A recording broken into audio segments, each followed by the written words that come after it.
This is News 18 Network.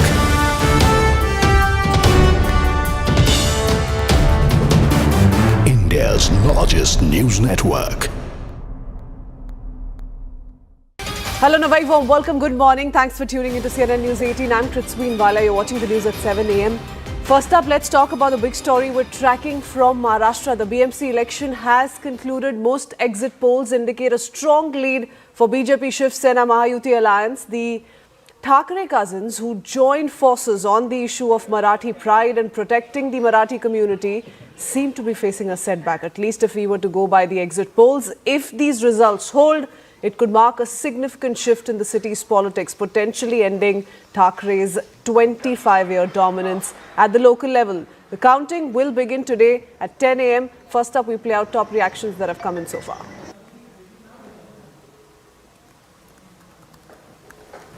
Nagpur के हमारे उम्मीदवार श्रीमान भूषण शिंगड़े, इनके ऊपर कांग्रेस के लोगों ने जानलेवा हमला किया। उनका हाथ टूटा, उनके पैरों पर भी चोट आई है, सिर पर भी चोट आई है, साथ में जो थे उनका भी सिर फूटा है। और एक प्रकार से चुनाव जब जीत नहीं सकते तो इस प्रकार से हमला करना ये लोकतंत्र को कालिक पोतने जैसा है, लेकिन इसका जवाब जनता देगी। और जो आपने कहा, मुझे ऐसा लगता है कि जिन्होंने भी मुझ पर कुछ कहा होगा उनको भी जवाब जनता ही देगी। बरं का, आता काहीतरी नवीन पेन आणलंय आणि ते पेन मध्ये इतक्या तक्रारी सगळ्या बाजूनी येत आहेत की तुम्ही बाहेर पडल्यावरती त्याला जर सॅनिटायझर लावलं तर ती शाई जाते। म्हणजे आता कालचं घ्या, तुम्ही एक दिवस वाढवून दिला उमेदवारांना की तुम्ही मतदारांपर्यंत जाऊ शकता। आता हा असा कुठचाही नियम नाही जो कोणत्याही निवडणुकांमध्ये वापरला नाही, तो अचानक नवीन आणला। म्हणजे ते फरक म्हणजे परत ते कशासाठी पैसे वाटायला।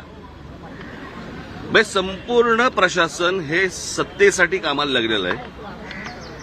आम्ही आमच्या परीने जे काही करायचंय ते करतोच आहोत, बरं का, परंतु ही काही चांगली लोकशाहीची लक्षणं नाहीत।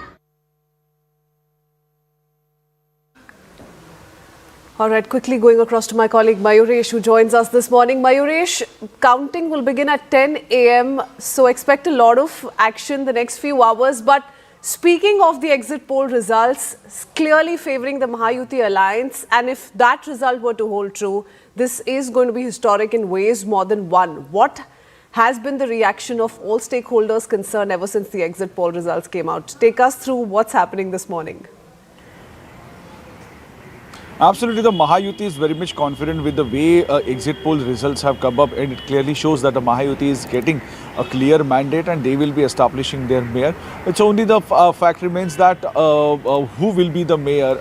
But if we talk about the Mahavikas Aghadi, or to be precise, if we talk about the Thackeray brothers, they are still hopeful that the results of exit polls may turn, and they have not counted the undercurrent which is still there.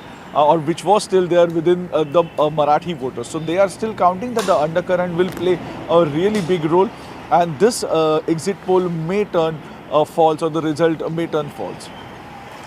Mayuresh, the one big factor this civic election has been, of course, the unity, the reuniting of the Thackeray brothers. And despite that, if they were not to yield positive results in their favor, how could that play out on the future of this reunion? So exactly, I had asked this question to Uddhav Thackeray during our interview, or during our interaction with him. That time he said that we have not come only for elections, we have come to stay together, because both of us are of this opinion that somewhere the BJP is a threat to Mumbai and Maharashtra. So election doesn't matter to us, we are here to stay long. But will they stay long? That is a big question, because as we all know that the results of exit polls are clearly showing that both the brothers are not getting those many seats. They are getting restricted somewhere between 60 to 70 seats, which is individually is a good score. But when you are in alliance and when you are getting these double-digit numbers, that is certainly not a good score, because to establish the mayor in Mumbai, you need more than 100 seats together, so that you can think about getting some other alliance partner or a small support of some smaller parties. But here, both the brothers are, if they are getting restricted between 60 to 70, so that is a big concern. Okay. Mayuri, stay on with us. I do want to go across to Yesha Kotak, who joins us with more. Yesha, that's as far as the Thackeray brothers are concerned. Tell us about what's happening in the BJP's camp. This could be BJP's big moment if the exit poll results are to be believed. Have celebrations begun already? What's been the mood like since late last evening? So when we speak of, the numbers, they're clearly working in the favor of BJP. It was in fact predicted last evening when it then started coming in, it was quite obvious that after 25 years, the BMC would finally see a mayor from a different party, because clearly, though it was Shinde Sena mayor for the last 25 years, BJP was, as an alliance partner along with them, but clearly did not have their mayor. Now, with BJP coming in, as the exit polls predict that it will be BJP which will have a clean sweep over BMC. This, in fact, would come in not really as a surprise for several BJP members. Of course, the celebrations when we speak of BJP, if it's any kind of an election and, they bagged the election, there's clearly grand celebrations that really takes place. But of course, for the next couple of hours, because counting means only at 10 is where we have to wait and watch, and only, post afternoon is where we actually understand the trends, because here, with 227 wards, each wards are varied. So which is where to get an exact number, it might take an afternoon or an evening, because that would not really be clear.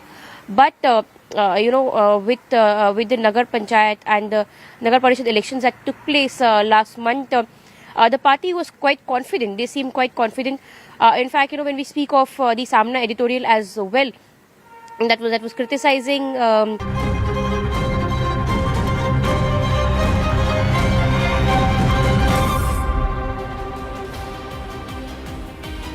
Welcome back. We're coming to you live from Mumbai. In 30 minutes, the EVMs will be desealed and we will know who will get to rule this city for the next 5 years. Will it be the BJP and Shiv Sena-led Mahayuti, or will the Thackeray cousin brothers reuniting and saying that this is the last stand to save the Marathi Manus? Will that resonate with the Marathi voters? Talking about the Marathi Manus, we're just getting breaking news from a Sena UBT MP, Mr. Arvind Sawant, who represents this part of Mumbai, by the way, South Mumbai. He has just said, don't worry, we are confident a Marathi mayor will be made and that the saffron wave is coming. Be patient.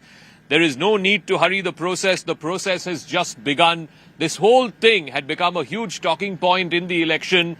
The BJP countered by saying that if they win, they will put a Marathi as mayor. The Thackeray cousins said that only they will install a Marathi mayor. This has become a huge talking point. Let's listen in to what Mr. Sawant had to say just 30 minutes ahead of counting. 100% Marathi मानुस mayor बनेगा और भगवा लहराएगा.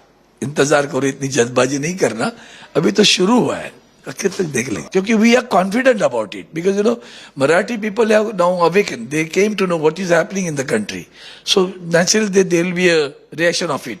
And both the brothers have come together, hearts have come together, success will follow.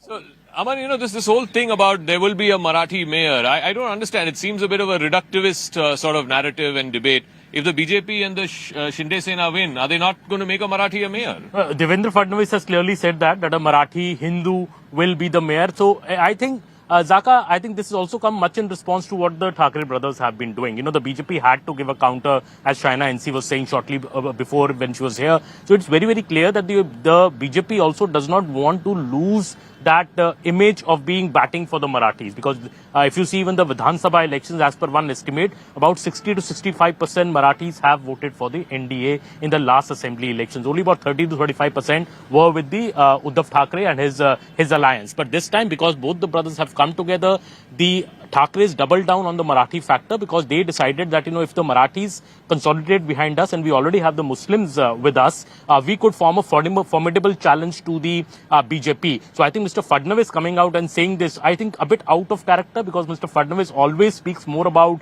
development, about the infrastructure that he's brought, the Vikas Purush image. Him saying very clearly that we'll have a Marathi Hindu mayor was a counter to the Thackerays. But I also feel that this issue does not resonate so much with the young Mumbaiker. The young Mumbaiker who looks for other things like Mrinalji was saying.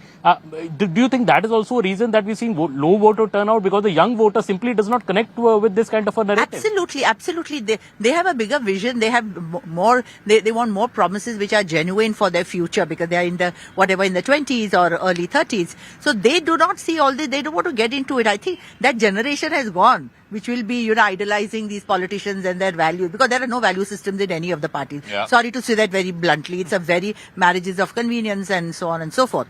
But coming back to the main issue which is there, that yes, the youth is frustrated, if I may put it mildly, with the kind of only promises being made and nothing being delivered. So they want to say, what is all this election thing about? It's just because they're in the process, you have to do it. My vote will not count. What we are going to say is not going to count. And it is only going to be what these people are going to scream and shout at each other. So Mr. Jha, this whole thing that you are the only custodians of Marathis and only if you get elected, then there'll be a Marathi mayor. I mean, how can you have a non-Marathi as mayor in a city that is, half of it is Marathi population? New York could have a Mamdani. Exactly.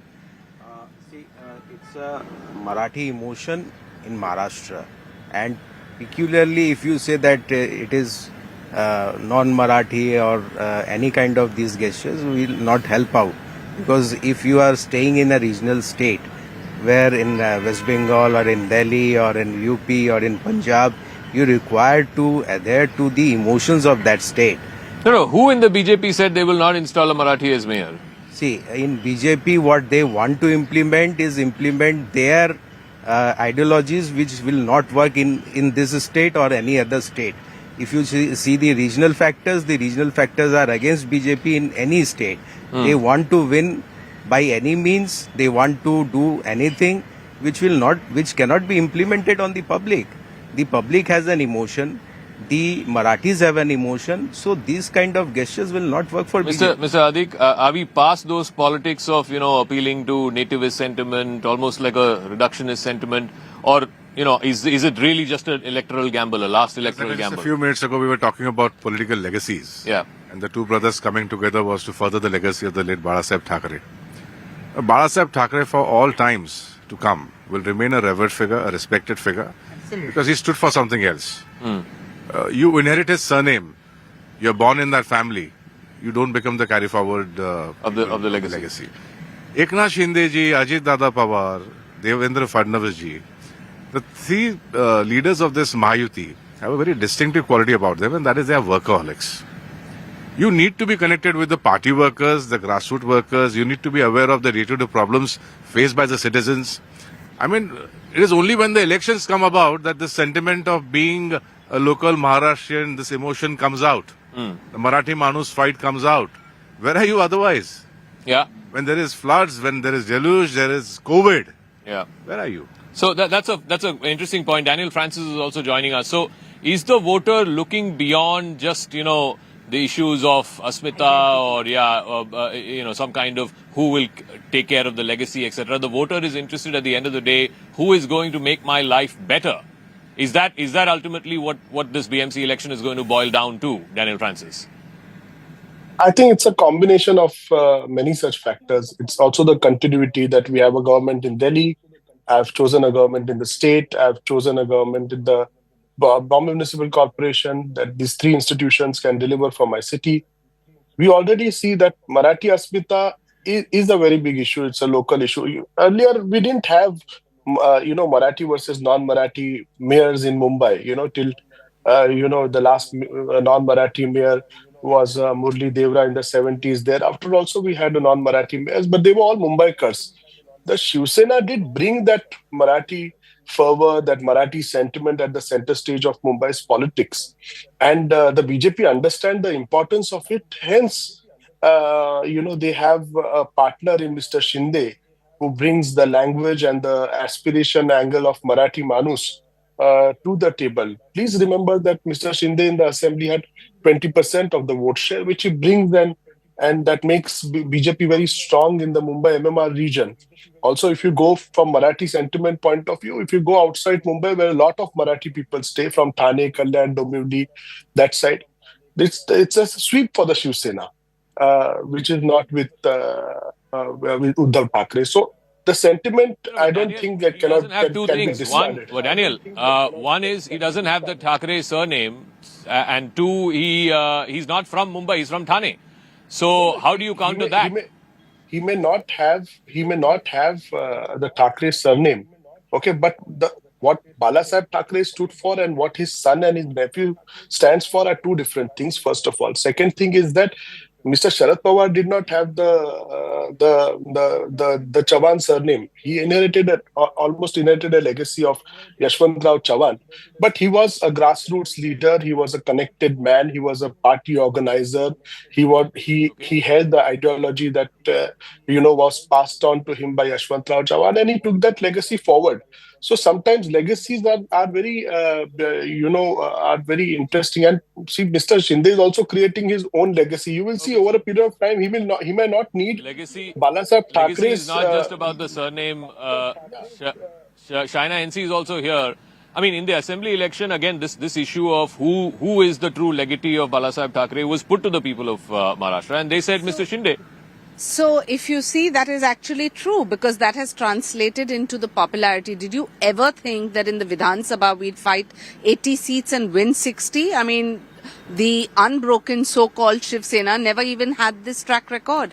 Look at the popularity of the man when he goes onto the street. I mean, the kind of public following, you can call it the Ladki Behens, you can call it the Gen Z, you can call it the senior citizens. And this is not just on the premise, and this is coming to Mrinalini's question, it's not on the premise of Jat Paat Dharm ki Rajniti. It is way beyond. Today you have so many Muslims who have also reposed faith in Eknathji Shinde. Why? Because people have realized gone are the days of the Thackerays and the Gandhis. People don't vote on the name of the surname. They vote on what you have done for the city. And this city of Mumbai belongs to nobody. It belongs to the Mumbaikar. This is an aspirational story of somebody who was a rickshaw driver, who has, as a Shakha, headed a Shakha and gone on to become the Chief Minister of the state. And honestly, Zaka, if you look at even our performance in the Sthanik Swaraj, Shiv Sena never had 27 Mahapurs. Today we have 53.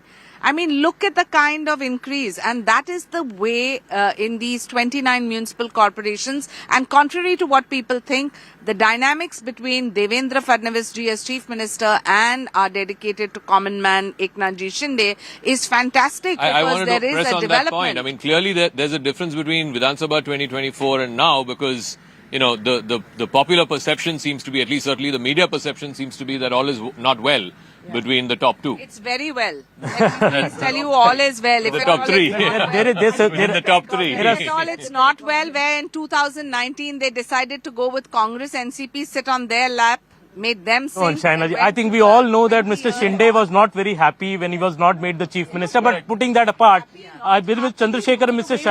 Shaina, we are accusing the UBT a lot of polarizing this election, saying that various things have been said. But even your Chief Minister, Mr. Devendra Fadnavis, I think a bit out of character when he said that we'll have a Marathi Hindu mayor. Mr. Fadnavis always speaks about, development and infrastructure. Why bring in religion and Marathi into it? Why not? When you go to Tamil Nadu, do you have a Marathi Mahapur there? No.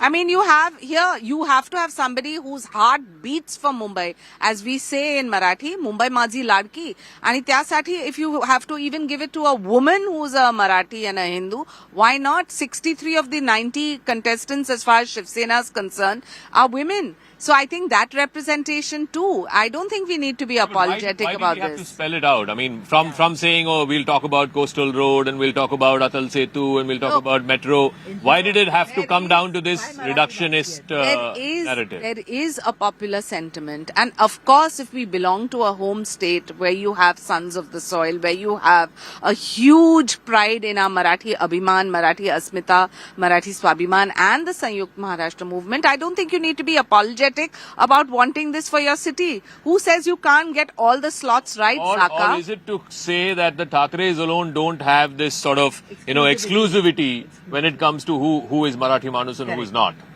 Mr. Jha, yeah. There seems to be a tacit admission by Shaina Madam that the requirement is that the emotions and the sentiments of Marathi Manus has to be kept. And that is exactly what we are saying. So in any manner, if anybody is saying that we are not in accordance with the public views, that is categorically wrong. We are following that view and we are assembling that view and we are making these things work. No, what she's saying is that you don't have any exclusivity over who is Marathi Manus and who is not. Even if they win, and they will also make a Marathi mayor. BJP is having that exclusivity. Nobody has. Nobody has. So nobody has, but we are continuing with these things and we'll continue with it. And it's a question of Hindutva. Mr. If Adik. I can Look add at the something to irony this. of the situation. Just one interjection, Avi, is that, in their manifesto, they didn't even mention Hindu Hriday Samrat Adarnya Balasaheb Thackeray. They didn't mention Marathi Manus. They didn't mention Hindutva. So that is the kind of ideology that has been compromised. And every time they have compromised, they go in this sing-song, sitting on this one's lap, that one's lap. And that's why probably people have given them this We manifesto. have ideologies that we believe in, we stand by. But let's not forget, at the end of the day, we need to win the elections as well.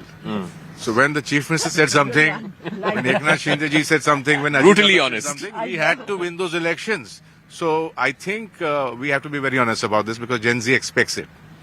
They see through whatever has been happening.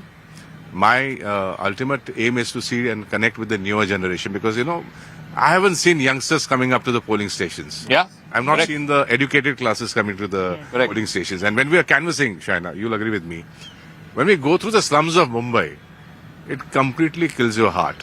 Yeah. We're talking about infrastructure development, we're talking about the metro, the coastal road, the Atal Setu, all these things. The basic needs of a common man need to be met with. I don't think the Thackeray brothers have ever been there.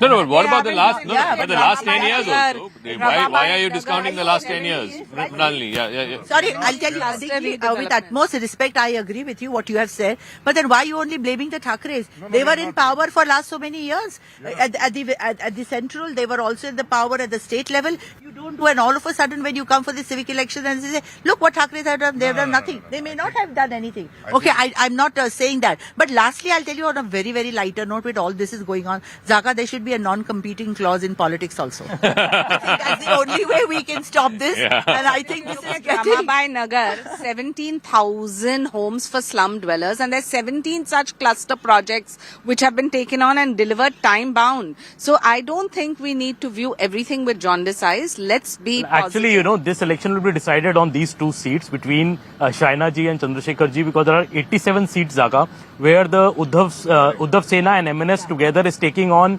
Mr. Eknath Shinde's party. So I think those 87 seats are the make or break in this election. It will also decide, I think, once and for all, which is the real Shiv Sena.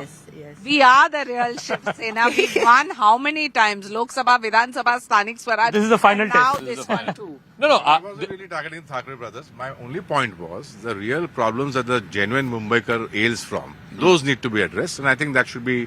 But by none every of the party. political parties are talking about it. I mean, we're coming to you live from South Mumbai. In Kolaba, apparently the voter turnout was less than 20%. 15%. 15%. It's always been low in South No, but Mumbai. not never 15%. No, not so 15% means pathetic. 1 out of 10 Yes. people are voting. And I think people need to also realize only if they vote can they criticize or even question. Otherwise, they just sit and You have keep to chatting do away. your duty. If less than 1 in 5 voters have turned up to vote, then I'm sorry, the next time your roads flood, you have no right to ask questions. Absolutely. The next time there's stench of garbage outside your house, you have no right to ask questions because your fundamental civic duty as a citizen is to go out and vote. I mean, 20% is abysmal. I think all of Kolaba went for a vacation. Really? Thursday was voting, Friday is polling, Saturday, Sunday. I think Kolaba has just should gone have on a kept it weekend to on Wednesday, Navala, probably. and everybody is out here. You can see the empty roads in Kolaba. In fact, that's a clear sign that people just took off for the weekend. 15% polling in Kolaba is very, very You have to have disappointing. a clause there too that if you want XYZ facility, you have to vote and it's mandatory. I hope that we will all champion that. So cause. in less than 15 minutes, the counting will begin. I want to thank all our guests here. One final word from all of you. Who do you expect? Will the exit polls get it right? Will it be BJP, Shiv Sena that will sweep? Or will this whole emotional plank work with the Marathis? If I go with the president, I think the exit polls to a large extent will decide. Mr. Adik? I think there will be a change in government. The BJP and the Eknath Shinde alliance might win the elections, but NCP, which has been written off, will do slightly better than the exit polls. Mr. Jha? Very competitive. Very competitive. Very competitive. Very cryptic also. The exit polls are just a trailer. The film is yet to come. In an hour, you will know that it's Mahayuti, Mahayuti, Mahayuti in all 29 municipal Okay, Daniel Francis, one sentence, completely out of time. I'm just going to say one thing about Kulaba. You said lower turnout. The issues in Kulaba are people apathy because one family, the MLA's family, got 3 tickets. The richest candidate in the municipal corporation is from that family. And when asked that how is it that you became so rich, the person said this is an example of India shining. Please don't treat people's apathy with insult. There's a reason why people don't want to participate. Okay. The political parties also need to start thinking. We'll have to leave it at that, Daniel. I'm completely out of time. Like I said, in 10 minutes, the EVMs will be opened and we'll get a sense of who will rule Mumbai. Keep it right here to CNN News 18, your number one news destination. We're coming to you live from Mumbai with minute-by-minute updates for who is going to win the BMC. Is it going to be the BJP Shiv Sena Mahayuti or will the Thackeray cousins resonate? Quick break. See you right on the other side.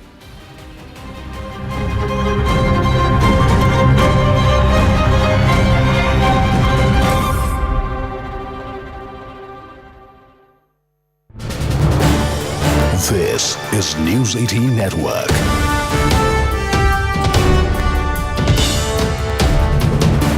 India's largest news network.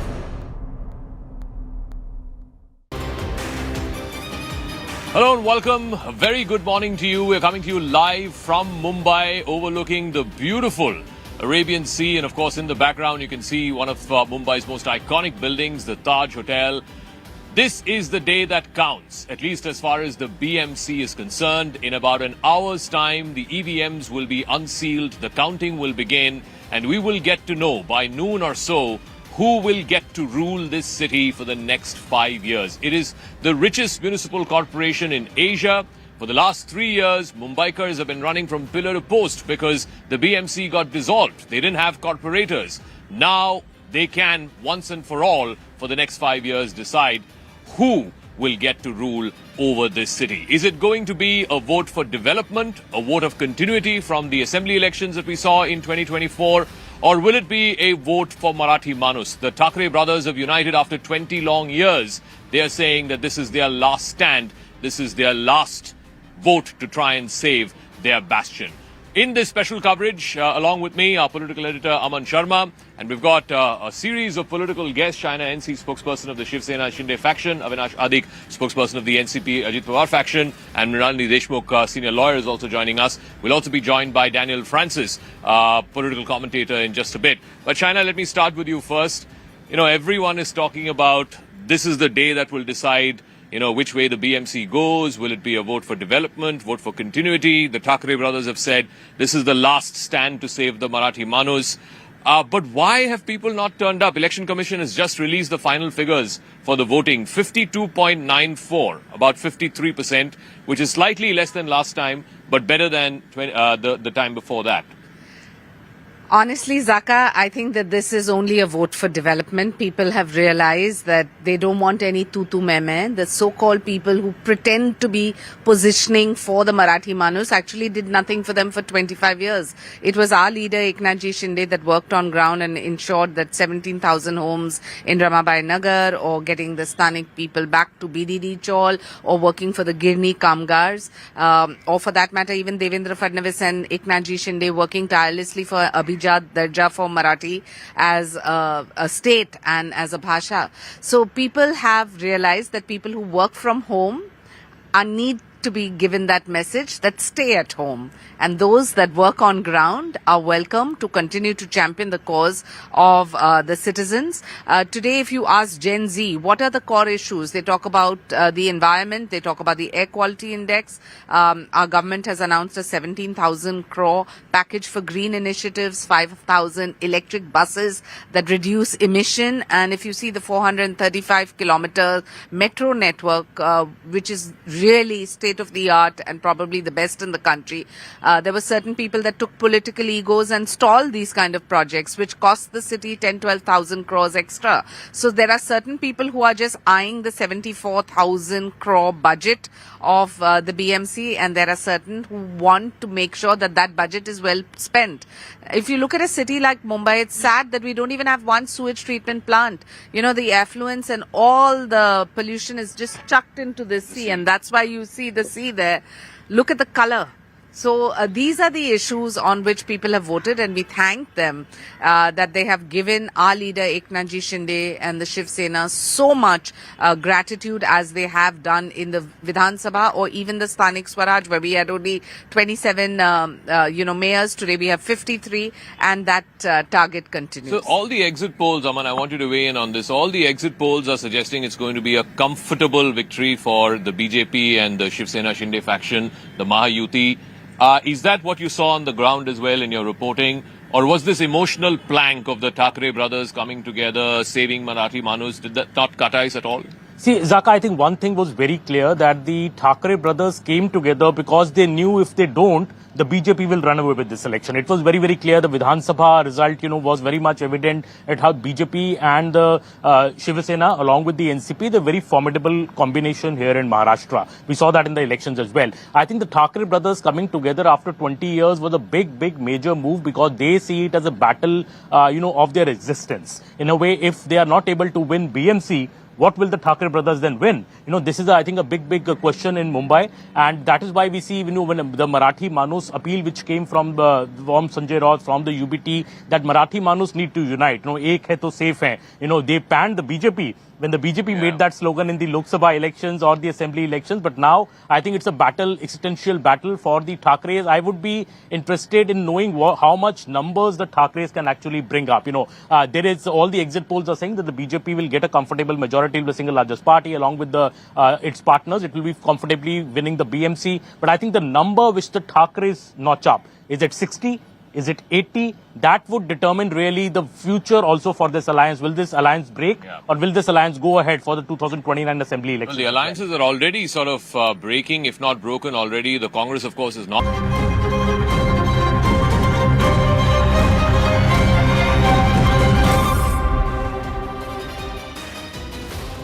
Welcome back to our live and continuing coverage from Mumbai. In a few minutes, the EVMs will be opened and we will get to know who will rule in this city of Mumbai for the next 5 years. The last elections happened 8 years ago. Will it be the BJP and Shiv Sena-led Mahayuti that will, for the very first time, storm this citadel of Mumbai, ending a 25-year reign of the Thackerays and the Sena UBT. The Thackeray cousins have reunited again after 25 years, and they have made this emotional pitch appealing to the Marathi Manus. But if you were to believe the exit polls, it is a vote for continuity, it is a vote for development, it's a vote for the massive infrastructure upgrade that Mumbai is seeing. I'm Zaka Jacob, with me our political editor Aman Sharma. We're coming to you live from Mumbai. We have a host of political spokespersons. Sushil Vyas, spokesperson of the Shinde Sena. Mr. Chandrasekhar Jha is the spokesperson of the Sena UBT. Aarti Khule, spokesperson of the BJP.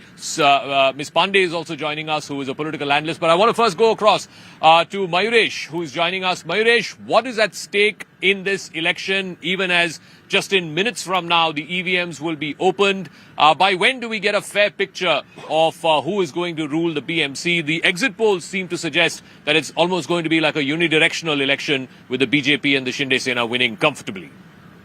Zaka, we'll get the entire picture by 2 o'clock or maximum by 3 o'clock, because the voting will start in next few minutes.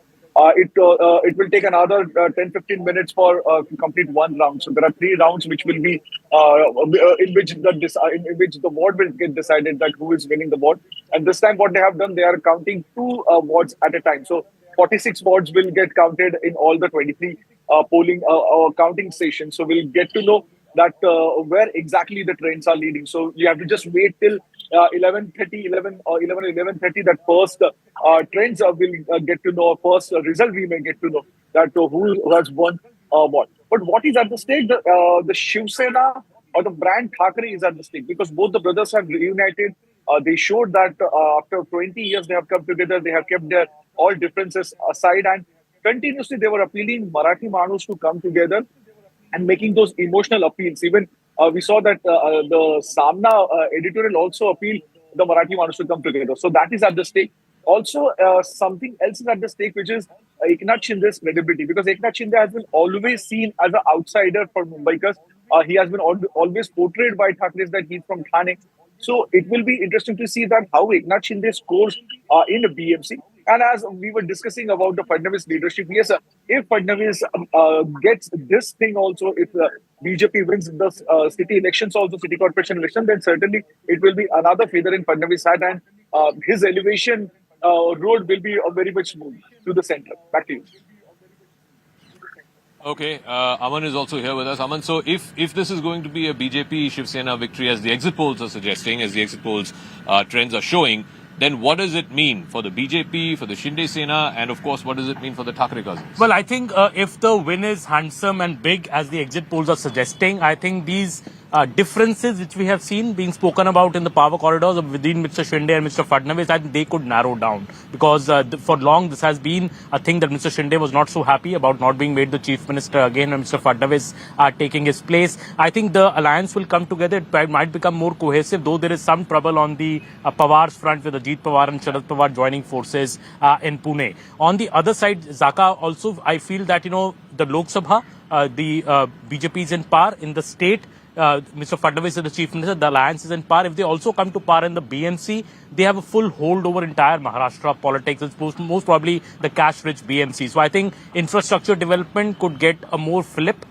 Projects could turn out faster, and BJP will have nobody else to blame then. BJP is then in charge of everything. Yeah. They will have nobody else to blame. They will have to really walk the talk in the next 4 years till the 2029 elections. On the other hand, I feel if the Thackerays lose very badly, it will be a complete crisis for them. I think this alliance won't continue between Raj Thackeray and Uddhav Thackeray if they lose very badly. But yes, if they do well, if they win about 70 to 80 seats and form a strong opposition in the BMC, they would see this as a success mantra going ahead till 2029. So I think the alliances, how they face off on both the sides, these results will determine in a big way the future of the alliances on both the sides. I also want to get a quick word in from Yasha. Yasha, again, this is whole thing about, who is the Thackeray legatee? Who will carry forward Balasaheb Thackeray's legacy? Is it going to be Mr. Shinde, or is it going to be Uddhav Thackeray and Raj Thackeray, the cousins united after 20 long years, saying that they are the only saviors of the Marathi Manus? But it doesn't seem to be having resonance amongst the people, at least if you go by the exit polls. That doesn't seem to have resonated with the voters of Mumbai. Absolutely, Zaka. In fact, when we speak of the exit polls, of course, there's a clear edge for BJP. But here, when it comes to the legacy of Balasaheb Thackeray, of course, in the last couple of years, we've seen the Dhanush Ban or the name of Shiv Sena, all of it went with Eknath Shinde. In fact, in the Vidhan Sabha elections as well, we clearly saw Marathi Manus voting for Eknath Shinde, which is where we saw this whole political development of Thackeray cousins coming in together on, the Marathi versus Hindi debate. Here, of course, that's where they said that they were the actual Thackerays. They were the one who were taking Balasaheb Thackeray's legacy further. But, also what's important to note is that now, once we see that the counting begins, is where ward-wise, we'd understand the whole trend ward-wise. Clearly, when it comes to the Thackeray brothers, they've had a stronghold in Marathi pockets, which includes places such as Lalbagh, Parel, Worli. In fact, last time around Vidhan Sabha elections, even you were aware how Worli, in fact, saw a close fight initially when last time Aditya Thackeray had become the MLA from Worli. He had won with a big margin of around 60 to 65,000 votes. Now the margin had narrowed down to 8,000. And that was in Sena's bastion itself, wherein Aditya Thackeray was contesting against Milind Devra. Here, what's important to note now is that all of these pockets, be it Shivri, be it Parel area, Dadar, all of these have been Sena's pockets. They've been areas which have been dominated by Marathi-speaking people, and all of these areas have always been the pockets which give Sena that huge margin. Now, if these pockets, these wards have a corporator from the Eknath Shinde faction, will be a clear indication that the Marathi Manus did not really accept the whole Marathi Asmita point that was being raised by Thackeray cousins. But if that's not really the case, then of course their vote bank still remains with them. So all of these are important questions. We, of course, Also here understand joining once us the results- live on the location here, Mr. Vyas. So if the Thackeray brothers lose this election, is this debate settled as to who is the true legatee holder of Balasaheb's legacy? Jaka, as far as who is the true legatee holder of Balasaheb Thackeray, our founder, has been decided last year itself when the assembly elections took place. No, but the Thackeray brothers are saying this is the last stand. They may claim anything, but as far as the people of Maharashtra is concerned, they have already decided in November 2024 by assembly election which was fought under the leadership of then. So it doesn't matter what happens in the BMC. I don't think they are going to do well as far even when projection is there. But we are hoping much better than what has been projected yesterday evening. But as far as the legacy is concerned, we have no doubt in the mind of Maharashtra people, the true legacy holder. And why are they then saying that only they will ensure a Marathi mayor, and if you come to power, it won't be a Marathi mayor? Even the chief minister had to intervene in that whole debate. N number of times, my leader and as well as the Chief Minister of Maharashtra has gone on record saying that there will be a mayor who will be from Mahayuti and who will be a Marathi mayor. What else you want? Mr. Jha, the point is that this is not resonating with the voters. Clearly, it's not resonating with the young voters. It's not resonating in the exit poll numbers. They seem to have moved on. They want development. They want, their life needs to be better. Their livelihood needs to be better. They're not bothered about who is Marathi, non-Marathi, etc., etc. The thing is that the emotions play a major role in politics in every region. In Maharashtra also, the Marathi people have an emotion, and that emotion is required to be sustained by any political party who comes into the power.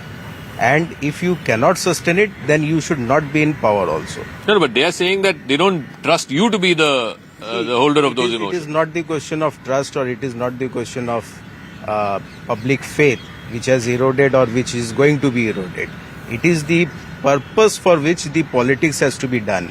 We have never done purposefully politics for the purpose of gaining power. We have done all the work which is required for the purpose of public. And we have never gone into the public for the purpose of sitting on the chair, because every time the majority of the party says that we require to gain power and we were there for the but for the last 25 years, you've been in power in the BMC. Look at all the problems in Mumbai. Traffic, potholes, monsoon flooding, pollution. With that, BJP was also in power. So they are also equally responsible. And they want to escape that liability, so that cannot help them out. Arti Khule, you want to escape responsibility. You are also in power, claims Mr. Jha. Although I think it was Shiv Sena exclusively running the BMC. Yes, Shiv Sena was exclusively running the BMC, though we were there. I was member on education committee since 2017. So I know what had happened. And we also, after 2017, we were basically, acted as a watchers. कि वो क्या कर रहे हैं, हम लोग बहुत कोशिश कर रहे थे कि वो क्या कर रहे हैं वो देख रहे हैं. दूसरी बात 25 साल मराठी में एक फ्रेज है, दैव देतं आणि कर्म नेतं. सो मराठी माणूस, Mumbaikar, Maharashtra has given love, affection, power to Uddhav ji and Raj Thackeray ji. Of course, it was in the name of Hindu Hriday Samrat Balasaheb Thackeray. Balasaheb Thackeray was never limited to Shiv Sena. It was in the heart of Marathi Manus. It was in the heart of every Maharashtrian. No, but they are saying that your party destroyed Balasaheb's legacy. Absolutely not. Absolutely not.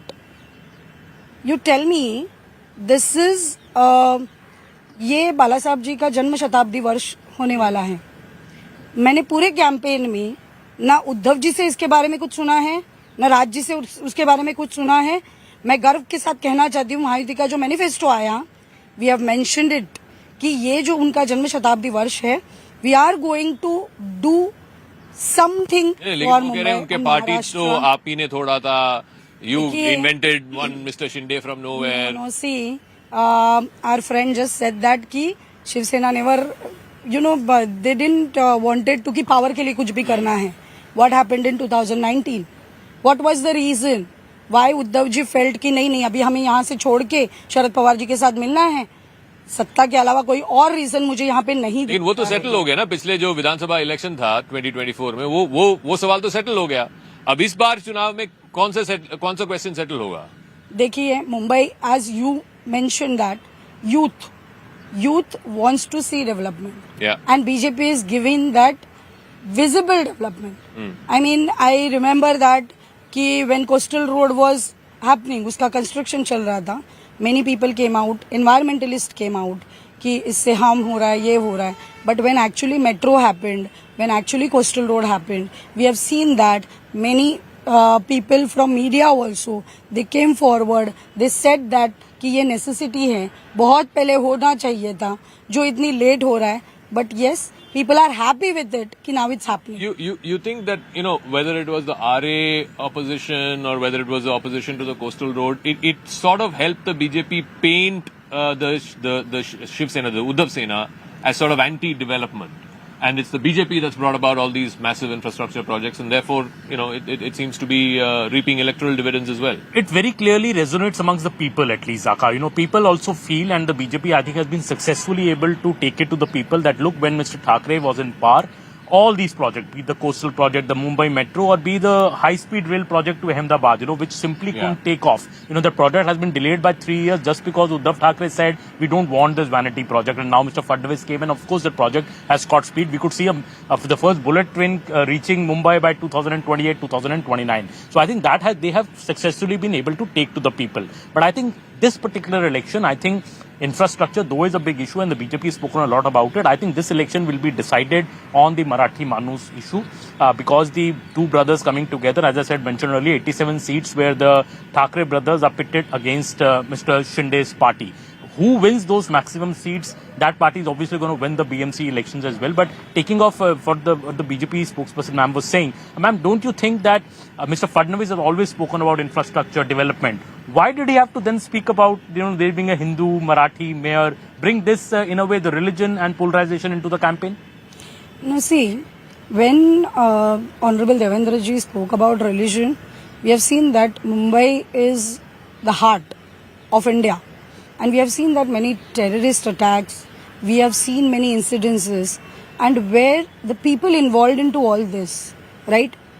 It was never about religion, but the names which came forward, that was definitely from a particular religion. So in that particular situation, it becomes very important that someone should come forward and say, see, people are looking at someone कि हमारे लिए कौन बात कर रहा है. So it was out of that necessity. And we have always said, not only Devendra ji, whether it is Ashish ji, whether it is Amit ji, we have always said that कि जब हम we say that कि it's हरा रंग or Khans, so it is against that mentality.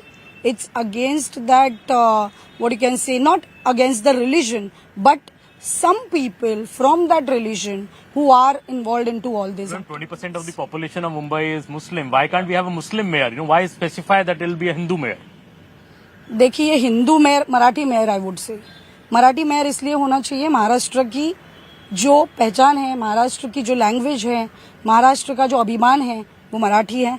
We see many states where, आप जाइए तमिलनाडु में, आप जाइए साउथ की कोई भी स्टेट में, और आप कोई और भाषा में बात कीजिए, आप कोई और भाषा में डॉक्यूमेंट लीजिए, नहीं होता है.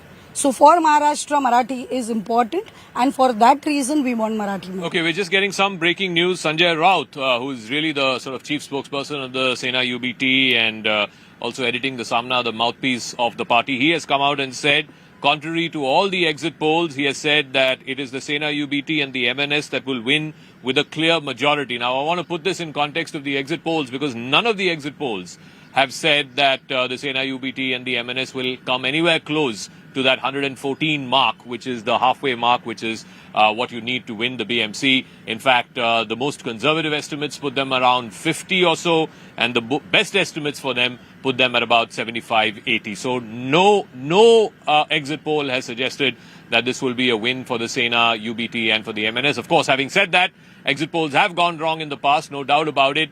But will all the exit polls go wrong, directionally as well as in terms of magnitude? That is something we'll have to wait and see. In a couple of hours, we will know. The NDA is leading now. The leads have started coming in. The NDA is leading in most constituencies is the word that we're getting in.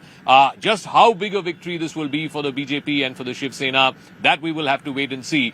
But I think, it comes back to there are two definite narratives that were at play. Sujata Pandey is also joining us. Let's get a word in from Ms. Pandey.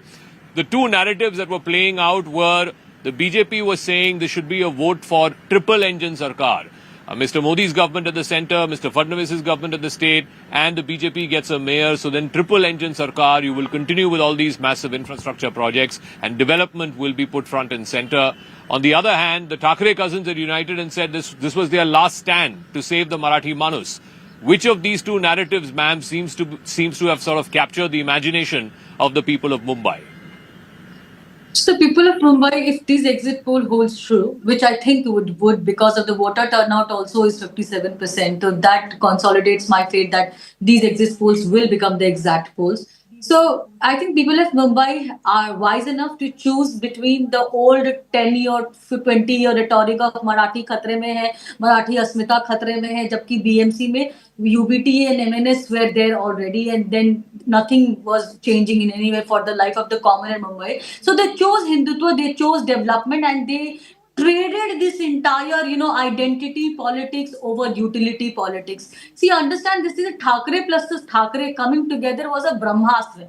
And if this Brahmastra itself is not working for them, I think there is a big question on the legacy of the Balasaheb Thackeray. This was also supposed to be, Zaka, the launch pad for Amit Thackeray and, the other Thackerays, and the who will take the legacy carry forward, the Aditya Thackeray. But if the youth, as per the data, the vote share data shows, if the youth has also voted for BJP and Shinde, it is there a question mark. And then you have to see that what this emotional identity, this identity politics, I think Mumbai has chosen the cosmopolitan dream that Mumbai has, the dream to become an international city, a city which has infrastructure, than to just old rhetoric of Marathi khatre mein hai, Marathi manus khatre mein hai, and then you start beating people. The hatred politics is not for Mumbai. Anyways, Mumbai is not known for this divisive kind of, you are in Mumbai, you would see people from all walks of life. So Sujata ji, just give me a moment. We're getting the first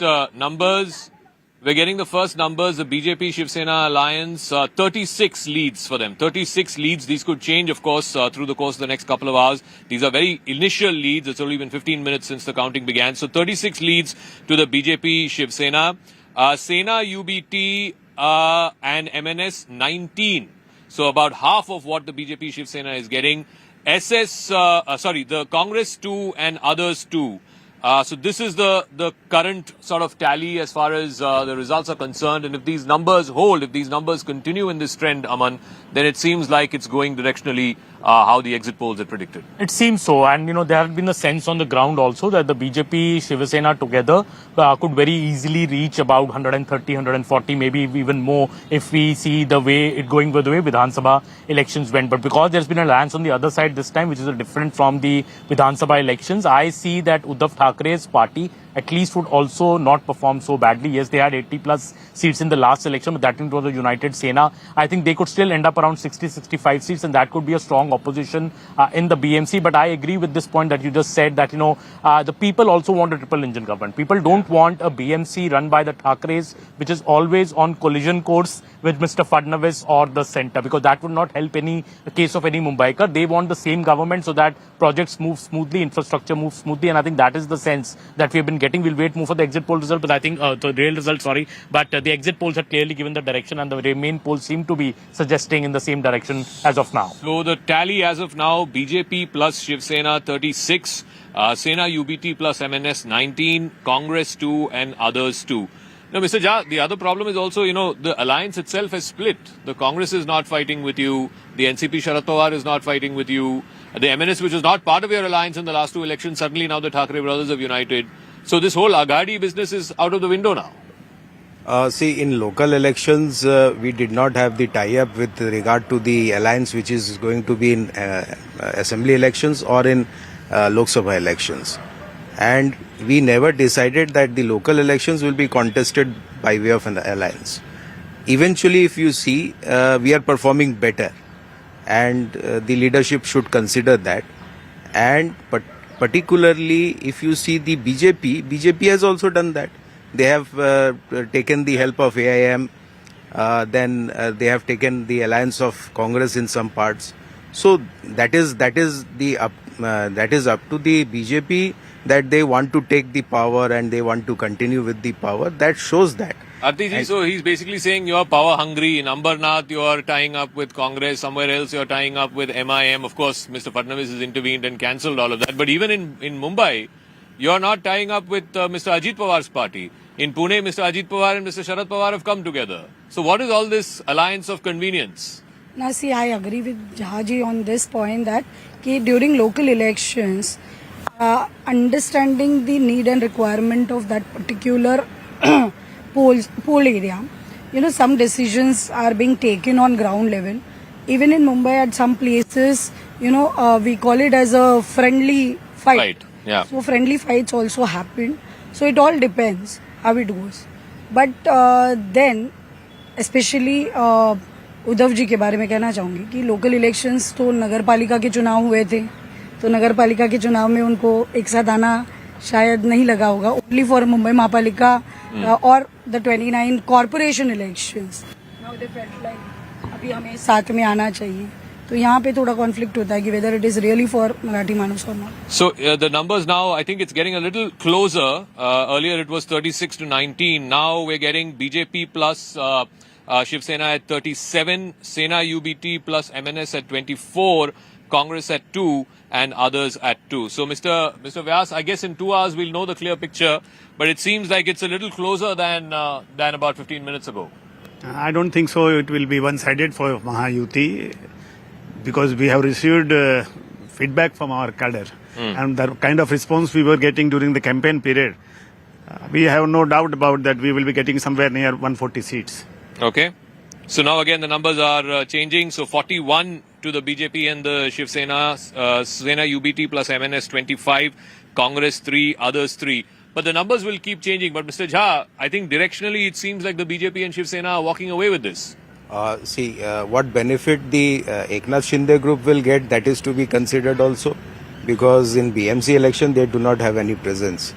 They're fighting 90 seats. They are fighting 90 seats, but how much they will be converting into results, that is to be seen, because the major share chunk will be with the BJP. And what we always said but in Maharashtra, if the Shinde Sena gets more individually as a party than your party, then is it clear that you've lost the legacy of Balasaheb Thackeray? That is not in question. We are questioning the compatibility between the Shinde Sena and the BJP. They're fighting in alliance together. BJP 137 and them 90 seats. What we wanted in Maharashtra, that the Sena, the Shiv Sena should be the big brother of BJP, but in fact they have converted into the small brother, and so, we did not want. Talking about big brother, small brother, BJP currently in the alliance itself, in the Mahayuti itself, BJP currently at 29, and the Shiv Sena, the Shinde Sena, is at 12. So is that speaking to Mr. Jha's point about big brother, small brother? I think the BJP strike rate will be the best amongst all the parties that we saw during the Vidhan Sabha elections as well. I think BJP also, Zaka,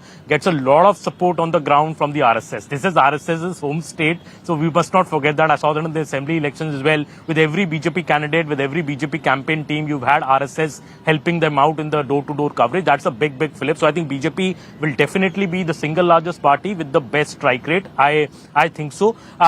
The real challenge, I think, is for Mr. Eknath Shinde in this election. As you were saying, he has to prove yet again that he will get more seats than Mr. Uddhav Thackeray and M&S together. He has to prove that to also prove his worth in the whole alliance, because we all know that he was not so happy when he was not made the chief minister again. He has been a bit upset about that. So I think Mr. Eknath Shinde's performance will be a big factor in this election. Can those 87, 88 seats where they are directly pitted against the Marathas in a way, the leaders are pitted against each other, who gets the edge there? But taking up from Mr. Chandrasekhar is saying, I think the Shiv Sena M&S, Shiv Sena UBT M&S is now in for a respectable result. They are looking that if we get 70 seats, maybe 75 seats, we'll be a strong opposition. We have a future ahead of 2029. This alliance maybe has some magic which we can test more. But if they fall below 50 in the final analysis, I think this alliance is as good as over. So right now the number is 41 to BJP Shiv Sena, 25 to Sena UBT plus M&S, Congress 3, others 3. Mr. Shinde's name, fame, everything is on the line. I mean, Aman is right. In the last 1 year, he's not very happy with the goings on. There is some talk, certainly in media circles, about all is not well between number 1 and number 2. And Mr. Jaka, as you rightly said, it is media talk. This is what is only media. Otherwise Fadnavis ji and he went away to his native gaon, sir. He goes so many times. Can't we go to our native place? No, please. They are having excellent relations. They are very close to each other. Okay. And what Amanji was saying, who gets more seats? Shinde Sena gets or... my dear, you will have to consider. They are contesting 2 to 7. Yes. We are contesting only 90. So how can we... No, M&S is contesting about 50, I think, 50 or 54. M&S plus UBT 2 to 7. Yeah, no, I'm talking about individually as How can you just compare in the number of seats with the... Okay. That way, we are contesting 90. So that way, the strike rate will be counted or not. No, but in the Vidhan Sabha, you fought less and you still ended up winning a number that's of... what I'm saying. So why won't the same thing happen now? Legacy, the question of legacy again and again we are discussing. The legacy is decided by people of Maharashtra. 13 crore people who have voted under the strong leadership of Eknath Shinde. Because we must not forget that assembly election was fought against then Chief Minister Eknath Shinde, who is now Deputy Chief Minister. So landslide victory was there. Eknath Shinde's role also becomes very important now because we also have the Pawars teaming up on the other side. Yeah. So does Mr. Fadnavis now lean more on Mr. Shinde as a reliable, trusted partner than Mr. Ajit Pawar, who's already publicly said that difference between me and Sharad Pawar have really lessened. So one doesn't know what happens after these elections. In Pune, we've already seen that alliance happen. So I think Mr. Eknath Shinde, I'm most interested in how many seats out of the 90 that Mr. Vyas is saying Eknath Shinde's party wins. So the number currently is 50 to BJP plus, which is BJP plus Shiv Sena, and 28 to the Sena UBT plus M&S. Yes, Mr. Vyas. No, what was your question, Ajay? No, so the point being that if Ajit Pawar and Sharad Pawar have come together in Pune and Pimpri Chinchwad, then clearly the BJP has to lean on Mr. Shinde more now. No, I'm sorry, Pune also we are contesting separately, unfortunately, because at the local level, alliance could not take place. But questioning is not question of leaning towards each other, it's a question of cooperation, coordination and cooperation, which all three leaders are doing among themselves. And Mahayuti is very strong. It's like a Fevicol ka jod. No, but if Mahayuti is strong, why is Ajit Pawar's party not part I'm saying, of your alliance? as my friend from BJP said, after 9 years, elections are happening at the local level. All workers at the local level wants to contest at the local election. So you can't just disappoint them. And that's why we can, some places... BJP Plus right now is now at 50 seats exactly. The Shiv Sena UBT alliance is at 28. And out of the 50, 34 seats BJP is leading. 16 the Shiv Sena is leading. On the other side, it's just the Shiv Sena UBT. 21 out of 28, the Shiv Sena UBT is leading. Congress just at 3. And it's quite a sad story for the Congress. In fact, we don't have someone from the Congress here yet. But the Congress was totally missing in this election in Bombay. There was no chatter about them at all. A party which was once so strong, I think has missed a trick in this election. 52 and 30 is the number right now. 52 to the BJP plus alliance and 30 to the Shiv Sena UBT plus M&S alliance. But Aarti Guleji, I mean, the point is that the Pawars are uniting. All is not well between Mr. Shinde and Mr. Fadnavis. Now, if this election goes as the poll numbers seem to be suggesting towards the BJP and the Shiv Sena, then all becomes well again. Now see, Shinde Saab and Fadnavis Saab, they both have done magic in the Mumbai, right? Whatever work is going on, Shinde Saab have given a clear cooperation and वो दोनों में बहुत ज़्यादा coalition जो है वो हम देख रहे हैं। यार वो नाराज होके चले गए ना अपने गांव। देखिए गांव अभी जैसे व्यास जी ने कहा कि गांव देखो छोटी मोटी चीजें तो होती है, लेकिन उसके बाद भी दे बोथ नो कि हमें कहाँ पे एक साथ आना है। There was a time when Devendra Fadnavis ji was DCM and Shinde Saab was CM. Still, they both worked in very good coordination, right? And the result is in front of Mumbaikars and people of Maharashtra. नहीं तो ये election BMC वाला election Mahayuti लड़ रही है कि शिंदे सेना plus BJP से, बिकॉज अजीत पवार की पार्टी के साथ तो आपका है नहीं अलायंस इस बार। नहीं वो भी देखिए, अभी जैसे मेरे साथी जो है उन्होंने कहा कि after pretty long time elections are happening and every कार्यकर्ता wants to contest, तो कहीं ना कहीं पे वो होता है। I come from Worli, so we know what have happened in Worli. I was one of the prospective candidate in alliance. Now the word went to Shiv Sena.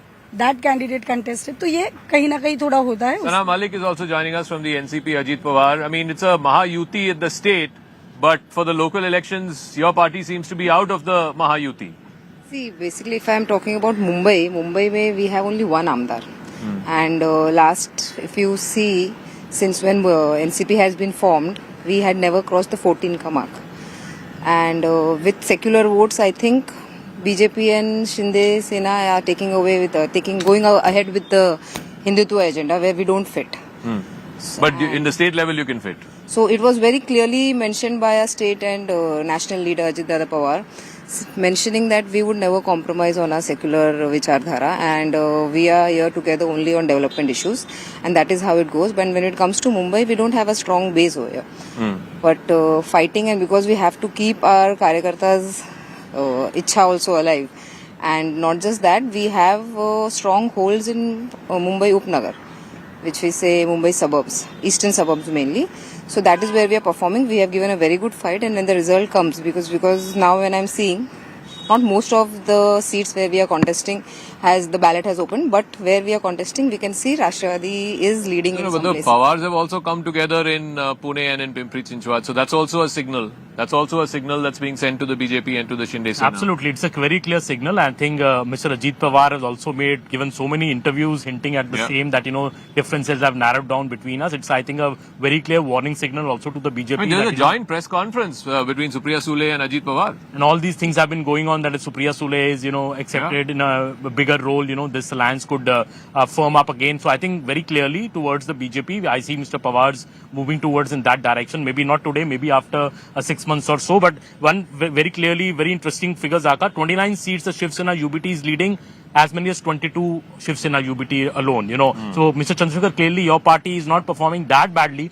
You may not win as per these initial trends, but you may still notch up a respectable number. Do you think you'll be happy with that? See, it's too early to say that. Eventually, we'll get a respectable seats in the BMC. But will you get power, sir? See, last time also we were with BJP to form the power and to put up a mayor. Eventually, if we lose some seats, that is not very much in our area, or we cannot decide that. It is the public who will decide it. But eventually we'll work for the public and we'll continue to work for the So right now the numbers are 54 to the BJP plus Shiv Sena, 37 to BJP, Shinde Sena 17, Sena UBT plus M&S is at 29, UBT has 23, M&S has only 6. So M&S clearly seems to be dragging that alliance down. Whereas on the other side, the Mahayuti, Mr. Shinde's party seems to be contributing 17 and 37. That's the number for Shinde Sena and BJP respectively in the UT. That's, as I said, the Mahayuti is going to do well. We will not get less than 140 seats. It's not Shinde Sena or BJP, it's both together.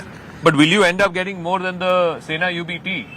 As I said, we are contesting 90 seats, they are contesting 150 odd seats. Forget about M&S. Okay. How can they be together? And they are there for last 25 years. Yeah. We are contesting against, at least in 35 seats, one against one. Actually, those 87 seats where the Thackeray brothers are taking directly on the Shinde Sena, I think that will be the real fight in the We are winning there. You're winning in those seats. But Sana Malik, the highest leadership of the BJP in the state singled out and said that if your father has any role to play in the Mumbai elections, they will not make Ajit Pawar's faction as part of the Mahayuti. They will not give you tickets. That was the point of contention. That is why, you're not in a Mahayuti in the local election. I think the Mahayuti needs to, the BJP and Shiv Sena needs to clarify on this statement, because the same thing had happened during the state elections where I was a contestant. My father was also a candidate from NCP.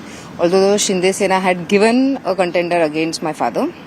But I think there needs to be more clarity, and because the entire matter is still sub judice, so not commenting on it much would be better. But I think we need more clarity and No, whatever. but are you okay with the narrative that your father is the reason for this alliance not happening at the local level? What BJP and Shiv Sena is saying is that what shouldn't matter me. What my leader is saying, what matters the most. My leaders are wholeheartedly and with full strength, they are standing with us and they are supporting us, and that is what matters. But Sanaji, would you agree with this statement of CM Devendra Fadnavis when he clearly said there will be a Marathi Hindu mayor?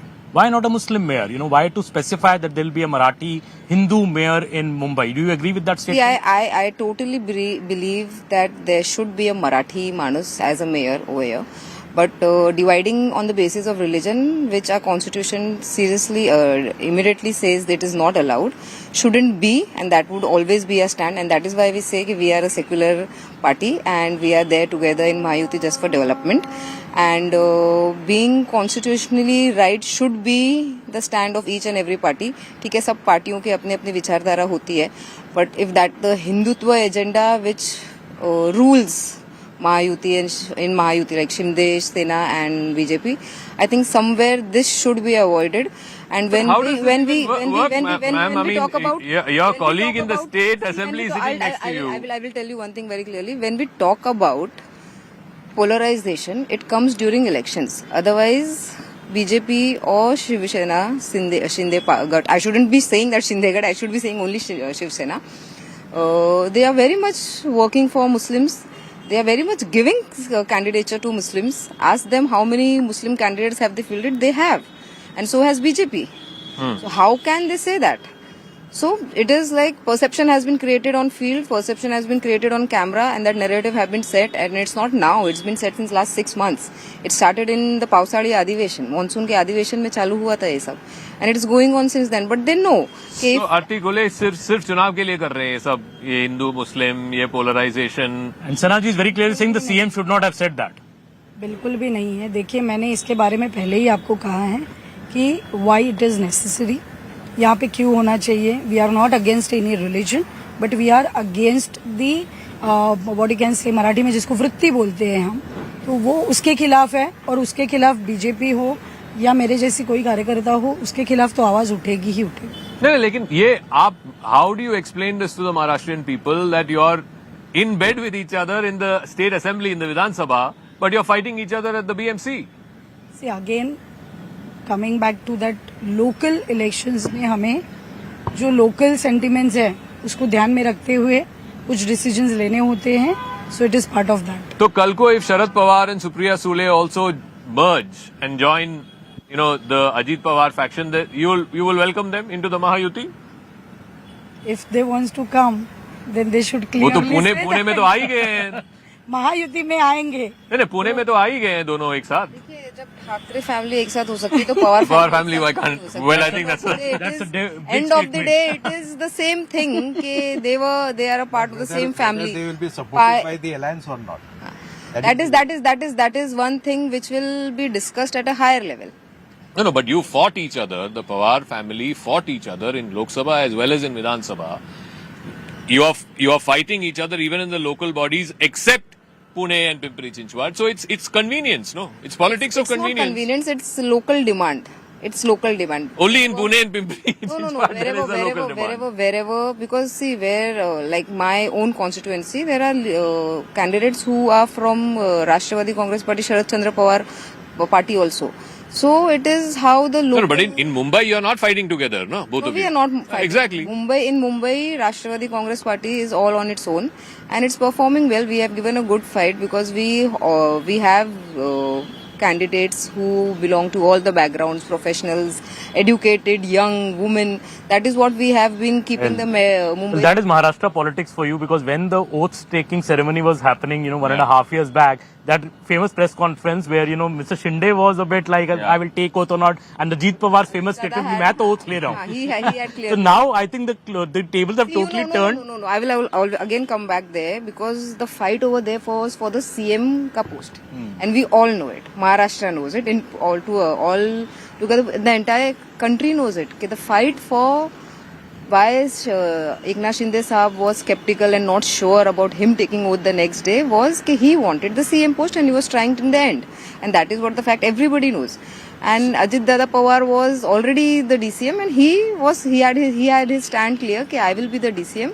With me, there might be one more, but it's still to be decided because Eknath Shinde Sahab was not sure. So the numbers currently are BJP Shiv Sena is 51, 35 to the BJP and 16 to the Shiv Sena. Sena UBT plus M&S is at 30, Sena UBT is at 23, M&S is at 7, Congress has 4, others have 4. So clearly, this seems like a comfortable lead as far as the Mahayuti is concerned, that is BJP and Shiv Sena. If this trend holds, Aman, and if this result is a comfortable win for the BJP and for the Shiv Sena, what does it mean for the politics of the state, for the future of all these political formations? I think the alliances are at stake here. I think if the BJP and the Shiv Sena together are able to win, as Mr. Vyas is saying, clearly 140 seats around, I think the role of Mr. Ajit Pawar in this alliance becomes a bit marginalized. Anyways, the BJP didn't need Mr. Ajit Pawar or Mr. Shinde in a big way after the Vidhan Sabha results. So I think BJP is a party which I think believes in most importantly in loyalty. They want parties which are loyal to them, leaders which are loyal to them. And Mr. Shinde, though he may have been upset at that stage of not being made the chief minister, he's stuck on with the BJP. He's not left their side. He's become the deputy chief minister and he's, I think, conducted himself well in the public discourse as well, though he may have complained behind closed doors. So I think that is very clear that Mr. Ajit Pawar's role could get marginalized because BJP definitely has not liked the Pawar uniting in Pune.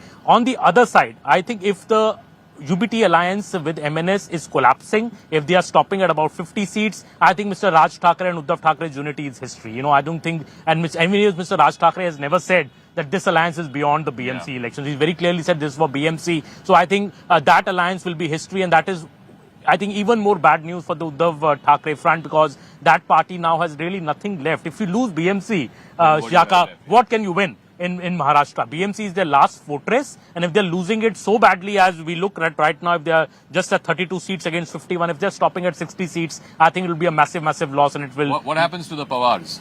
Well, I think the Pawars need to unite, as Sana Malik ji has just said that, if the Thackeray's can unite, why not Pawar? I think all those signals are there because the Thackeray, if you see, the Pawars are also looking, especially Mr. Sharad Pawar, for political relevance in the state. Once such a big, strong leader in Maharashtra, today relegated to almost the sidelines, he also, like Uddhav Thackeray, needs some oxygen, and I think he's tried out. I think what has happened in Pune is an experiment. They have tried to test the waters on how things go, and if they are, but I don't see them winning in Pune also. If they need to win in Pune first to at least, solidify that alliance. Pawars welcome होंगे महायुति में अगर वो अभी ये आना चाहेंगे तो देवेंद्र जी फडणवीस जी है हमारे, वो तय करेंगे, जो वो तय करेंगे वो हम मानेंगे. नहीं, अजीत पवार के खिलाफ भी वो बोले थे पहले 5 साल पहले 7 साल पहले कि वो करप्शन में फंसे हुए हैं, उनको जेल भेजेंगे वगैरह वगैरह. अभी तो वो डेप्यूटी चीफ मिनिस्टर है आपकी सरकार में. देखिए सर, मैं फिर से वही कहूंगी कि ये जो लेवल पे डिसीजन होना है वो लेवल पे होगा, और जो भी होगा अच्छे के लिए अगर होता है तो वो हम सबको. Even Ajit Pawar's family, this whole controversy which had happened over the land matter, I don't think Mr. Devendra Fadnavis was too happy with the way it panned out. In fact, he had said very strong action will be taken. So there have been tensions, I think, between the Mahayuti alliance, especially as far as Mr. Ajit Pawar is concerned. So the tensions between Mr. Shinde and Mr. Fadnavis will ease up now that if these numbers hold. The numbers currently BJP alliance 56 and Sena UBT plus M&S is at 36. Shaka, there is no tension between Shinde or Fadnavis ji or Ajit Pawar ji as far as Mahayuti government is concerned. They are very strongly doing development work. What we are doing for the people of Maharashtra, definitely we are getting support. But one thing we are not discussing or we are not considering is that in Mumbai, with UBT and M&S, there is one party called NCP Sharad Pawar also. Yes. They are contesting in alliance with them. For 12 seats are allotted to Sharad Pawar's party. Yes. That also we must consider. Not winning when UBT is not doing well, it means Sharad Pawar is also not doing well in Mumbai. Okay. Sana Malik? See, I will talk about only Rashtrawadhi Congress party, that is whom's under leadership I work, that is Ajit Dada Pawar. And when you're talking about tiffs in Mahayuti, see, being an MLA, I clearly work very closely with the government. And whenever we are there don't seem to be any tiff. And Rashtrawadhi Congress party and my leader Ajit Dada Pawar, I think in the entire Mahayuti, it is only Rashtrawadhi Congress party who meets his leadership every week. Like we have a Tuesday or a Wednesday fixed, which we meet every week and we discuss all that is happening within the government and all that is happening within the party. So right now with the discussions, we see there's no issues, but whatever has been done right till now, the local body alliance and everybody has discussed, each and every zilla has been discussed, each and every stand has been discussed, okay, what is to be done and how it is going to be forward. Few decisions are left on the local bodies like udhar ke karyakarta and everybody, but stand and the route has been fixed. It is not कि हमको divert होना है, जैसे BJP और कांग्रेस ने कहीं alliance कर लिया, बीजेपी और MIM ने कहीं अलायंस कर लिया, लेकिन हमारी पार्टी को दिशा दी गई है कि you are safe here and you are not supposed to be going here. Okay, you're safe here. As somebody said, "Ek hai to safe hai" is a coinage that was given by Mr. Yogi Adityanath that was used liberally here in Maharashtra as well. Let me now get in some more breaking news. Again, Sena UBT is already crying foul. Sanjay Raut is now alleging that there was apparently a meeting between Election Commission officials and senior BJP leaders yesterday right after polling. He's asking why. He says that the model code of conduct is still in place. Why was there such a meeting? This is his allegation. Sena UBT already sort of crying foul, saying why there is some kind of collusion between the Election Commission and the BJP. Is this sort of familiar vote chori narrative again because they've lost another election? Well, I think it already started yesterday with the indelible ink controversy, where the opposition, the Thackeray brothers, basically saying that the marker is being put on your finger and you can wash it off with sanitizer or a hand wash and you can go and vote again. I think that controversy was raised, but I think an inquiry has been marked into that by the State Election Commission, by the way. So they have taken it seriously, and they have said that in the next Zilla Parishad election they will not use that particular marker. But that all said, Zaka, it is very difficult for somebody to vote a second time. When you go to vote, your name is ticked off the list, your photo is marked, everything is done. People are finding it difficult to vote once. Some people went and did not find their name in the electoral roll. So I think it's very unfathomable that people can actually go and vote twice. So I think this is more of a... Let's play out that bite of Mr. Sanjay Raut. I believe it's just ready. He's also talking about this, that a number of names, according to him, were struck out from the electoral rolls. Let's listen into what he's alleging already. Even as counting has just, 45 minutes since counting began. जो voting pattern चलाया सरकार ने, ये बेहद गंभीर बात है।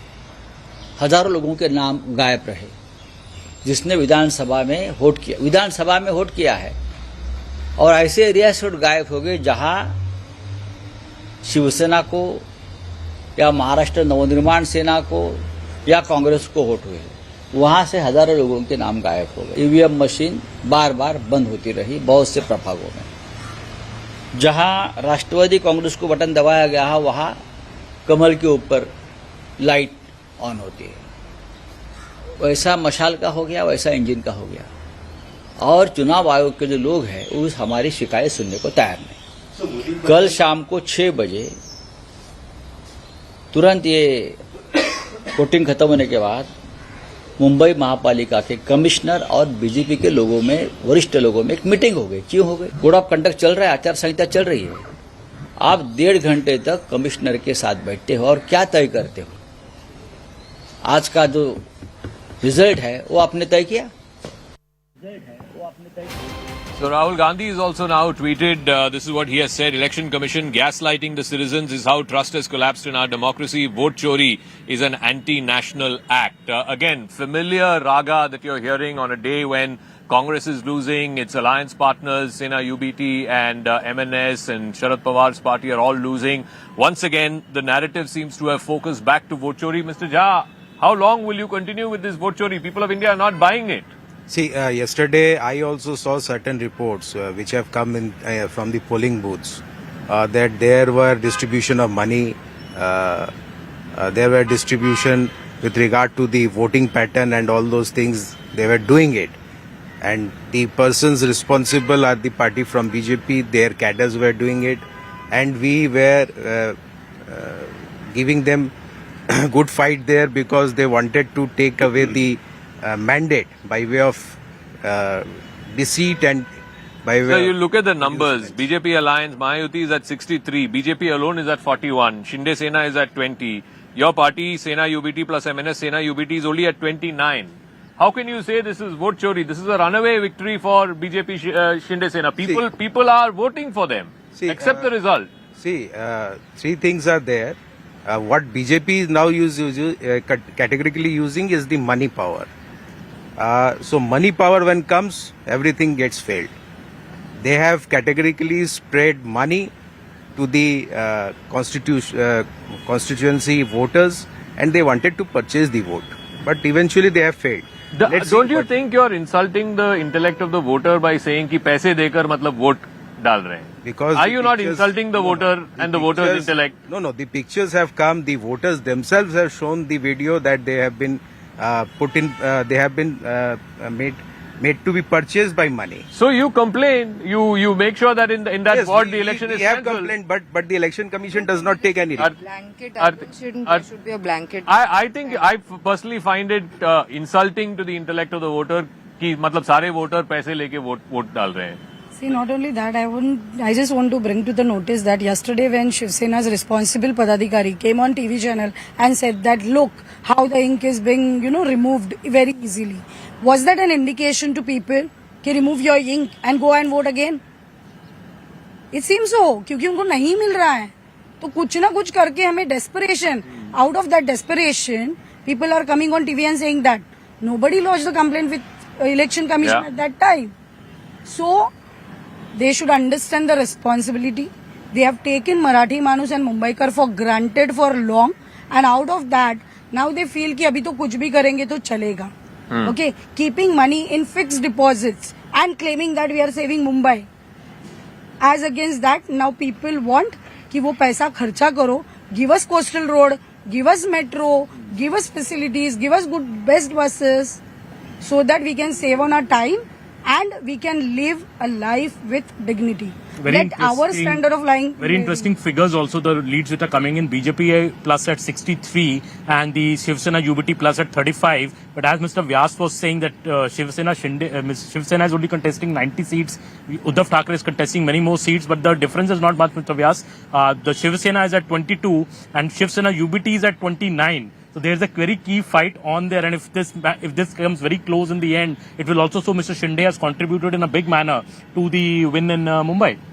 So people are Mumbai are voting for development. Apart from what we have discussed, because your leader so far was seen as a Thane leader, not as a Mumbai leader. So he was Maharashtra leader. He was always a Maharashtra leader. He led Maharashtra for 2.5 years like a warrior, 24/7. When other leader was sitting at home having Facebook Live, he was on the spot always. So that's why the people have voted for Yuti in November 2020. Let's ask Sanjay Nirupam, who's also leader of the Shiv Sena Shinde faction, who's now joining us. Sanjay Nirupam ji, latest numbers: BJP-led Mahayuti alliance 63, 41 to BJP and 22 to the Shiv Sena. Do you think people of Mumbai have once and for all settled that the legacy of Balasaheb Thackeray is now with Shinde Sena, your leader, Mr. Eknath Shinde, and not with the Thackeray brothers? I don't want to get into this controversial topic. All I want to say is that the Mumbaikars, the voters of Mumbai, have voted in the name of development of the city. They don't want to get divided in the name of caste, creed, religion or language. The way Thackeray brothers played their election campaign, the way they started dividing the people of Mumbai in the name of language, in the name of province, in the name of prant, that is completely going to be rejected by the people of Mumbai. Because Mumbaikars who are living in 2026 now, they are no more backward. They don't want to get into this identity politics. They are much more interested in the development of the city, and for last 4 years, the Mahayuti government is delivering. The way metro has started, underground metro is working in Mumbai, the way coastal road is functioning in Mumbai, the way road development is taking place, the way housing sector is taking place, the way BDD Chap was developed by our government, it started developing, the way cluster development process we have started, and the way overall Pagadi free buildings, the old buildings of South Mumbai, and overall slum redevelopment scheme is being implemented. That is being accepted by the voters of Mumbai, and that is why I would like to say that the Mumbai. Mr. Nirupam, it's also a fact that there are problems galore in Mumbai, whether it is potholed roads, whether it is flooding when the monsoon happens. Today we are sitting overlooking the gateway of India. We can't see the gateway because of the smog, because of the pollution. I mean, these are all issues that your government has to also answer for. Of course, you are 100% correct. That these are the challenges before the government, and these are going to be the challenges before the municipal corporation, which is going to be elected today. So we have to focus on pollution also. We have to focus on the overall health of the Mumbaikars also. We have to focus on the development and the good functioning of the hospitals and the primary schools in Mumbai also. And that is what we are going to do. That is what we are planning to do. When Shinde ji was Chief Minister of Maharashtra for 2.5 years, he has started Bala Saheb Thackeray Apala Dawakhana. That is one of the best health scheme in our city.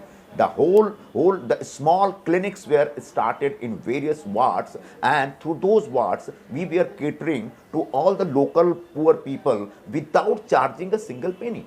But when Mr. Uddhav Thackeray was controlling BMC, he was completely failed in maintaining all the BMC hospitals, which are big in our city. As far as the potholes is concerned, yes, this is a big issue. But for the first time in this monsoon, Mumbai witnessed very less potholes. Why? Because we are developing the concrete roads in Mumbai. When Shinde ji was Chief Minister, he announced that spending 6,000 crore, I'm going to concretize all the internal roads of Mumbai. Almost 70% of the work is done, and all those areas where the concrete road is constructed, there were no potholes found in last monsoon. Similarly, Mr. Nirupam, also we see the results, coming in slowly, but the opposition is already crying vote chori. They are saying that this election is being won by the NDA with the help of money power. The indelible ink controversy is being raised, and also if you would like to comment on the performance, of the Congress party, which has completely collapsed. What does that show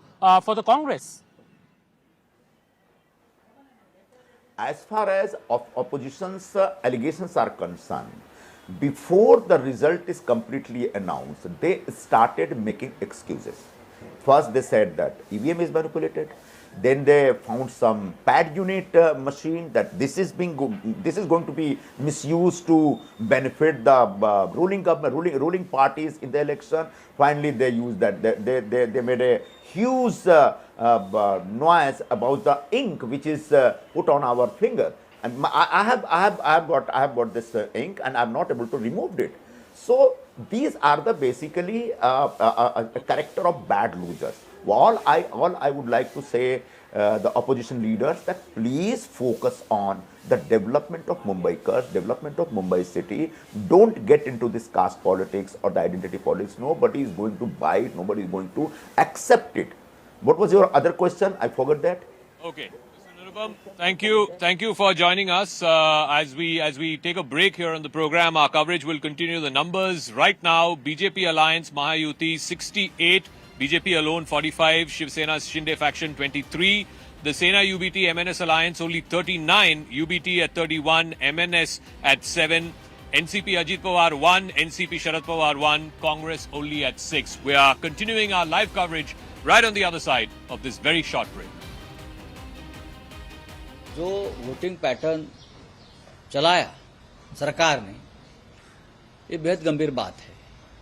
हजारों लोगों के नाम गायब रहे, जिसने विधानसभा में vote किया है, और ऐसे एरिया से वोट गायब हो गए जहां शिवसेना को या महाराष्ट्र नवनिर्माण सेना को या कांग्रेस को वोट हुए। वहां से हजारों लोगों के नाम गायब हो गए। ईवीएम मशीन बार बार बंद होती रही बहुत से प्रभागों में। जहां राष्ट्रवादी कांग्रेस को बटन दबाया गया है, वहां कमल के ऊपर लाइट ऑन होती है। वैसा मशाल का हो गया, वैसा इंजन का हो गया। और चुनाव आयोग के जो लोग हैं वो हमारी शिकायत सुनने को तैयार नहीं। कल शाम को 6 बजे तुरंत ये वोटिंग खत्म होने के बाद मुंबई महापालिका के कमिश्नर और बीजेपी के लोगों में, वरिष्ठ लोगों में एक मीटिंग हो गई। क्यों हो गई? कोड ऑफ कंडक्ट चल रहा है, आचार संहिता चल रही है। आप 1.5 घंटे तक कमिश्नर के साथ बैठते हो और क्या तय करते हो? आज का जो रिजल्ट है वो आपने तय किया?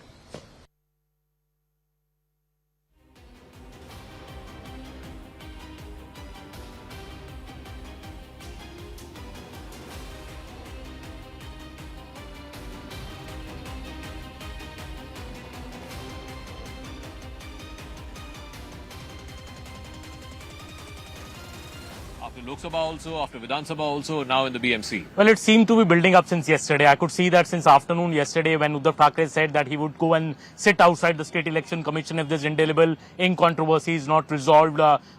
Before that, I had a spokesperson from the NCP, Sharad Pawar faction, the former mayor, Nirmala ji, who clearly said this election has already been stolen by the ruling coalition on the basis of money, power and manipulating the electoral rolls. So, and yesterday also we saw, Uddhav Thackeray clearly saying that many people have not been able to cast their vote, clearly hinting at that his voters are not being allowed to cast their vote. I think, Zaka, all of this is a predictable pattern. We see that just before election day. We're seeing it today as well. I think the larger issues which remain, which are not being answered by the opposition is that why have they not been able to capture the imagination of the local Mumbaikar? When you don't speak about civic issues, when you only speak about Marathi Manus uniting on the basis of religion, obviously the young, the Gen Z voter does not connect with you. And I think the development narrative of the BJP, of the NDA and the cohesiveness that BJP and Shiv Sena have shown in Mr. Eknath Shinde seems to have worked its magic. The Shiv Sena Shinde had a big point to prove in Mumbai because, Shinde was seen as a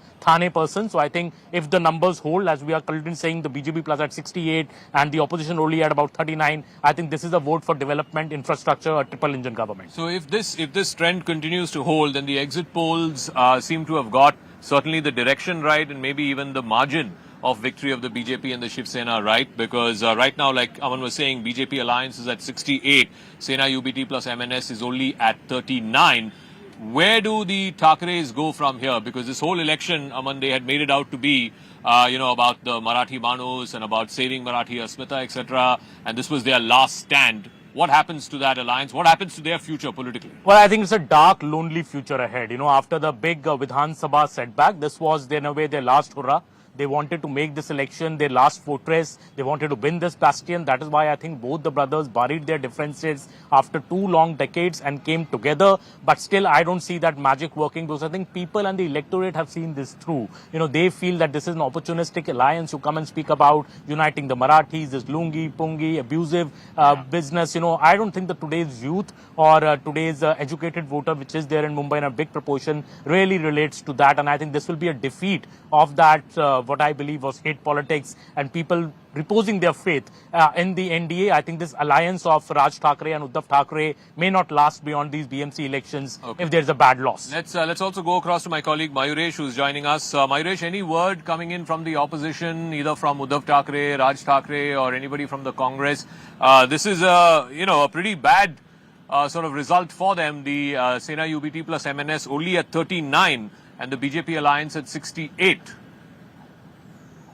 Absolutely, Zaka. Right now, I'm at the headquarters of Shiv Sena, which is a Sena Bhavan, and it is completely silent over here. A few leaders have gone inside, but we tried to speak with them, but they said that we need to see the results first, and let the results come, then we will speak. But as of now, no word from the Thackeray brothers yet. Yeah, just walk us through also in terms of what this means for the BJP and for the Shinde Sena. There were murmurs about not all being well between Mr. Fadnavis and Mr. Shinde. Now with this huge win, or at least they certainly seem to be on the way to a huge win, do those differences get papered over? Do those cracks get papered over? So cracks will remain because see, both the leaders are ambitious leaders. Both the leaders have proved their mettle. Even if you see the results from Thane, they are also indicating towards Shiv Sena led by Eknath Shinde. So both the leaders will definitely prove their mettle, and whatever the responsibility have been given to them, they have completed the task. So that tussle will still remain in Mahayuti. But obviously, when there is a strong central leadership who can pacify the leaders, so that tussle will not come out, the cracks will not come out that open. And even if they come out, then there is always a leadership which can pacify both the leaders. So that will remain because, as I said, both the leaders are very much ambitious. So let me also get a quick word from Yasha, who's joining us from outside the BJP office. What's the mood like there? Have the celebrations already started? Have they started distributing the laddus yet? And what are we expecting? Do we expect the Chief Minister, the State BJP President, the Mumbai BJP President, etc. to be arriving there in the next few hours? Absolutely, Zaka. I'll ask my VJ Manish to show you visuals from right behind me. This is a BJP office. Of course, not laddus, but yes, vada paos have already started right here, considering we're in Mumbai. So, of course, we see a lot of karyakartas, workers of the BJP who've started gathering here ever since this morning. The breakfast has started. We also see a stage already being prepared right outside the BJP office. Clearly, this is a kind of just the beginning to ensure that when the final results are announced is where the celebration could begin. But yes, a lot of buzz outside BJP office right now. Both the sides of BJP office, right outside this BJP office, as we'll show you the visuals, are barricaded. There are stages being prepared. There's a huge LED that's put forth. So yes, in some time from now, once the results are pretty clear, is where we understand who all would be making it here. Usually, as a protocol, when we speak of this, as and when there are celebrations that take place at BJP office, we of course see the state BJP president to come in. Here, of course, considering it's the BMC, so which is Amit Satam, who is the Mumbai BJP chief. He would also be present, and most of the times even the chief minister, considering that this time around it has been the onus on him to ensure that this win is delivered. So clearly this event would in fact be dedicated to him, and which is where we see the kind of preparations being held right here, because both the sides, as you see towards the entry of BJP and office, right now BJP plus Shiv Sena is at 73, Sena UBT plus M&S only at 42, as we welcome Abha Singh into this conversation. What do you make of this result? What is the message from this mandate?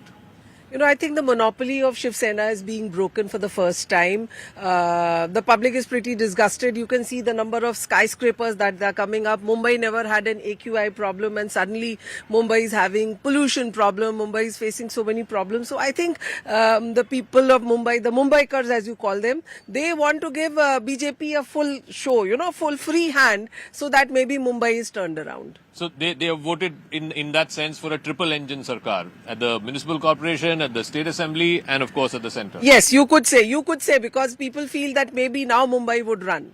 And one more thing, the coastal road, the metro, all these projects which have come up are showing that yes, this government can do something.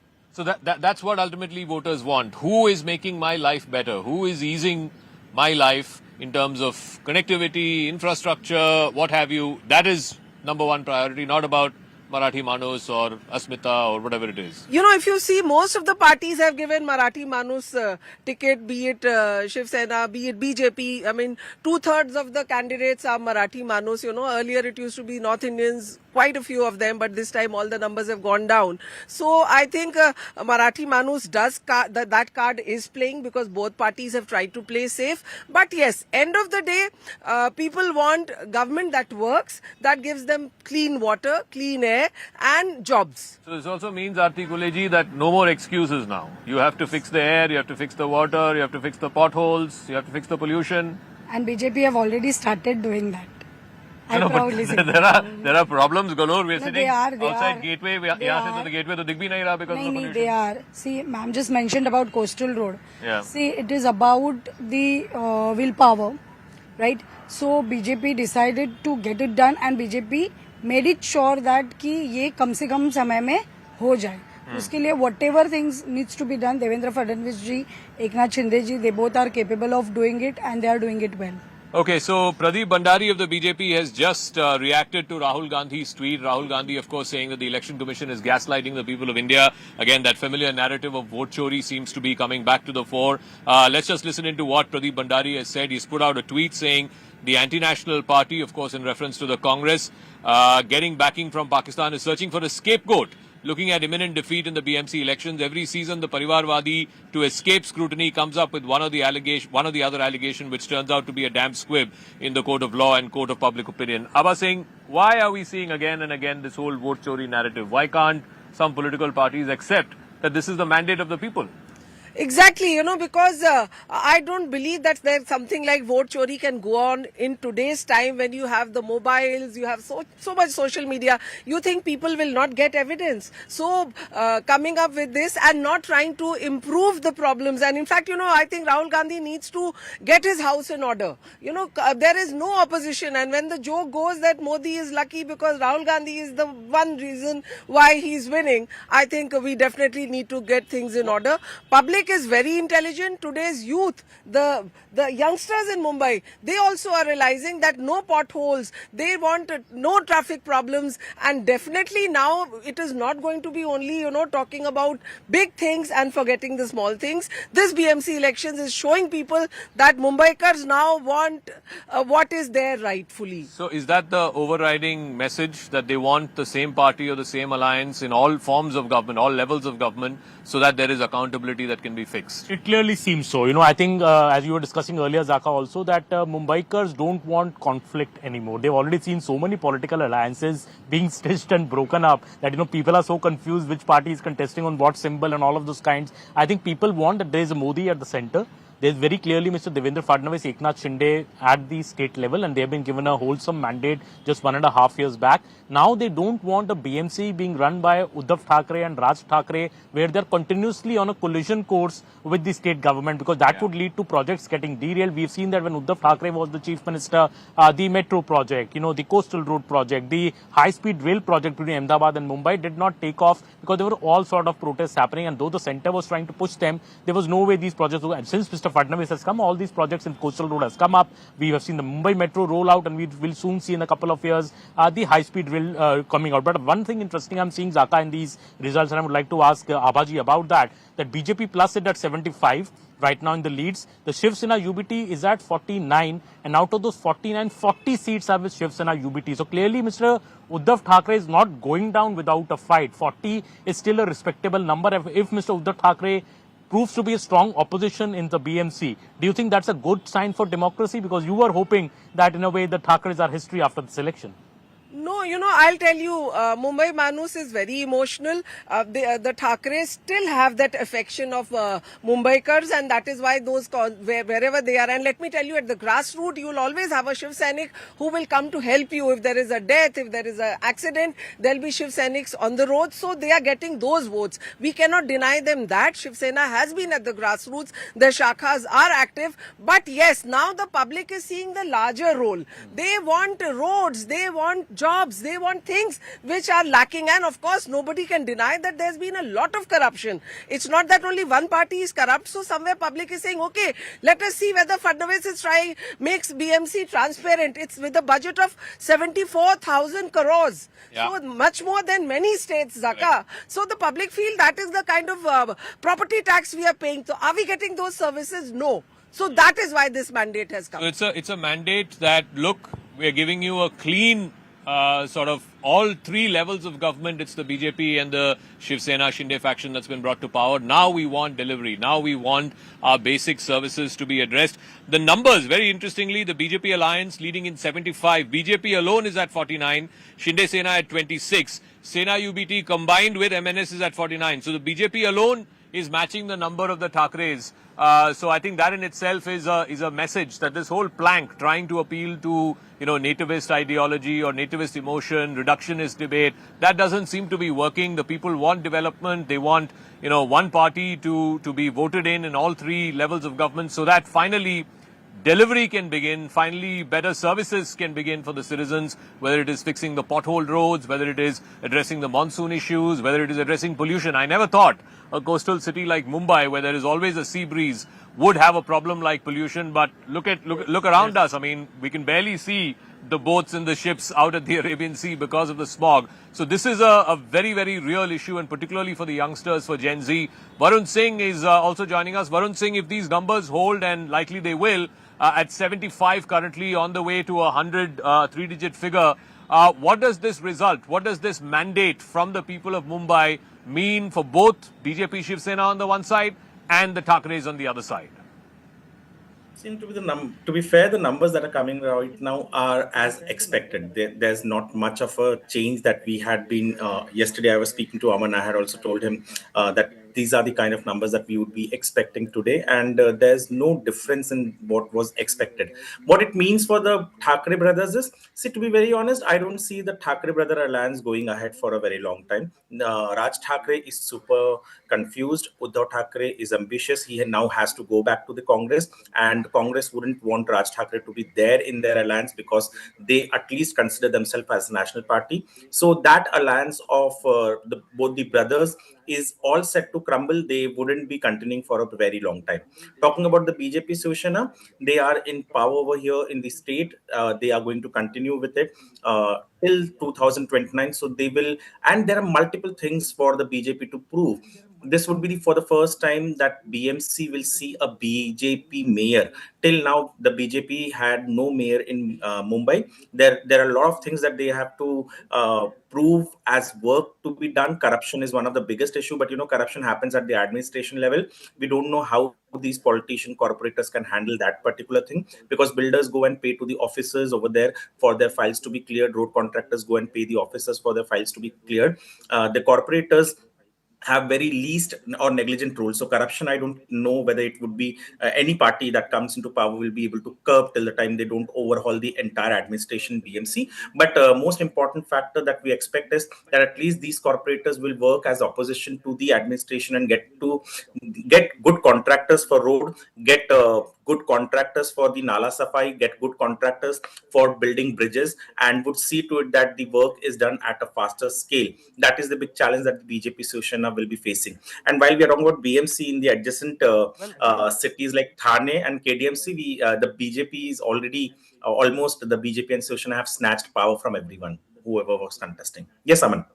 Well, interestingly, Varun, if you look at the figure that Jaka was just mentioning, that the BJP is at 49 and the alliance on the other side is also at 49. So in a way, the BJP is proving to be as strong equally as the Thackeray brothers united. And in fact, Mr. Shinde is proving to be the bonus here with another 26 seats. That really speaks about the BJP's organizational strength, the BJP, how strong the party now is, even in the Mumbai BMC. Absolutely. BJP is one of the strongest party. If you see, in 2017, they won 82 seats, just 2 seats less than the Shiv Sena, which was ruling the BMC for 20 years, then and now 25 years. So it is clearly visible since 2014, when the BJP started, BJP contested the elections for the first time in Maharashtra on its own, the assembly elections. Since then, it has managed to grow its strength. If you see Mumbai MMR, in MMR right now, Bharatiya Janata Party is the leading party compared to any other political party, and it was a given that the Bharatiya Janata Party in Mumbai will be the single largest party. There was no denial in it. There was no confusion about it. They have organization, and the most important thing is they might not have a cadre as aggressive and violent like the Shiv Sena or the Manse, but they have a cadre that knows that when the polling comes, when they visit the polling station, they are hardcore BJP voters and they will vote for them. And that is more important. They might not have an organization as strong as the Shiv Sena, but they have voters who are not swaying on any of these opposite sides. So the BJP voter in Mumbai is a silent voter. They are not the ones who are like Mansa voters or Ubata voters who are loud, who attack people.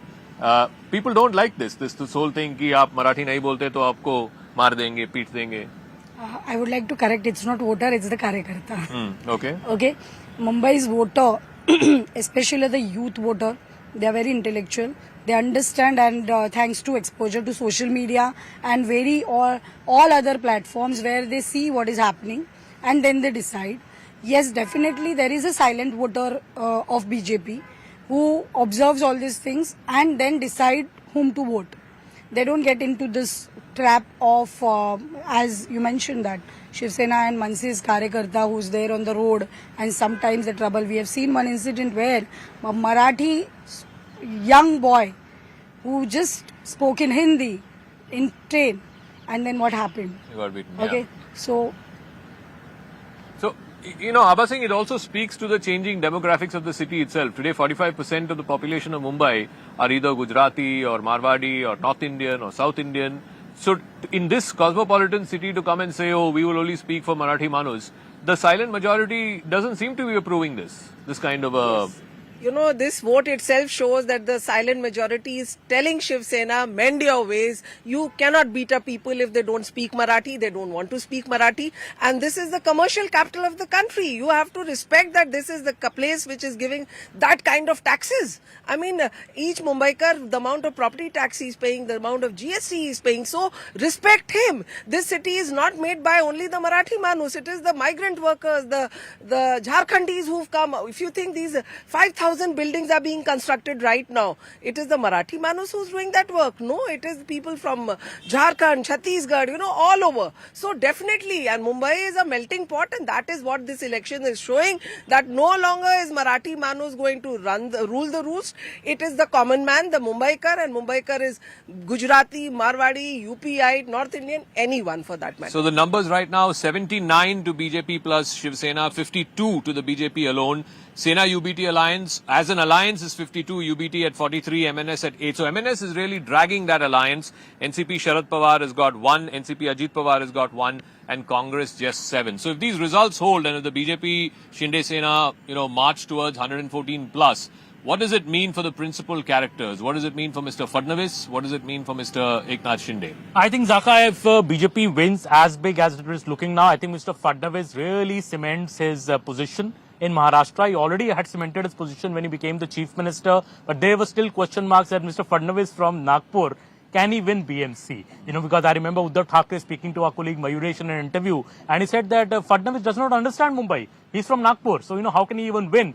So if the BMC is won by the BJP in the manner and so handsomely as we seem it will be, I think Mr. Fadnavis solidifies his position as the Vikas Purush in Maharashtra, as the man who's bringing development, infrastructure. Yes, he did make that pitch of a Marathi Hindu mayor, which I think he may have avoided because, that's not his core, I would say, his image. But yes, he had to do that because of what was happening on the other side. But that said, I think the infrastructure will really get a boost under Mr. Fadnavis. He really believes in bringing, all these projects, expanding the Mumbai metro, solving the pothole issue. Because so far, with different authorities, I think with one party in power, all across Mumbai, all these authorities, it will make it easier for the problems of Mumbai to be solved. And I think that is what the people have voted for. I remember speaking to this young lady who was on a morning walk at Marine Drive yesterday, and I asked her, have you voted? She said, yes, I'm going to vote. But then she said, why this whole Marathi? Again, I'm not a Marathi. I have come from Punjab and settled here around 15 years back. I have contributed to the economy of Mumbai, but today I feel that one alliance does not even care for me. In fact, it detests me. So I don't stand for this politics, and she said, I don't like the BJP so much, but I will still vote for the BJP because I feel at least the BJP will not harm me in any way or abuse me in any way. So I think this Raj Thakray's politics, abuse politics, and we see M&S, as we're seeing in this figure, just at 8 seats, dragging down that alliance. I think people have strongly rejected this hate politics of Raj Thakray. So this whole parochialism, appealing to a nativist sentiment, and at the end of the day, and I strongly believe this, Varun can weigh in on this as well, the Thackerays had this whole exclusive claim on Balasaheb's legacy, and they have the surname, and they will be the upholders of it, and so on and so forth. The people are saying, we don't think so. We don't think that just because you have a famous surname, you have some kind of exclusive rights over power. That's the message from today's mandate, Varun. To be very honest, let me tell you a simple fact, and it is an irony that Aman spoke to someone in Nariman Point, and the woman was like, I want to go and vote, and that is the constituency which has the least voting percentage. Only 20% of people from that constituency have come out to vote. And secondly, Mumbai as such till now has had hardly 35 or 40 in its 100 years of history, has had 35 to 40 or 47 mayors who are Maharashtrians. But one thing I would like to tell, Abha Singh in her just said that Marathi Manus wouldn't be ruling here. I would like to clarify that it is a state in Maharashtra and Marathi Manus rules over here, and Marathi Manus will continue ruling Mumbai, immaterial which political party comes or which political party goes. Yes, the hooliganism needs to be countered, and to be very honest, the BJP towards the start, when M&S started with it, appeared a bit soft and weak when it had to counter Devendra Fadnavis. That the kind of action expected from him as the home minister wasn't seen on the field, and that is one reason why many of the Northeast or many of the people from South or many of the people from Punjab started feeling that Mumbai sort of is not safe, while on ground it was hardly few incidents. But honestly speaking, the demography has changed. Zaka, you mentioned about Gujarati, North Indian, Marwadis, but 20% 50% population of Mumbai is right now Muslims. They are the one who decide who will be the corporators on 35 seats in Mumbai, and most of them are in Mumbai city and central of Mumbai. And this population is also increasing, and that is the reason why I said UBT in the run up will go back to the Congress, because right now not aligning with the Congress is costing him the Muslim vote that he had managed to get in the Lok Sabha and the Assembly. And in Lok Sabha, he could win Northeast Mumbai, he could win South Mumbai, only and only because the Muslim vote consolidated behind UBT. In Assembly, he could win those seats because Muslim votes consolidated behind UBT. And hence, I'm saying that the M&S UBT alliance won't stay long, because UBT has to go back to his core voter, which is not Marathi right now, but the Muslims. All right, a quick response from Awaz Singh before we take a break. Yeah. You know, the very fact, like everyone is pointing out, that Kolaba voted just 20% shows that there is something called apathy also, because the rich feel that there is so much corruption, they can pay and get their work done. So that has to be introspected by BJP, that why is the upper middle class not ready to come out and vote. And I'm sure Fadnavis, the kind of politician he is, he would look into the woes of the upper middle class also, because definitely Marathi Manus will continue, because Fadnavis also said it will be a Marathi Hindu mayor, so we know that it will continue. But the powers don't go only from the Marathi Manus, because that is what is showing that Shiv Sena is losing. It is the other communities that also are holding on to the election. Okay, we'll take a break. The numbers as they stand: the BJP plus Shiv Sena alliance is at 76, BJP on its own is at 50, Shinde Sena at 26. Sena UBT plus M&S is at 54, UBT at 44, M&S dragging that alliance down, and people saying that they don't like this politics of gundagiri and beating up people because they don't speak Marathi. We'll take a quick break, but continuing coverage in the richest civic body in Asia, 75,000 crore budget, the BMC, for the first time, the BJP will likely get its own mayor. First time in 25 years, the stranglehold of the Thackeray family in the BMC has been broken. Quick break, continuing coverage right on the other side.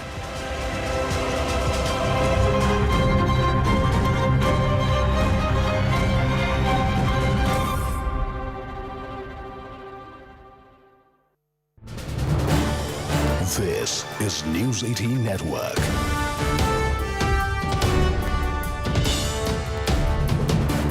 India's largest news network. This debate settled as to who is the true legatee holder of Balasaheb's legacy?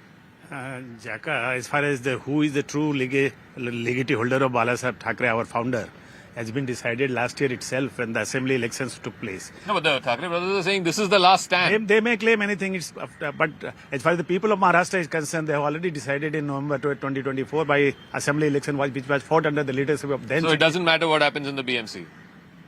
I don't think they are going to do well as far even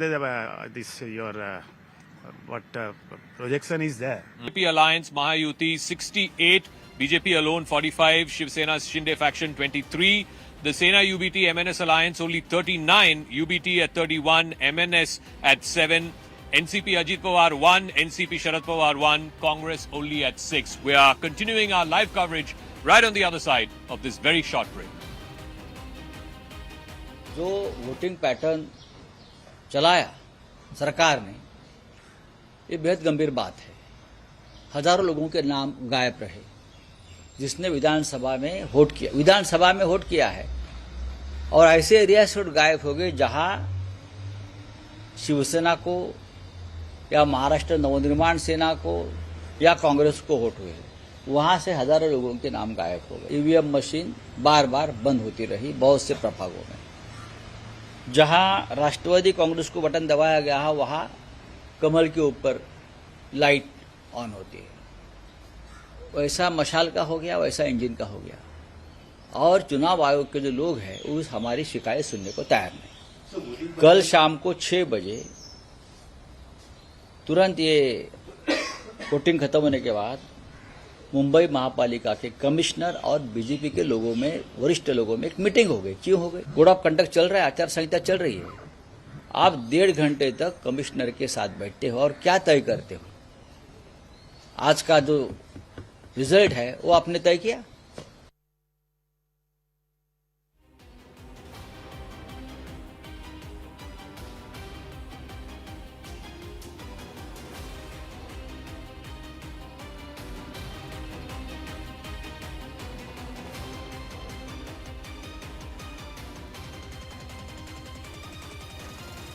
After Lok Sabha also, after Vidhan Sabha also, now in the BMC. Well, it seemed to be building up since yesterday. I could see that since afternoon yesterday when Uddhav Thackeray said that he would go and sit outside the State Election Commission if this indelible ink controversy is not resolved.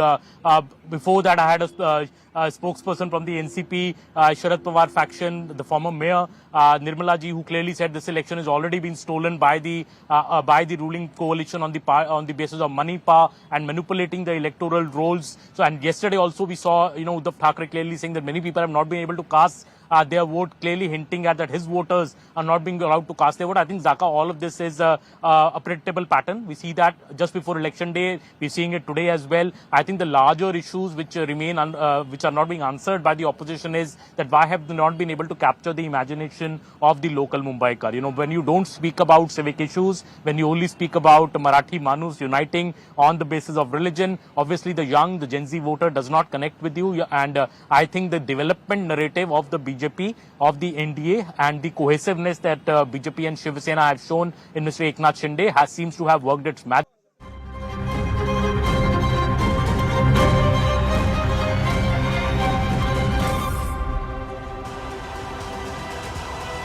Welcome back to our continuing live coverage. We're coming to you from this beautiful location overlooking the Arabian Sea. You can see the beautiful Taj Hotel right in the background. Of course, if you can get past the smog, that is AQI here in Mumbai has been a talking point, has been a real issue, particularly among young voters. But the results as they stand right now, BJP alliance walking away with this BMC election, 75 leads for the BMC and the Shiv Sena.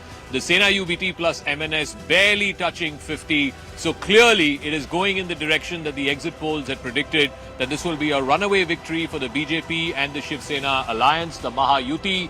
But controversies are already starting. Rahul Gandhi, the leader of the opposition in the Lok Sabha, he's put out a tweet saying that the Election Commission of India is gaslighting the citizens, and that's how trust is broken in democracy. Vote chori is an anti-national act. Is this, again, that familiar vote chori raga that we are hearing every time the opposition loses an election, whether it's a Vidhan Sabha election and now a BMC local body election? So, Aman, again, is he just setting the stage for an excuse for why the Congress is what, at 6 seats or 7 seats? Well, I think the Congress has much to explain. I think the Congress party in recent elections, be it in many other states, has notched up a zero or not performed well at all. And I think the BMC elections is no different. I think first they missed a trick by not aligning alongside the existing Mahavikas Aghadi alliance with the Shiv Sena UBT. They did not do so because they did not want to align with Raj Thackeray, who's also bringing down. So it's, I think, a complete disaster of strategy on the other side. The Congress did not ally with Shiv Sena UBT because they didn't want the M&S. The Shiv Sena UBT wanted the M&S, but the M&S is not performing the way it should have to prop up the Shiv Sena UBT alliance. And both the M&S is losing badly as well as the Congress is losing badly. Congress is right now only at, I think, 8 seats so far. And I think these 8 seats, I will not be surprised if they're mostly the Muslim-dominated seats where the Muslims have voted for the Congress, because Muslims see only Congress as the party now after M&S and Shiv Sena UBT have come together on the other side. So then Congress will thank its stars that it's winning 8 to 9 seats mainly because of the Muslim vote. But overall, the overall alliance strategy of Congress was a disaster. And I think this election, again blaming it on vote chori, I think is not fair. It insults the intelligence of the voter. The voters which came out, 53% voters, yes, a bit less than last time, Zaka, but still 53% people have voted. And I think they have voted for development, infrastructure, triple engine government, not for hate politics or not for politics of the Congress party, which always, is blaming something else for its electoral defeats. Sakshana Salgar of the NCP, Sharad Chandra Pawar, is also here with us. The numbers as they stand. BJP plus is at 65, BJP at 49, Shinde Sena at 16, Sena UBT at 53, UBT itself is at 44, M&S at 8. But, it's very clear, ma'am, that the people of Mumbai are voting for, as Aman said, triple engine Sarkar. They want one party or one alliance because finally they can ask for delivery and accountability. They want their problems fixed. And the narrative of, Marathi Manus and Asmita and all of that did not work. Actually, I want to tell you not only UBT or M&S Raj Thackeray speaking about the Marathi Manus. You see, Devendra ji is currently the CM of Maharashtra. He also stated the Hindutva. He himself started Hindutwawadi banega Mahapur Mumbai ka. Ami Hindus banavnar. It was his line. After that, he don't have faith in his own BJP leaders from the Maharashtra. That's why he called Anna Malai from Tamil Nadu. What he said, he make a controversial statement. For what? They want South Indian votes, they want North Indian votes. They were not talking about Marathi Manus and Mumbai. But I want to tell the nation, Mumbai is about a Marathi Manus, not because I am a Maharashtrian. But when we remember 1960s movement, it was the Sayukta Maharashtra movement. Who died? Not 5 activities died because of the Sayukta Maharashtra movement. None of that is having resonance today. Today's voter does not want all this parochial nativist politics. Currently Mumbai Marathi Mansachiच आहे. आणि इथे yes, it's an international city, but importantly, I want to clear that Marathi माणसाची मुंबई आहे. No, but voters are rejecting that narrative, madam. Look at the results. If the voters bought that narrative, that Thackeray cousins are coming together, they have to save Marathi Manus, they would not be struggling. M&S is at 8 seats. For this also, BJP and their alliance party, Shiv Sena, Shinde Sena, who break the party of Hindutwawadi Balasaheb Thackeray ji, Hindu Hriday Samrat. He is the reason behind that, because the Marathi Manus and the voter of the Mumbai would not believe in their party and will not believe their strategy. कितना भी काम करो, कितना भी vote डालो, सब उनको ही जा रहा है, बीजेपी को ही जा रहा है. ये तो जब आप चुनाव हारते हैं तब EVM please respond to this Aarti ji. I mean EVM, पहले you say EVM is wrong, then you say indelible ink is getting delible. I mean ये क्या है? You accept the voters mandate, respect the voters mandate. This is typical Sharad Pawar sir's style. And see, when we talk about Devendra ji equally speak about Marathi. Mumbaikar have considered that Mumbai में, महाराष्ट्र में मराठी भाषा को जो अभिजात दर्जा मिला है, for that who have put in more efforts, why it was ignored so far, and then how it all have happened. Secondly, here we talk about Marathi candidates. I can come up and it's on public domain. List देखिए आप candidates की. So no doubt Marathi should rule Mumbai. Marathi should be the center. But उसके ऊपर राजनीति करके आज मनसे की जो हालत हुई है वो मुंबईकर देख रहे हैं. उनको मारझोड़ करने वाला मराठी नहीं चाहिए. They want Marathi like Devendra Fadnavis ji, who will talk about development, who will bring the visible picture of development what is happening in Mumbai. No, so you look at also the people who have been on the ground and done work and campaigned. I had the breakup of the leaders and the number of campaigns they have undertaken in Mumbai. Mr. Devendra Fadnavis, the chief minister, he has a state to run. He has had 37 campaigns in Mumbai city alone. Eknath Shinde, deputy chief minister, has had 54 meetings, 25 public meetings, 29 road shows. Ajit Pawar has had 25. Uddhav Thackeray only 3 joint meetings, one in Nashik, one in Thane, one in Mumbai. Raj Thackeray again had only 3 joint meetings. Congress had 0 big sabhas. Varun is also wanting to weigh in on this. I mean, Rahul Gandhi did not come here and campaign. So this also shows that people respect those leaders who are on the ground, who have their ear to the ground, who are willing to go down to the ground and work in the brass tacks. Today Rahul Gandhi is talking about election commission. His party couldn't field candidates in 21 seats in Mumbai, and that shows the seriousness his party showed towards BMC elections. And not only one, I am very disappointed with the NCP Sharad Chandra Pawar spokesperson, who says that Marathis laid down their lives. The 105 Hutatmas in 1960 consists of more than 23 people who were non-Marathis. They had Lohars, they had Patels, they had everyone. So please don't make Mumbai as something that only belongs to Marathis. And this woman has been lying constantly. Earlier also, let me be very honest, Devendra Fadnavis spoke about a Hindu Marathi mayor only after MIM ex-MLA Waris Pathan said that Burkhewali will become the mayor. So he was countering to that particular thing. He never brought in the Hindu thing. And how is it convenient for the Sharad Chandra Pawar's party that one party says that Marathi mayor hoga, and then they say that they are inclusive, and when the Bharatiya Janata Party or any other party says no, the mayor will be Hindu, and then they have a problem with it. Talking about the Congress, they have been not serious about these elections from day one.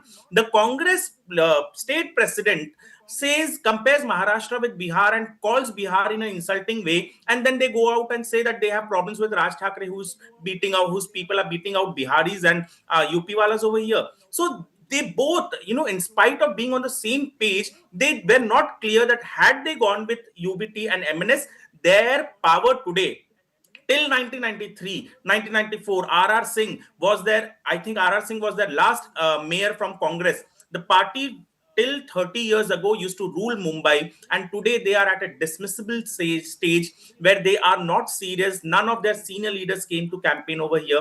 That showed their seriousness, and today when they see, when defeat is on the face of it, they want to tell people that indelible ink is the reason why they are not winning the elections. No one over here in Mumbai believes on those particular things. Undermine the intellect or the wisdom of the voter. You can't disrespect the mandate of the voter by saying कि vote चोरी है, कि ink नहीं है, list में नाम नहीं है. Voters have spoken. Let's respect the mandate. I always respect the mandate. I already contest 2 elections, council elections. That's why I always respect the mandate. मैं कभी लोकतंत्र की ठट्टा नहीं करूंगी, मैं उसका आदर ही करूंगी. लेकिन पहले उन्होंने जो बोला उस पर I want to answer that question. Marathi Manus means Maharashtra's man. It is not particularly belong to Hindu, Muslim, Sikh, Isai, Maratha, OBC. No. Marathi Manus means I want to clear the nation. Marathi Manus means Maharashtra's man. Anybody. Maharashtra's man who born, who fight for the state. हमारा महाराष्ट्र का आदमी, हमारे महाराष्ट्र की व्यक्ति, उसको कहते हैं ये कास्ट या कम्युनिटी से मत जोड़िए. I request you, please, don't do this. This happened in the 1960s. Abba Singh, again, I come back to that point. The point is, this is not resonating with the voters. Voters are not voting for this. Chhatrapati Shivaji Maharaj, doctor Baba Saheb Ambedkar, Punyashlok Ahilya Devi, Ma'am, that is not resonating with the voters. Yes. The Gen Z you are talking of, the new generation, they don't see all this now. For them, what is Marathi Manus? What is Gujarati Manus? The cross-cultural marriages that are taking place. Now you have children marrying internationally. So at this time, nobody is concerned about Marathi Manus or Gujarati Manus. They want economic growth. They want jobs. They want visas. They want H-1B visas. They want tariff to be sorted with the US. That are the factors which people now are moving to. And I just one more thing, and this Manse was only beating up North Indians. People hate him, and you can see from that even if he's talking of Marathi Manus, people are not ready to vote. Uddhav Thackeray is losing because of Raj Thackeray, because people can't stand him. So let us not go by that. It is now only progress, growth, law and order, and yes, corruption. That is something now people want. They are fed up with. I just want to, widen this ambit, not just from Mumbai. In Pune, where Ajit Pawar and Sharad Pawar came together, it's the Mahayuti that is widening the lead there. The Pawar play in Pune has failed to make any impact. Even in Pimpri Chinchwad, it's the Pawars who have faltered. It's the BJP-led Mahayuti that is leading there.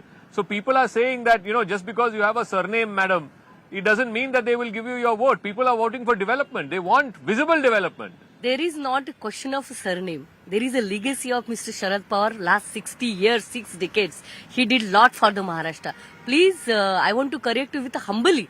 He did a sacrifice, lot sacrifice for the state and nation. But madam, you're coming together, Chacha and Bhatija coming together, alliance has not worked. There is a not merging of the party. There is an alliance. See, यहाँ पे up to we have to wait till 4 p.m. We have to wait till 4 p.m. 4 बजे तक देखिए रुझान आएंगे. We have to talk on that. Ma'am, Pune में और Pimpri Chinchwad में Mahayuti is widening the lead. The Pawars coming together has not helped. I will wait for till 4 p.m. मुझे कोई, I am not in a hurry. मुझे कोई घाई नहीं है. No, I want to bring in 2 things here. See, there were 2 big sabhas happened in Mumbai at Shivaji Park, and people have analyzed the speeches of Uddhav Thackeray, Raj Thackeray ji, and Devendra Fadnavis ji. So, जब भी उद्धव ठाकरे जी और मनसे की सभा थी, तो उसमें क्या-क्या चीजें थी? There was no single word about development. There was no single word for Marathi Manus's development, right? And it was Devendraji's speech where he spoke only and only about development.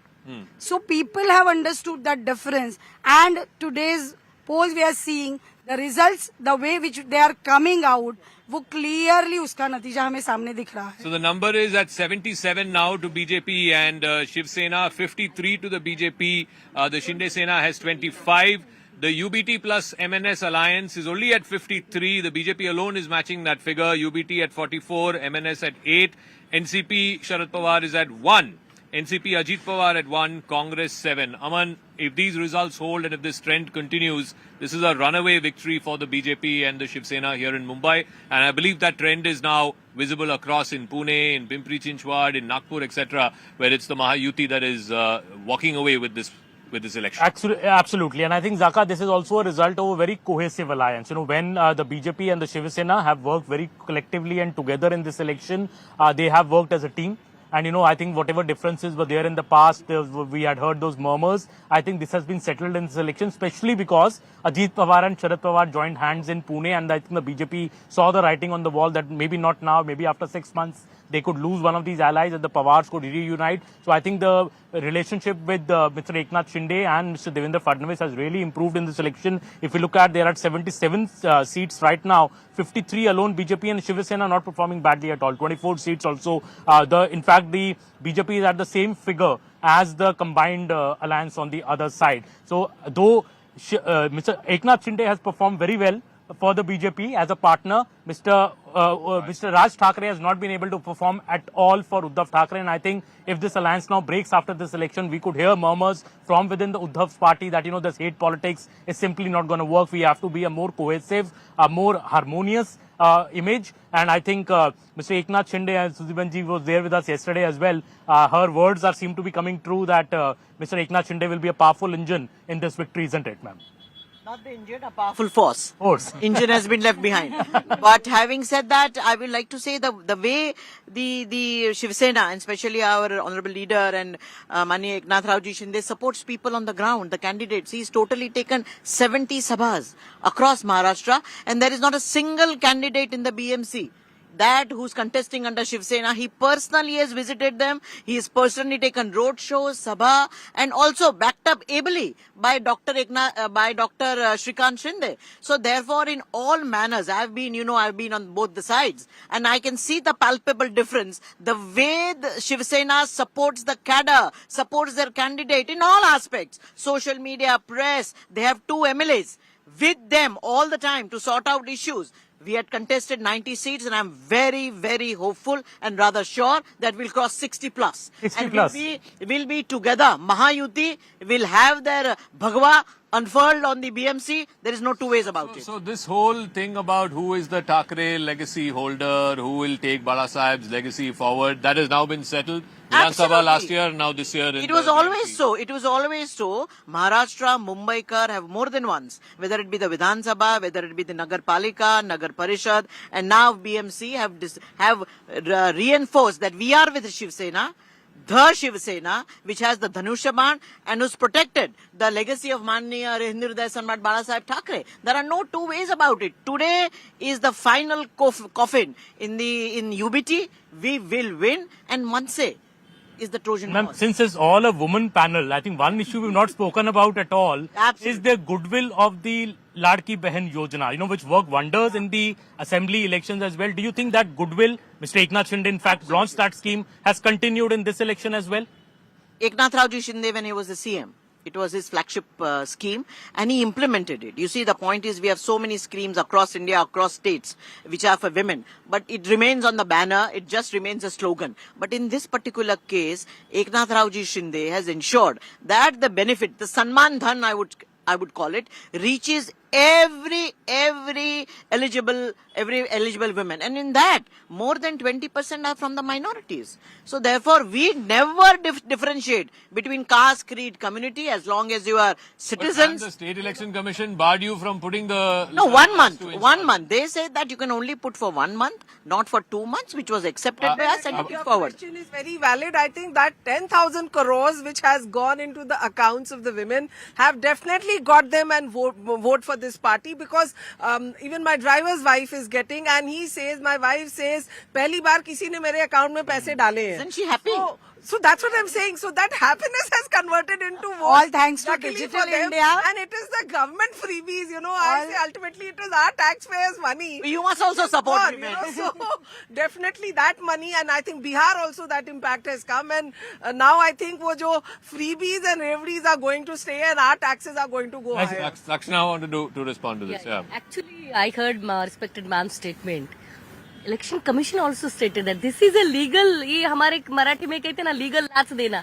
ये legal लाच है before the elections. That's why Election Commission of the state and nation also इनको टोका था. ये क्या चल रहा है भाई? सुप्रीम कोर्ट ने भी टोका था. उन पर उनको कुछ नहीं लग रहा है. Education का मत बात करो. Don't talk about the employment of the women. Don't talk about the safety of the women. Don't talk about the their safety in the big cities. You talk about only revenues. अच्छा दिया है, और उन्होंने बोला कि इससे पहले पैसा ही नहीं आता. Please ma'am, you work in a Congress for many years, or you know that कि Congress allowed women's Rajiv Gandhi योजना था, निराधार योजना था, इंदिरा गांधी आवास, सबको मिला है. Please check the accounts. See how she changed in 360 degree. I wondered. I really wondered. Please, I run a Maha E-Center. I myself give 200. I come from We are having BJP candidate celebration shots coming from the BJP office. Rural, so we are talking about Mumbai. No, hold on. Now, ma'am, you have hardly any. Okay, now you made your point. Let her respond. Unfortunately, while the enthusiasm of my dear friend is very palpable, but she is far from ground reality.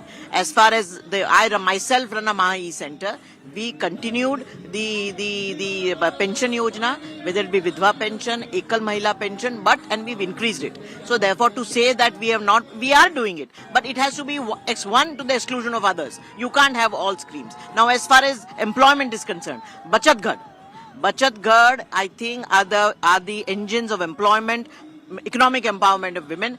Every ward in Mumbai, I mean, we are talking about Mumbai.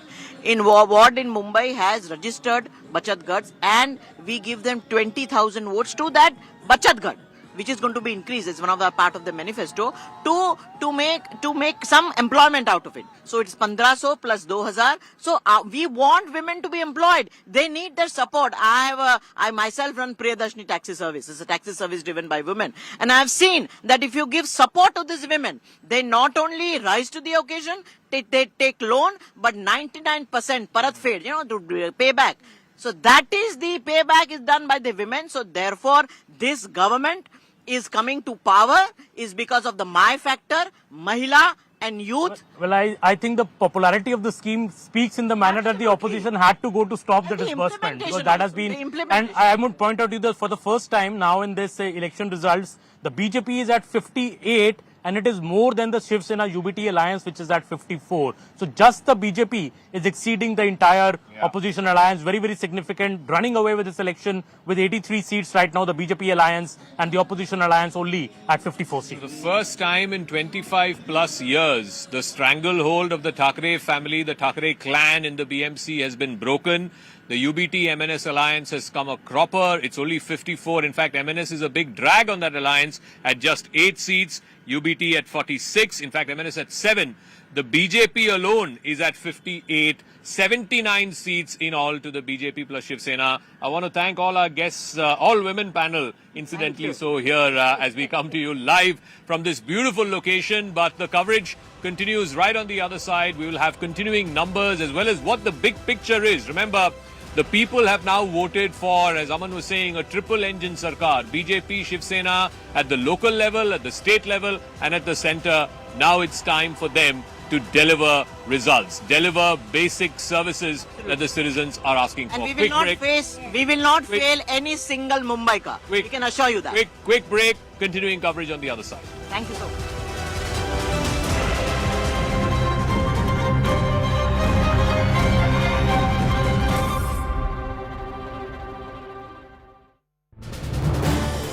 This is News 18 Network.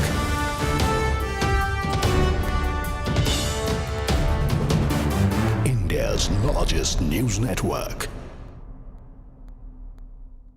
Gateway, the gateway to दिख भी नहीं रहा because of the pollution. They are. See, ma'am just mentioned about coastal road. Yeah. See, it is about the willpower. right? So BJP decided to get it done and BJP made it sure that कि ये कम से कम समय में हो जाए. उसके लिए whatever things needs to be done, Devendra Fadnavis ji, Eknath Shinde ji, they both are capable of doing it and they are doing it well. Okay, so Pradeep Bhandari of the BJP has just reacted to Rahul Gandhi's tweet. Rahul Gandhi, of course, saying that the Election Commission is gaslighting the people of India. Again, that familiar narrative of vote chori seems to be coming back to the fore. Let's just listen into what Pradeep Bhandari has said. He's put out a tweet saying the anti-national party, of course, in reference to the Congress, getting backing from Pakistan, is searching for a scapegoat. Looking at imminent defeat in the BMC elections, every season the Parivarwadi, to escape scrutiny, comes up with one or the other allegation, which turns out to be a damn squib in the court of law and court of public opinion. Abba Singh, why are we seeing again and again this whole vote chori narrative? Why can't some political parties accept that this is the mandate of the people? Exactly, because I don't believe that there's something like vote chori can go on in today's time when you have the mobiles, you have so much social media. You think people will not get evidence? So coming up with this and not trying to improve the problems. And in fact, I think Rahul Gandhi needs to get his house in order. There is no opposition. And when the joke goes that Modi is lucky because Rahul Gandhi is the one reason why he's winning, I think we definitely need to get things in order.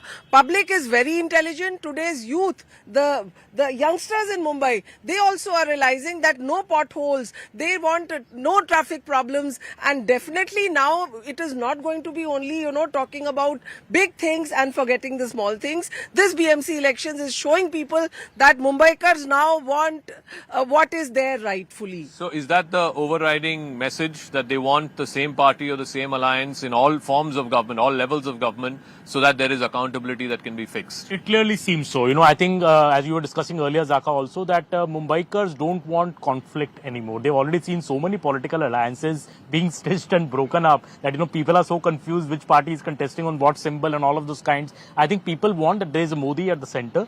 There's very clearly Mr. Devendra Fadnavis, Eknath Shinde at the state level, and they've been given a wholesome mandate just 1.5 years back. Now they don't want a BMC being run by Uddhav Thackeray and Raj Thackeray, where they're continuously on a collision course with the state government, because that would lead to projects getting derailed. We've seen that when Uddhav Thackeray was the chief minister, the metro project, the coastal road project, the high-speed rail project between Ahmedabad and Mumbai did not take off because there were all sort of protests happening, and though the centre was trying to push them, there was no way these projects would. And since Mr. Fadnavis has come, all these projects in coastal road has come up. We have seen the Mumbai metro roll out, and we will soon see in a couple of years the high-speed rail coming out. But one thing interesting I'm seeing, Zaka, in these results, and I would like to ask Abhaji about that BJP plus it at 75 right now in the leads. The Shiv Sena UBT is at 49, and out of those 49, 40 seats are with Shiv Sena UBT. So clearly Mr. Uddhav Thackeray is not going down without a fight. 40 is still a respectable number. If Mr. Uddhav Thackeray proves to be a strong opposition in the BMC, do you think that's a good sign for democracy? Because you were hoping that in a way the Thackerays are history after this election. No, I'll tell you, Mumbai Manus is very emotional. The Thackerays still have that affection of Mumbaikars, and that is why those wherever they are. And let me tell you, at the grassroots, you will always have a Shiv Sainik who will come to help you. If there is a death, if there is an accident, there'll be Shiv Sainiks on the road. So they are getting those votes. We cannot deny them that. Shiv Sena has been at the grassroots. The shakhas are active. But yes, now the public is seeing the larger role. They want roads, they want jobs, they want things which are lacking, and of course nobody can deny that there's been a lot of corruption. It's not that only one party is corrupt, so somewhere public is saying, okay, let us see whether Fadnavis is makes BMC transparent. It's with a budget of 74,000 crores. Yeah. So much more than many states, Zaka. Right. So the public feel that is the kind of property tax we are paying. So are we getting those services? No. So that is why this mandate has come. So it's a mandate that, look, we are giving you a clean sort of all three levels of government. It's the BJP and the Shiv Sena Shinde faction that's been brought to power. Now we want delivery. Now we want our basic services to be addressed. The numbers, very interestingly, the BJP alliance leading in 75. BJP alone is at 49. Shinde Sena at 26. Sena UBT combined with M&S is at 49. So the BJP alone is matching the number of the Thackerays. So I think that in itself is a message that this whole plank trying to appeal to nativist ideology or nativist emotion, reductionist debate, that doesn't seem to be working. The people want development. They want one party to be voted in all three levels of government, so that finally delivery can begin. Finally, better services can.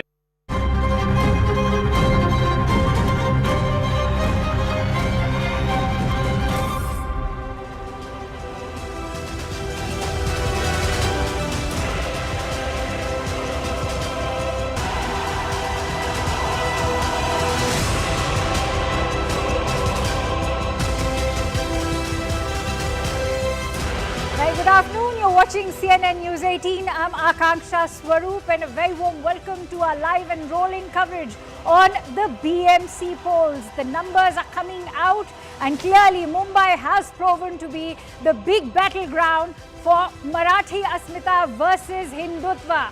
BJP is clearly emerging as the strong contender in the results that are trickling in. CNN News 18 is bringing you a minute-by-minute update of all the results. On that note, let's also break down the numbers for you. This is what it's looking like.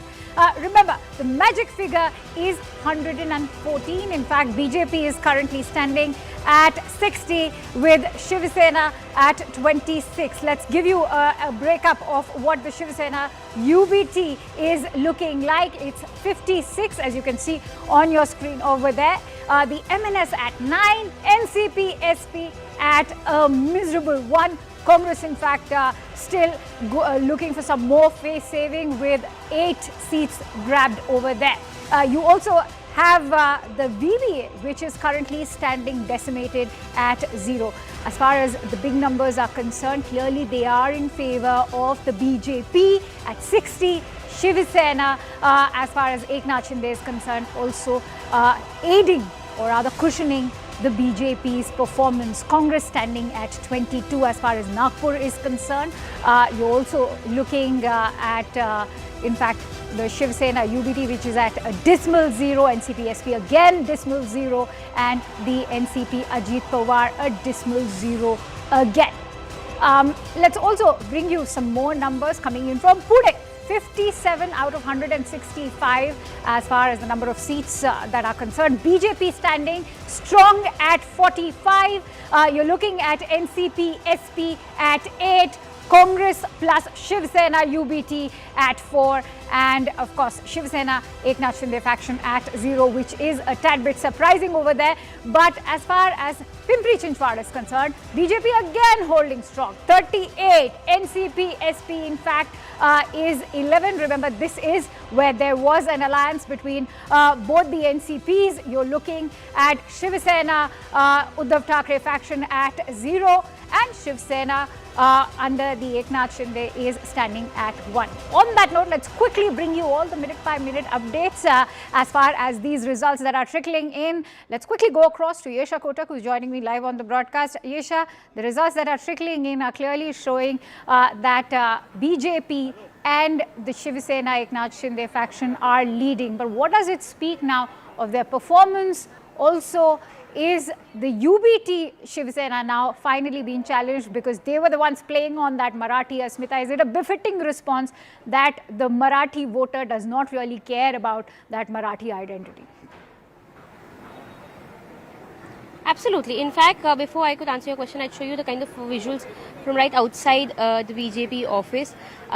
This clearly, like you've been speaking about, speaks of the performance of BJP, and rightly so, because we clearly see the kind of preparations that are underway with the kind of results that are coming in. Maybe in the next couple of hours, there'll be celebration that will be held right here at BJP office. You see a stage is being set. There's an LED that's put to show the figures, the numbers that are trickling in. And, on both the sides, you see barricading. Clearly, in the next couple of hours, we'd also see that the state leadership, possibly the chief minister, the Mumbai BJP leadership, all of them would be present here to hold the celebration. This, when we speak of, clearly BMC was a big battle. In fact, 25 years since last 25 years, we saw that Shiv Sena UBT, of course, then the BJP was in alliance with them, had a stronghold over BMC, but this time around the Mahayuti was quite clear that it could be a triple engine Sarkar, in the sense that there would be a BJP at the center, at the state and at BMC. The figures that in fact revealed so far, but What's also important to know that is, like we were discussing, Pimpri Chinchwad, Pune, some of these places which have been stronghold for NCP. So far, BJP is leading in those areas as well. So will the Nagar Parishad election be repeated all over again now in municipal corporation election? That's something we'll be able to clarify only in the next couple of hours. But in several other municipal corporations apart from BMC, also we let's see quickly that come the just to Mahayuti the has been leading. BMC now, Yesha, and let's look at the numbers. You're looking at BJP standing at 86. You're looking at Shiv Sena UBD faction, in fact, standing at 57, which is not bad at all. And that also goes on to say that with the Thackeray brothers now uniting after, say, 20 years, that magic somewhere seemed to have played. And there's also this affection that perhaps the Marathi Manus has for the Thackeray legacy. Absolutely. In fact, let's understand the whole concept of why the Thackeray cousins had to come together. Of course, we see the whole Marathi Asmita, the Marathi pride concept being spoken time and again in the run-up to this election. But if you compare this to the Vidhan Sabha election, at that point it was quite clear that the Marathi Manus vote or the Marathi votes had shifted towards the Shinde camp, which is where there was this need for the Thackeray cousins to come together. This was more of an emotional appeal for the Marathi Manus to unite, and that's what we saw in the speeches, be it that of Raj Thackeray or for that matter of Uddhav Thackeray.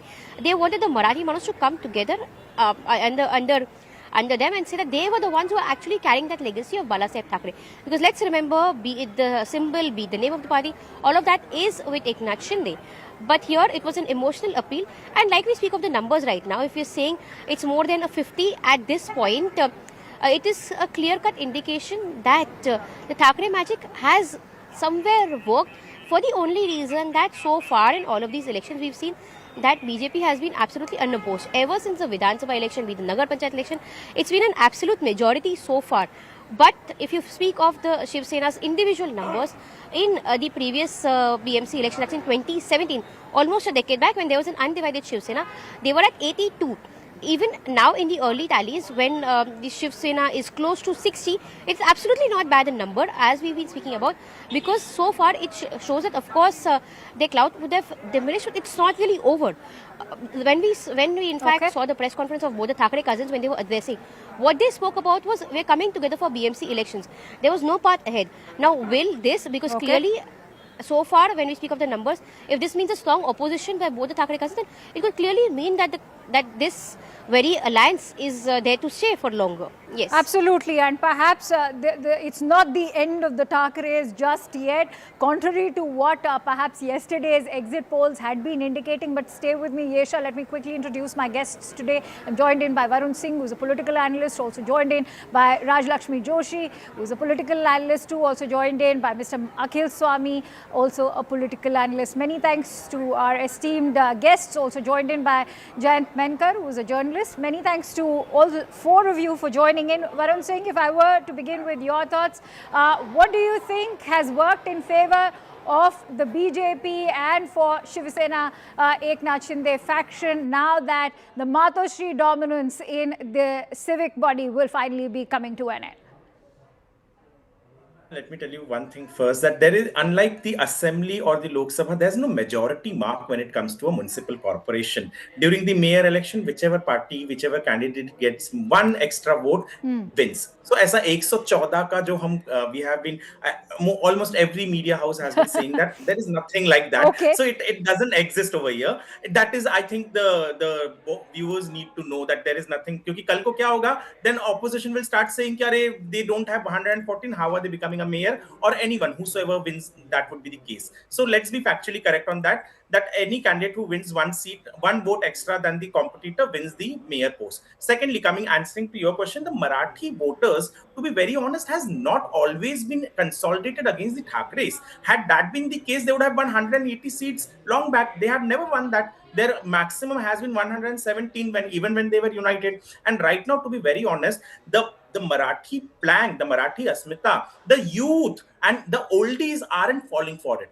Those people who are falling for it are the one who are of the middle age, and they are still with the UBT and M&S in Mumbai, and they have voted for them. And surprising to see that in spite of heavyweights, ministers working in the Worli, Mahim and Sivri constituencies from the Bharatiya Janata Party, from the Shiv Sena, trying to थोड़ा सा हवा निकालने की कोशिश कर रहे थे of UBT and MNS. There they have failed, because right now what I see is that Hemangi Varlikar has won from Varli Koliwada seat, which from where Aditya Thackeray is the MLA. So all those seats they have retained. But in the larger picture, the larger perspective is, yes, for the first time after 25 or 30 years, the Bharatiya Janata Party will have a mayor in BMC. The Shinde Sena has performed exceptionally well than what was projected in the exit poll, and MNS has dragged the UBT way down, and Congress is decimated. Sad to say that 30 years ago they had a mayor in Mumbai. R.R. Singh was, I think, their last mayor, or probably second last mayor, and now they are decimated to single digit.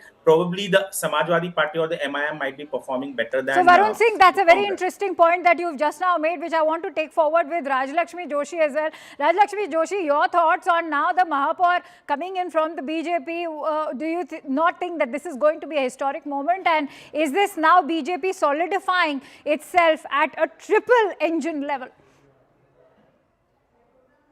Yeah, this looks like a historic win for the BJP, because very frankly, if you look at it, it's not just in the BMC. If you look across all municipal corporations, that there are 29 municipal corporations that went to the polls yesterday, and if you look at it, everywhere the BJP, I'm talking about BJP individually, is leading everywhere.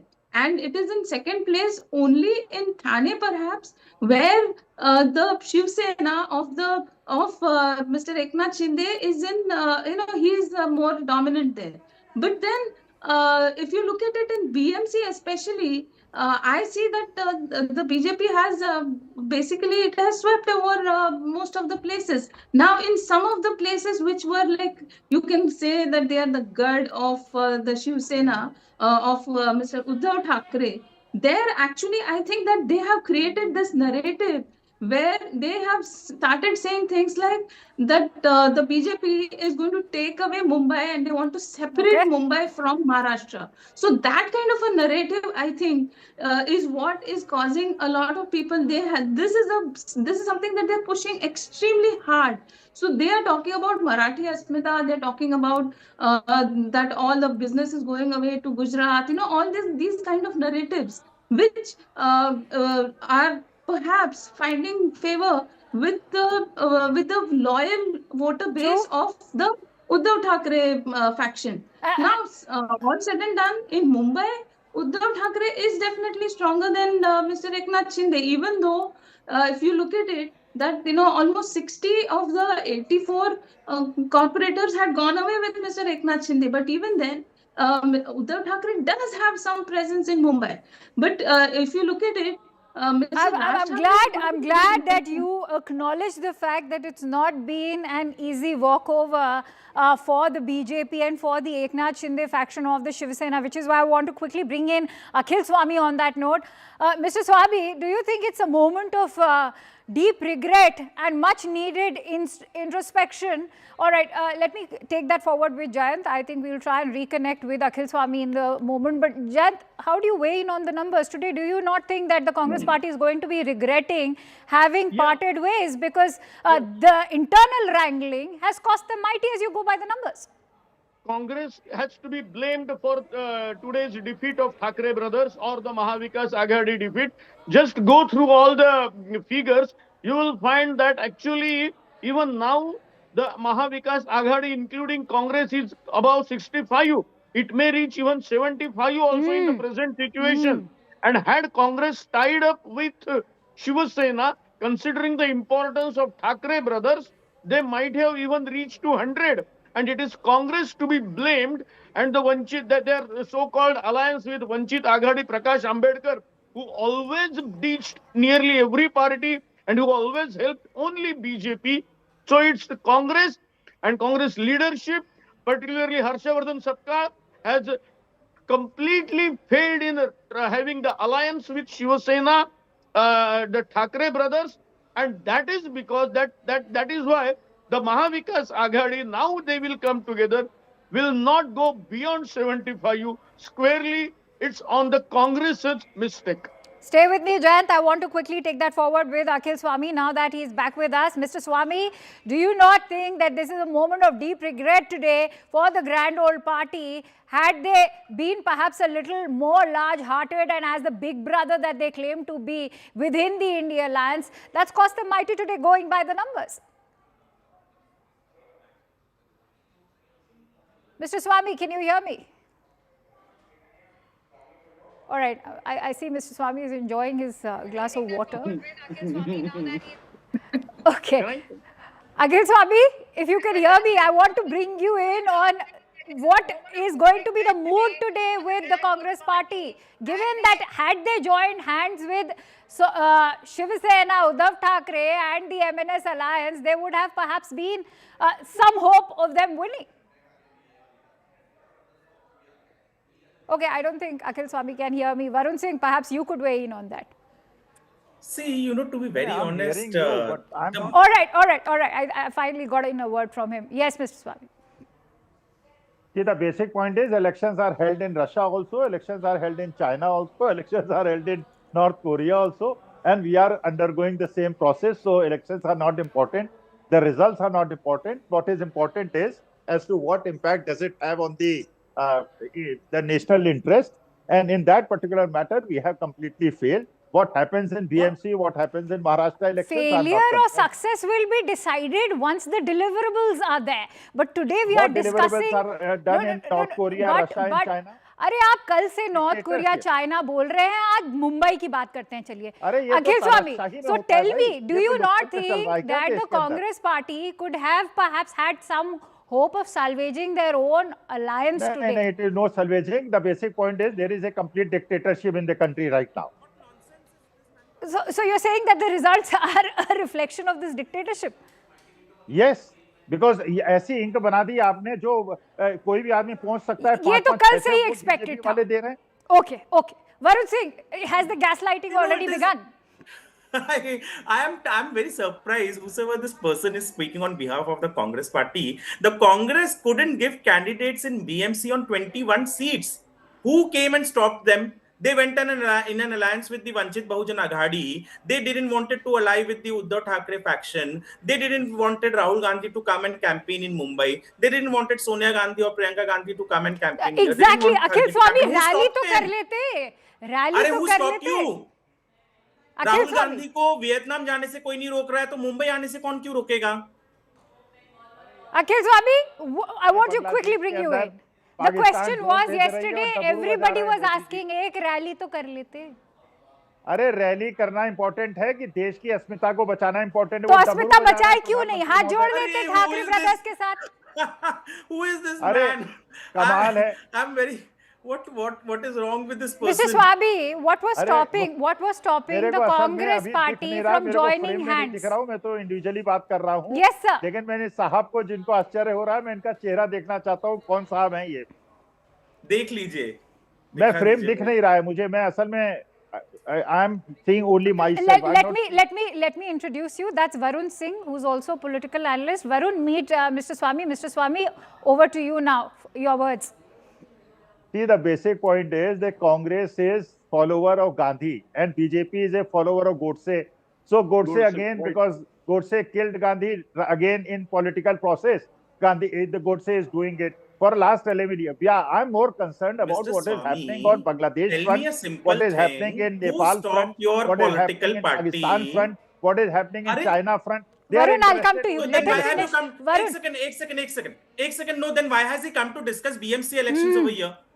They have called me, I have come, but I am interested in my national interest. I am not interested in what happens in elections. Say that you don't want to talk on BMC elections. Okay, so Akhil Singh, hold on to those thoughts. I've been hearing you very sincerely since yesterday, Varun Singh. Akhil Swami has in fact been speaking about the situation in Bangladesh. He's been speaking about the situation in China, North Korea. But Varun Singh, let's talk about what has mattered to the people of Mumbai. What is the message going across today with the results trickling in? Let's not deny the fact that the Sena UBD faction along with the M&S have in fact done much better than what was perhaps being projected till yesterday. No. To be very honest, I was expecting them to cross 70. They haven't even reached 60 yet. Let's see. I hope if they cross 70, then I would say yes, UBT has managed to do better. But one simple thing, the Congress today cannot cry foul. They had the entire machinery with them. Varsha Gaikwad, the Mumbai state Congress, Mumbai president for Congress, has been saying that we want to go alone. We wanted to go solo. They didn't wanted to go with Raj Thackeray in spite of Harshvardhan Sapkal, the state president, insulting Bihar, sitting over here, following the same lines as that of Raj Thackeray, but they didn't both wanted to come together. And what is surprising is that, in spite of having the all wherewithal, I am very surprised that the Bharatiya Janata Party hasn't been able to penetrate the strongholds of UBT, that is the Mahim, Varli, Shivri belt. Had that happened, I think the UBT would have not performed even this well. They would have come down. But yet the results are yet to come. The non-Marathi, the belts where the non-Maharashtrians are in large number, are influenced the seats. Those seats are yet to open. So let's see, let's hope what exactly happens. And Marathis have not always been supporting UBT. Let me be very clear. They are not the one who have supported UBT, or else we would have had 170-80 seats for UBT in the past. So Marathis do vote for every party, and that is visible across Maharashtra, where Pune BJP is winning, where KDMC BJP is winning, where Thane BJP is winning, where Kolhapur BJP is winning. Are those non-Marathis voting for them? No. All right, Varun, I'm going to request you to stay with me, getting in some breaking inputs. In fact, Payal Mehta bringing us some breaking inputs over there from the Shiv Sena sources. They're saying that the decisive victory of the Mahayuti is a clear mandate for development, stability and decisive leadership. This result once again proves who the real Shiv Sena is in Mumbai. The Sena that works on the ground and delivers results. Over to Payal Mehta for more details on this. Payal, many would say that ये तो बहुत पहले ही decide हो गया था जब symbols उनके पास गए थे. Yes, Eknath Shinde has always been maintaining that he is DCM doesn't mean that he's the Deputy Chief Minister. It means dedicated to common man. He would call himself CM. As a CM, he would call himself somebody who worked for the common man as well. And time and again, the Shiv Sena, ever since the split, has proved that, who the actual Shiv Sena really is. The fact that Balasaheb Thakray's legacy has gone to Eknath Shinde is a huge slap on the face of Uddhav Thakkare. At least that is what the Shiv Sena on the other side seems to be really thinking, and the performance has been adding up. They've been very, very confident, Akanksha, from day one, that their alliance will work magic in this election. It's a big, big stamp of approval as far as the BMC elections are concerned, big stamp of approval as far as the multiple municipal corporations are concerned, and the BJP and the Shiv Sena coming up as a formidable force. Of course, the architect of the BJP is undoubtedly a person called Devendra Fadnavis, who's gladly once again being referred to as Deva Bau's magic as well. So big numbers coming in so far. We'll have to wait for the final results, but the writing seems to be pretty much on the wall, on the lines of what we saw yesterday at the various surveys that were out. Okay, many thanks to you, Payal, for bringing us all those latest inputs. We will keep coming back to you as more information actually trickles in. Let's quickly go back to Mahalakshmi Joshi, who continues to stay with us also. So, Mahalakshmi, now that the Mahapur is going to be one from BJP, and the BJP is, including Mr. Devendra Fadnavis, made it amply clear that it has to be a Marathi Manus, and there's a bit of a paradox over here. If you are fighting that Marathi Asmita, then why emphasize on the fact that it has to be a Marathi Mahapur? Firstly, I'm Rajlakshmi Joshi. No problem. So, the thing is that there are a lot of loopholes that the UBT seems to be taking when it comes to when they talk about Marathi Asmita, then they first they started talking about that the person should be a Marathi person, and then they started saying that it could be anybody who knows Marathi. So then that could extend to any and everybody. So any and everybody in the city. So now the BJP is very firm about this part, that it has to be a Marathi person, that is somebody, a Hindu, a Marathi, and somebody from the Mahayuti. So that they are very clear about that. So because this is a Hindu majority area, and that is the reason why they are talking about that the BJP has been consistently talking about their ideology is very consistent. They are not wavering from that. In contrast to what Mr. Uddhav Thakkare has been doing. So he has been changing his ideology every now and then. So that is the reason why now perhaps the Congress also chose to move away, because now with the entry of the MNS, so that thing becomes very diluted, and so the core voter base of the Congress will definitely not vote for Mr. Raj Thackeray and vice versa. So that is something that the Congress, I think that in a way that was a smart move, but at the same time, what they did is I have not seen any of those candidates, any of them, whether it may be in Mumbai or Thane, none of them have done any kind of door-to-door campaigning or any of that sort. So, they have been extremely lackluster in their approach. Now, on the other hand, Mr. Devendra Fadnavis, he has been talking about Marathi Asmita. He has been talking about the culture of Mumbai. He has been talking about development. He has been talking about all issues and about taking everybody ahead with him. So they are not excluding somebody, and at the same time, they're very firm about the fact that the mayor will be somebody who is going to look after this Marathi Asmita, and at the same time also talk about development, because this is obviously concerning all the civic issues. So then that is something that the focus is on, and at the same time, the culture, the demography, all of those issues play a very big role.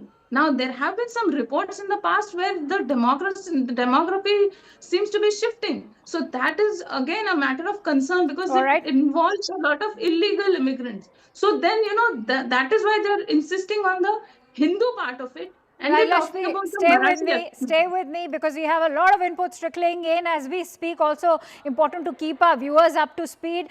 In Thane, what we are being told is that the Eknath Shinde Shiv Sena is maintaining the lead, and as we speak on your screens you can see the celebrations have begun and they are in full swing.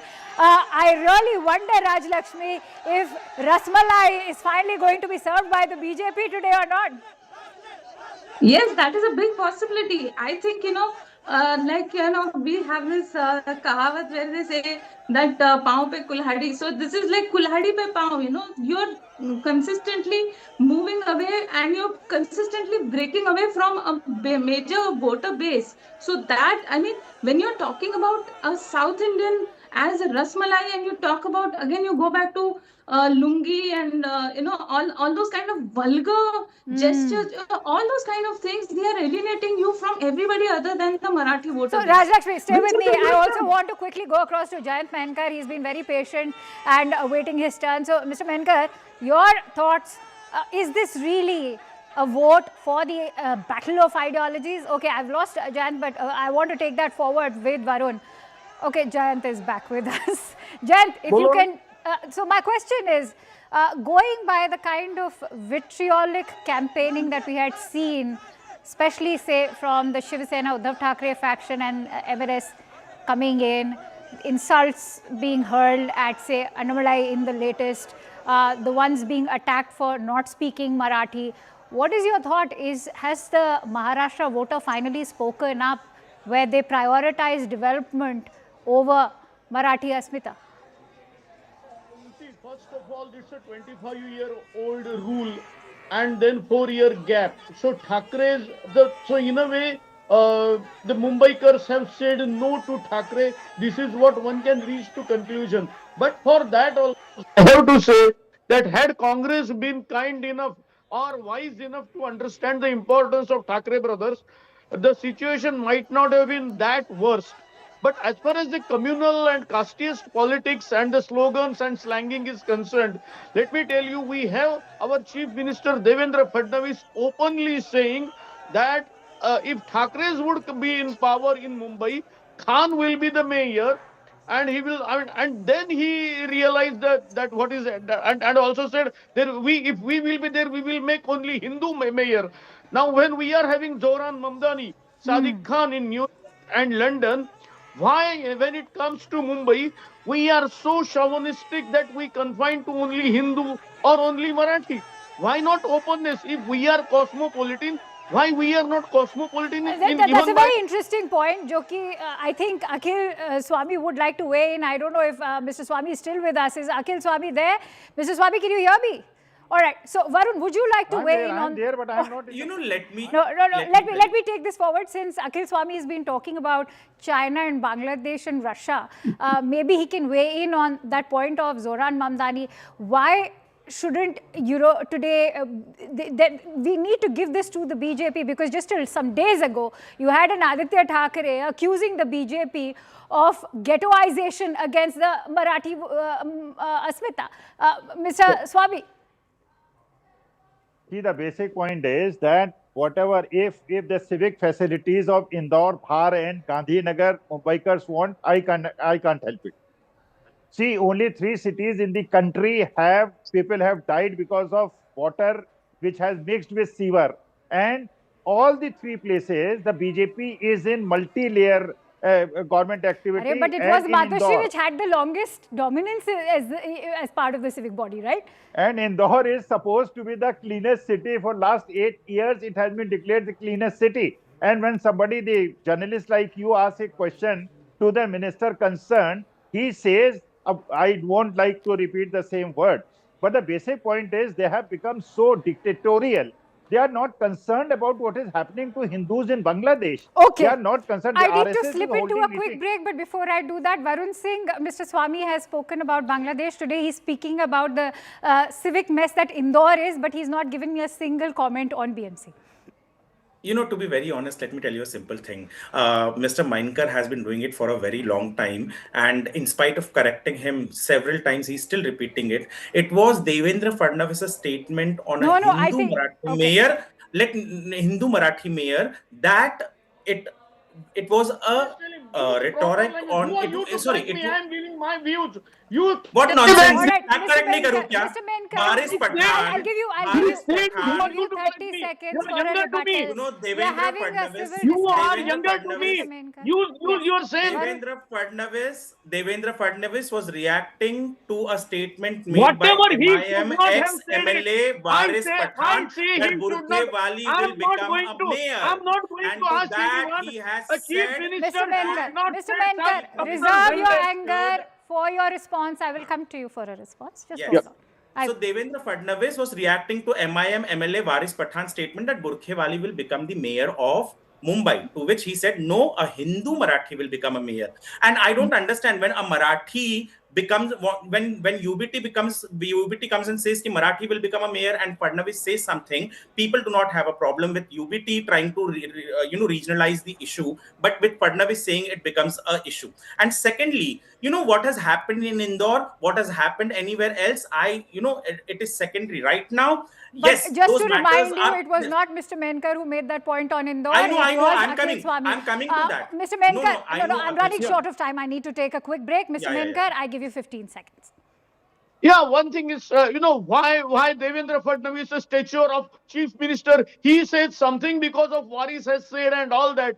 You are leading the very progressive state, and are you saying such communal statements?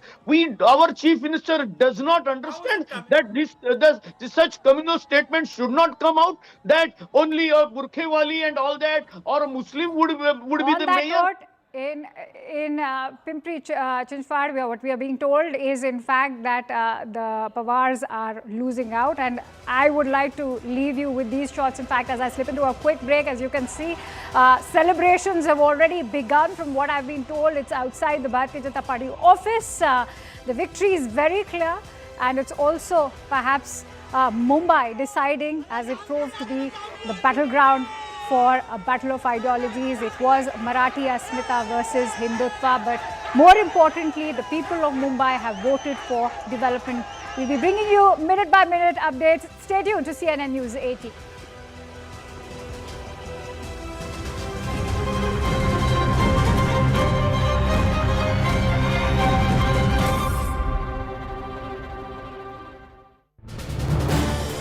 This is News 18 Network.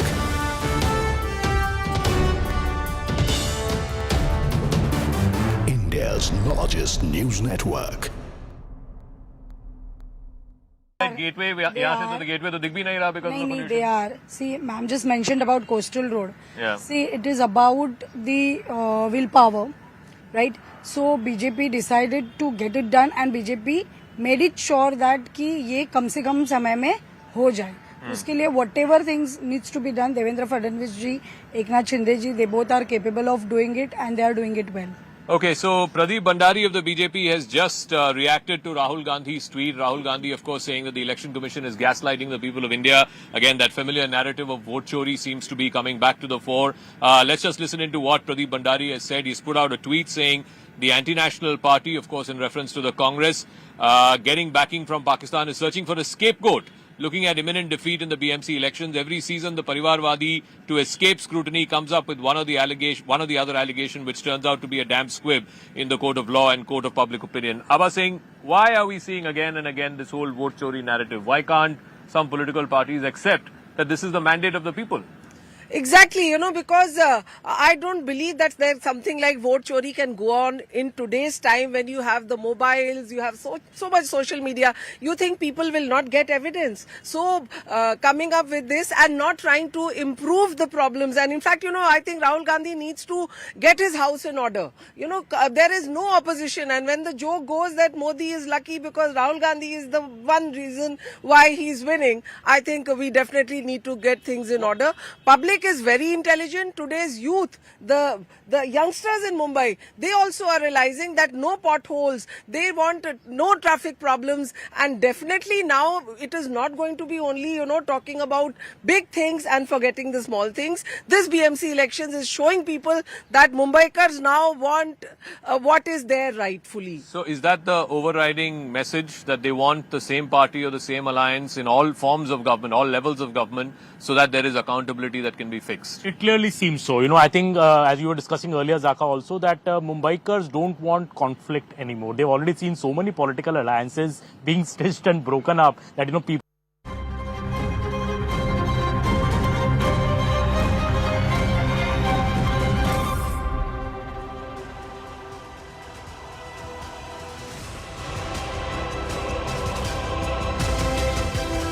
Welcome back to our live and rolling coverage on the Maharashtra and the BMC elections. And what we can tell you is that the BJP is emerging as the dominant force, even though the Thackeray's emotive legacy seemed to have worked for them, at least in Mumbai. It's not been an easy walkover as far as the Bharatiya Janata Party is concerned. But let's also, on that note, break down the numbers for you. In fact, remember, the 114 is the magic figure, as has been in fact informed to you earlier as well. What you can see is that the BJP is currently leading at 75. In fact, it's reached at 106 in total if you were also to factor in the Shinde Sena Eknath Shinde faction numbers. 31 is what they've got. Let's also in fact take you through what Nagpur is looking like.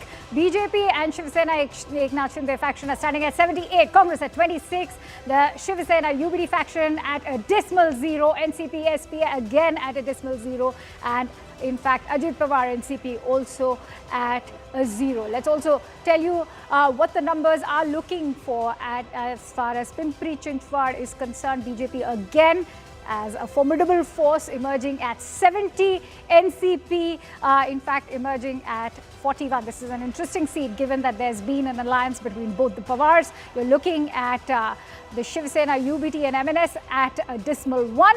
Eknath Shinde's Shiv Sena standing at 6. And of course, Congress at 0. But if you were to look at BMC, the numbers are very interesting. Perhaps it could be a moment of introspection for the Congress party. Let's now break down what Navi Mumbai is looking like. BJP standing at a strong 63, Shiv Sena at 29, and the Shiv Sena, UBT and M&S at 0. At the same time, it is the BMC numbers which are in fact looking extremely heartening for the BJP and the Shiv Sena Eknath Shinde, where the chatter is already suggesting that the Thackeray legacy has already been decided. On that note, getting in breaking inputs, Mahayuti has crossed the 100 mark. It's inching towards the halfway mark, which remember is 114. Just another 14 to go and it should be to its victory mark. So the big breaking input coming in that Mahayuti has crossed 100, and this is going to be the big talking point now for us. On that note, let me take that forward with my guests. I'm joined in by Varun Singh, who's a political analyst, continues to stay with us. Rajlakshmi Joshi, another political analyst, Mr. Akhil Swami, also joined in by Jayant Menkar, who's a journalist. Let's take this forward with Varun. Varun, I know you already maintained how there can be no halfway mark over here, but what are the numbers speak for you, especially when it comes to the people of Mumbai? They've now clearly decided that it's going to be a triple engine ki sarkar. See, to be very honest, I would request everyone to wait for one more hour. The numbers would be very clear by then. But right now, whatever the numbers are coming in, the BJP and Shinde Sena has crossed 100 mark, and which itself is sort of commendable, but not surprising, because BJP was already at 82 in 2017, and the United Shinde Sena was at 84. So even if, I would say that as expected, Eknath Shinde hasn't performed very well in Mumbai, though he's performing good in Thane, KDMC, and other regions. And that was expected. Not in Mumbai. No, not exactly expected. Why not in Thane? No, in Thane they are doing very good. No, I'm saying here. So that's what I'm saying. Mumbai, that was on expected lines, right? Yeah, those were on expected lines. But in Mumbai, I was expecting at least the Shinde Sena Eknath Shinde faction to dent some seats of UBT, but which hasn't happened, and that is a bit sort of awakening, because this is for the first time. It goes many of the time. Many of the corporators who used to contest elections would say that from the higher authorities in the earlier Sena, there would be no money that would come in. But this was the first time Eknath Shinde was sending out money to the candidates to campaign. His party was sending out money, and yet they are not able to win these elections at expected rate, is what is disappointing. That's a very interesting point you've made. I want to quickly take that forward with Rajlakshmi as well. So Rajlakshmi, till yesterday, opposition and analysts with leanings for, say, the Congress party and the opposition parties were harping on this point that, BJP was ensuring that their wards would receive funds. So how do you respond to that allegation? And now if they do come, say, to a majority as far as BMC is concerned, will that finally ensure that it's sabka share barabar? Yes, that is exactly what is expected. So, Devendra Fadnavis ji has always been talking about, how he's, like I have told you earlier, that he will take everybody along. So, they have always been talking about inclusive development. So, they have not been talking about keeping somebody out, or, that thing about how the funds will reach everybody. Every ward. So that is something that has always been emphasized upon. So now this thing about why certain areas, it's not as if they have not dented the UBT. That dent definitely is there, but then it's not like a complete walkover. So there is a difference in that. So this thing about, like I was saying, there are again some narratives which have definitely not been perhaps countered as aggressively as they should have been, because they probably dented it. Like I told you about taking Mumbai away from Maharashtra, which is a very sentimental issue for Mumbaikars, obviously, for the Marathi people.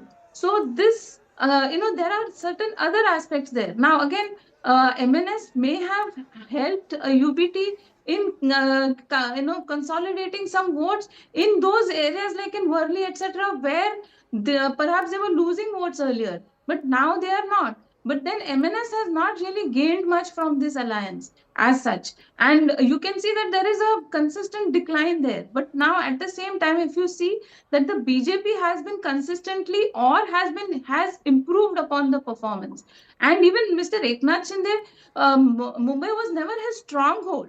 Thane was a stronghold. He was the person who was completely in charge of Thane. Now here, for him to be able to do this kind of a performance in Mumbai, I think that is a commendable feat in itself. Okay, Jayant Menkar, would you like to weigh in on the point that Rajlakshmi has just now shared? The BJP is maintaining that it is the Marathi, the Mahila and the Modi factor that have worked for them this time around. Would you like to share your thoughts? Yeah, the third one is more important. The Modi factor, You know how before assembly, they in a way virtually distributed the largesses of 1500 rupees to all the women in Maharashtra, and the figure given in even in Maharashtra Legislative Assembly says 450 crore.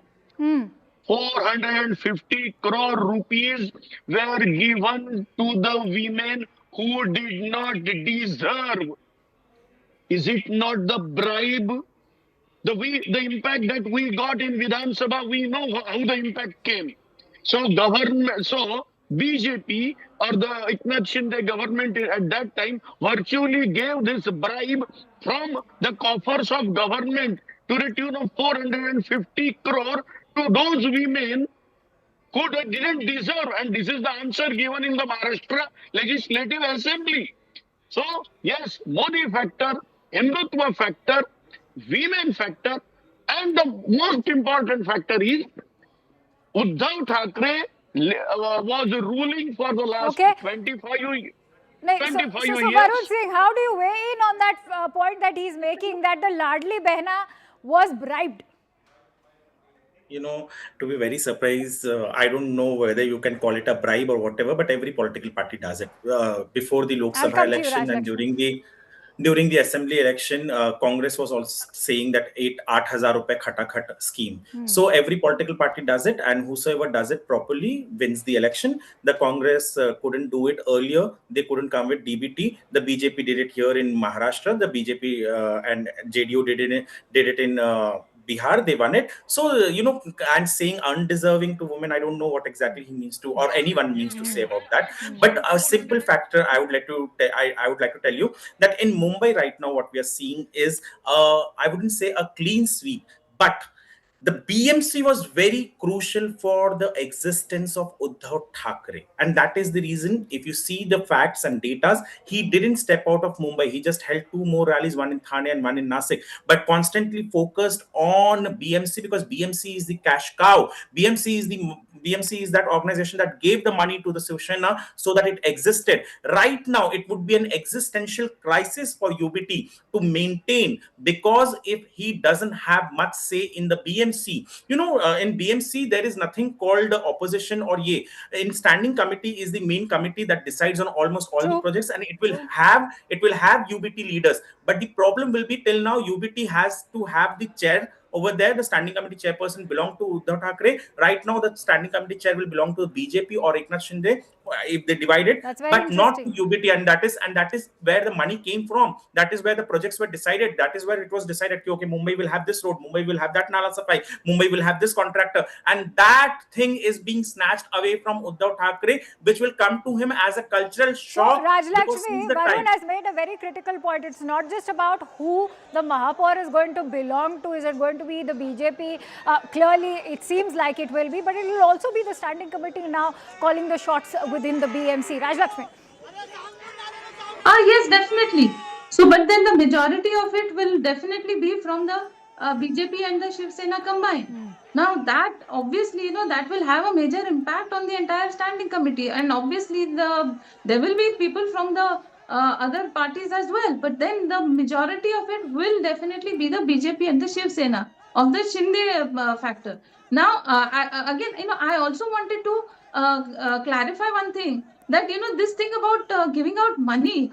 I would just like to remind you that in Rajasthan also, Mr. Gehlot, as the chief minister, he was also giving out a lot of money. He was also promising a lot of amount, but then he lost. He lost miserably. So, and also in other places also, if you see where money is being given right now, say maybe in Karnataka or in Himachal Pradesh, they are facing a lot of financial issues. So Mr. Menkar, this politics of Revdi culture is not just unique to Mumbai or say Maharashtra right now. Let me hear what Mr. Menkar has to say, and I'll come back to you, Rajlakshmi. I have to just say one point.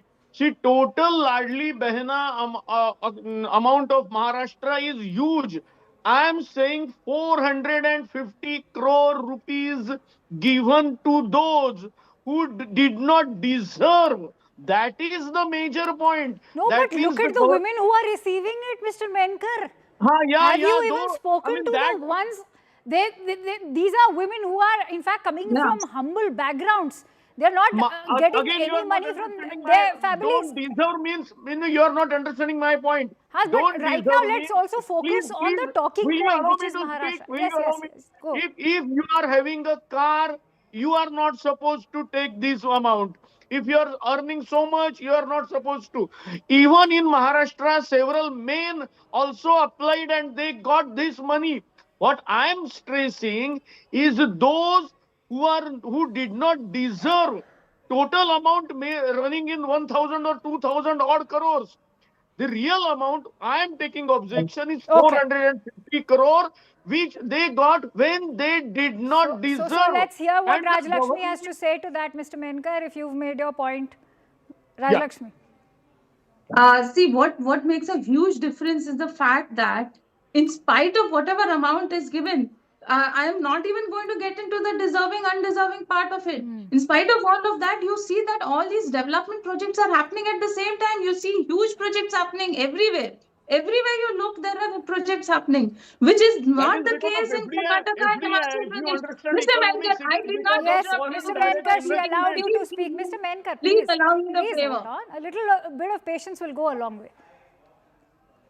See, the same thing does not happen in Karnataka and in Himachal Pradesh. There, the prices are being raised for any and everything. They talk about free bus rides for women, but then they hike the bus ride fees for the men. Okay. And they're talking about hiked up milk, diesel, petrol, and what have you. Everything has been hiked. In Himachal Pradesh, even for a toilet seat, for the toilet in the house, you're being charged. So this kind of a thing where you give out money, but at the same time you're not able to do development, and also you tax the other taxpayers even more. That is something that is a huge crime. Okay. But in Maharashtra, deserving women have been given the money, and at the same time development is happening on a rampant scale. So this is something that has And not I happened completely earlier. agree. You cannot limit these results to just women voters. It has Yes, played an important absolutely. role, but it is not just about the Mahila factor. On that note, Varun Singh, let's talk about how the social engineering of the Bharatiya Janata Party has worked out right now. They've appealed to four major classes over here. You're looking at the Marathi middle class, you're looking at the North Indian migrants, you're looking at the Dalits, and at the same time, the Gujarati, the Marwadi elite class as well. Absolutely. Just one correction. The migrants don't vote. The people who have been True, residing true, over here, true. the North Indians who have been But residing I'm here sure for you'll decades, also agree including me, that they are not who given the have. status of being a Marathi Manus. No. Please. Let me be very honest. I'm born and No, brought up over I've here. also lived in I Mumbai. don't. I have Yeah, lived yeah, in Akansha. Mumbai. So that is the reason I'm saying, I don't need a Raj Thackeray or a Uddhav Thackeray who are decimated by people not accepted by the Marathis themselves to give me a certificate, or his Ji. supporters to give me or you a certificate that we are Marathi or not. I proudly say that Labhale Amasabage Bolato Marathi. I read Marathi books, I go for Marathi plays, and that is what most North Indians, most South Indians staying in Marathi do. Marathi culture is very welcoming and it is lovable, and that is the reason why you see that UBT and M&S, in spite of going on the stage shouting from there that Marathis will not go with the BJP, Marathis will not go with other parties, they have been voting for them, they have voted for them. It was previously Congress, now it is the Bharatiya Janata Party who's getting the votes of those Marathis who do not like the politics that Uddhav Thackeray and Raj Thackeray has been doing. Yes, BJP has catered to the class of middle class, BJP has catered to the working class, BJP has catered to the people who used to slog in the train dive because the trains used to be overcrowded. They worked on metros, the same metro which was stalled by Uddhav Thackera's government. So, They have worked on Varun, it. then The why harp apathy. on the Marathi identity for a Mahapaur then? He didn't harp only on the Marathi identity. Let me be very clear. He But clearly said, it's come and straight also why from the not? horse's But mouth, why that is not? Devendra Fadnavis himself. Yes. And why not? Why shouldn't be the mayor be Marathi? Absolutely, Hindu. the mayor in Mumbai has to be Hindu. Marathi. Hindu Marathi. हाँ तो Hindu Why? Marathi Why? रहेगा. Why? Yeah. What about Why Muslim? not? Till now, I'm glad, Varun, no Muslim. that you and Mr. Menkar agree on one point at least, that it has to be a Hindu I'm not Marathi. agreeing. I Achha, said, you don't. I said, where He is doesn't Zoran agree. Mamdani? I'm, Very Are soft Zoran guy. Mamdani is not an Indian citizen. Why do you bring We him? can't be cosmopolitan? Why do Why you we bring should be him? Varun, let's paranoid? listen into No. what his point is, Mr. Menkar. हाँ बोलिए Mr. Menkar. You see, why a chief minister Why Chief Minister should raise the point that we should have Hindu mayor? Why can't we ours see Mumbai is third largest city after New York and London. It's Mumbai financially and otherwise more important. If New York can give Zoran Mamdani, Indo-American, African, if Sadiq Khan, a Pakistani England, he can become the mayor. We had Rishi Sunak. Why can't we be also equally that's a fair point. open-minded? That's a fair point. So Varun would like to come in on that. Varun, remember there were headlines for an entire week when they spoke about Sadiq Khan ruining London, Zoran Mamdani ruining New York now. So yeah, your thoughts. Probably Mumbai still has a lot of Maharashtrians, native people who are eligible, capable to become the mayor of Mumbai, and that is the reason why we do not want anyone else. And that is one big reason why we do not want any South African born. We do not want anyone else to be the mayor. A Marathi mayor, a Hindu Marathi mayor, as Balasaheb Thackeray used to say. I'm running short of time. Quick 30 seconds to Rajlakshmi. I'm shocked to hear all the kind of examples that are being quoted here. Mr. Mamdani, he spoke about the 9/11 in reference to an aunt who was scared about traveling in a subway after the 9/11 attacks for wearing a burqa. I mean, that is the kind of fear that he was talking about. He doesn't care about the people who died. He didn't care about the terror attack. And even Mr. Sadiq Khan has rampantly as they say, ye public hai, ye sab janti hai, and perhaps it will speak through its vote. I leave you with those heartwarming visuals of the celebrations breaking out outside the BJP office. I'm still wondering if Rasmalai is being served or not. Many thanks to all three of you for joining in. With that, we're slipping into a quick break. Stay tuned to our live and rolling coverage as we return with the latest.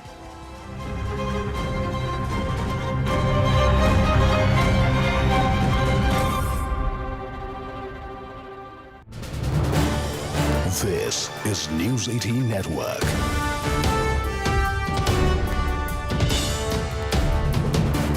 India's largest news network.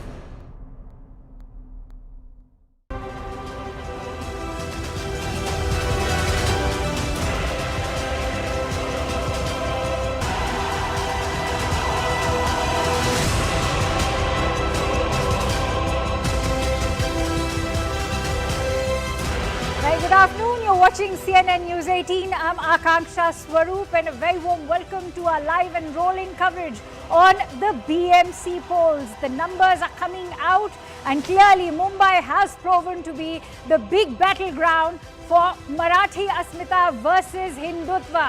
BJP is clearly emerging as the strong contender in the results that are trickling in. CNN News 18 is bringing you a minute-by-minute update of all the results. On that note, let's also break down the numbers for you. This is what it's looking like. Remember, the magic figure is 114. In fact, BJP is currently standing at 60 with Shiv Sena at 26. Let's give you a breakup of what the Shiv Sena UBT is looking like. It's 56, as you can see on your screen over there. The M&S at 9, NCP, SP at a miserable 1. Congress, in fact, still looking for some more face saving with 8 seats grabbed over there. You also have the VVA, which is currently standing decimated at 0. As far as the big numbers are concerned, clearly they are in favor of the BJP at 60. Shiv Sena, as far as Eknath Shinde is concerned, also aiding or rather cushioning the BJP's performance. Congress standing at 22 as far as Nagpur is concerned. You're also looking at, in fact, the Shiv Sena UBT, which is at a dismal 0, NCP SP again dismal 0, and the NCP Ajit Pawar a dismal 0 again. Let's also bring you some more numbers coming in from Pune. 57 out of 165 as far as the number of seats that are concerned. BJP standing strong at 45. You're looking at NCP SP at 8. Congress plus Shiv Sena UBT at 4, and of course Shiv Sena Eknath Shinde faction at 0, which is a tad bit surprising over there. But as far as Pimpri Chinchwad is concerned, BJP again holding strong, 38. NCP SP in fact is 11. Remember, this is where there was an alliance between both the NCPs. You're looking at Shiv Sena Uddhav Thackeray faction at 0, and Shiv Sena under the Eknath Shinde is standing at 1. On that note, let's quickly bring you all the minute-by-minute updates as far as these results that are trickling in. Let's quickly go across to Yesha Kotak, who's joining me live on the broadcast. Yesha, the results that are trickling in are clearly showing that BJP and the Shiv Sena Eknath Shinde faction are leading. But what does it speak now of their performance? Also, is the UBT Shiv Sena now finally being challenged because they were the ones playing on that Marathi Asmita? Is it a befitting response that the Marathi voter does not really care about that Marathi identity? Absolutely. In fact, before I could answer your question, I'd show you the kind of visuals from right outside the BJP office. This clearly, like you've been speaking about, speaks of the performance of BJP, and rightly so, because we clearly see the kind of preparations that are underway with the kind of results that are coming in. Maybe in the next couple of hours, there'll be celebration that will be held right here at BJP office. You see a stage is being set. There's an LED that's put to show the figures, the numbers that are trickling in. And, on both the sides, you see barricading. Clearly, in the next couple of hours, we'd also see that the state leadership, possibly the chief minister, the Mumbai BJP leadership, all of them would be present here to hold the celebration.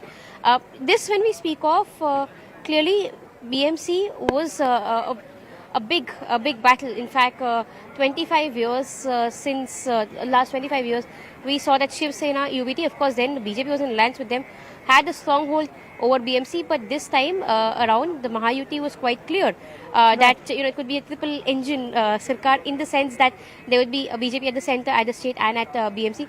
The figures that in fact revealed so far. But what's also important to know that is, like we were discussing, Pimpri Chinchwad, Pune, some of these places which have been stronghold for NCP. So far, BJP is leading in those areas as well.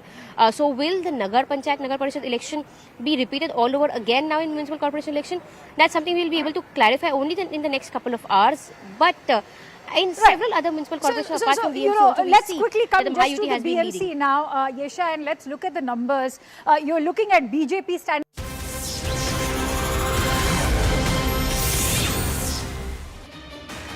Welcome everyone. Thanks a lot for staying with us here on CNN News 18. Our rolling coverage on the big BMC election results continues. The BJP has emerged as the leader in all but 2 municipal elections in Maharashtra out of 29. And of course, the big one is the BMC elections. The BJP now is the largest party in Maharashtra. You talk about Lok Sabha, Assembly, or now even the municipal polls, or specifically the BMC. So huge change in Maharashtra politics in the last few years. BJP emerging as the poll party. We'll start with a quick check of the headlines. Mahayuti nears magic number of 114 to end the 3-decade control of the Thackerays in Mumbai's civic body. Uddhav Thackeray fights for pride and legacy, puts up a strong fight in parts of Mumbai, even as reunion with brother Raj fails to make an impact. Pawar family reunion fails to make any impact in the bastion of Pune as United NCP languishes far behind the BJP. Mahayuti source says the resounding success of BJP-Sena alliance in Mumbai is a ringing endorsement of development politics. Rahul Gandhi leads Congress chorus of vote chori as the party shifts blame to poll panel for its drubbing in the Maharashtra Civic polls. Bengal's border district of Murshidabad burns over a migrant worker's death in Jharkhand. National highway blocked and trains forcibly halted as BJP blames TMC. Hyderabad on edge as second temple vandalism sparks protests, road blockades, clashes in Purana Pul Darwaza. Badminton Association of India General Secretary denies sightings of monkeys inside the stadium despite video. Says even if reports are to be believed, no harm was caused. Air India flight AI-101 to New York returns to Delhi after engine damaged by baggage container during taxing. US moves carrier strike group to Middle East amidst Iran tensions.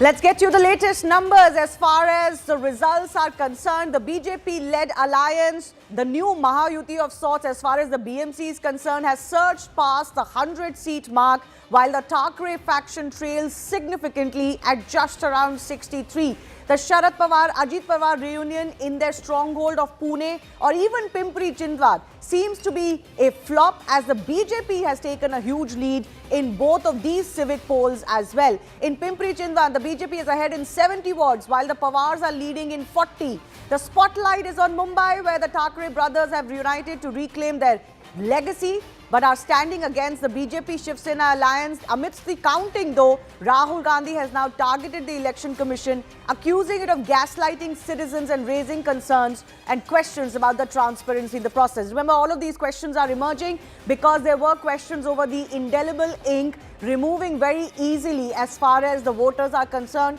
and there are a lot of people on ground who have alleged that they weren't able to find their names on the voter lists or weren't allowed to vote in these elections. Let's get you some numbers that we're talking about. This, of course, is the confirmation of what's happening as far as the BMC counting is concerned. 115 now for the BJP plus. So they are beyond the halfway mark. Of course, mayoral elections will be held to eventually select or elect a mayor. They happen separately. But the strength of the house will certainly show what is happening as far as who, what would be the strength and who would be leading as far as that battle is concerned. Let's tell you about Nagpur now. 151 wards, 121 leads are with us, and BJP Sena fighting together here have almost swept these elections. 93 leads for them. Congress in second, and the UBT, NCP, FC are not there anywhere at all.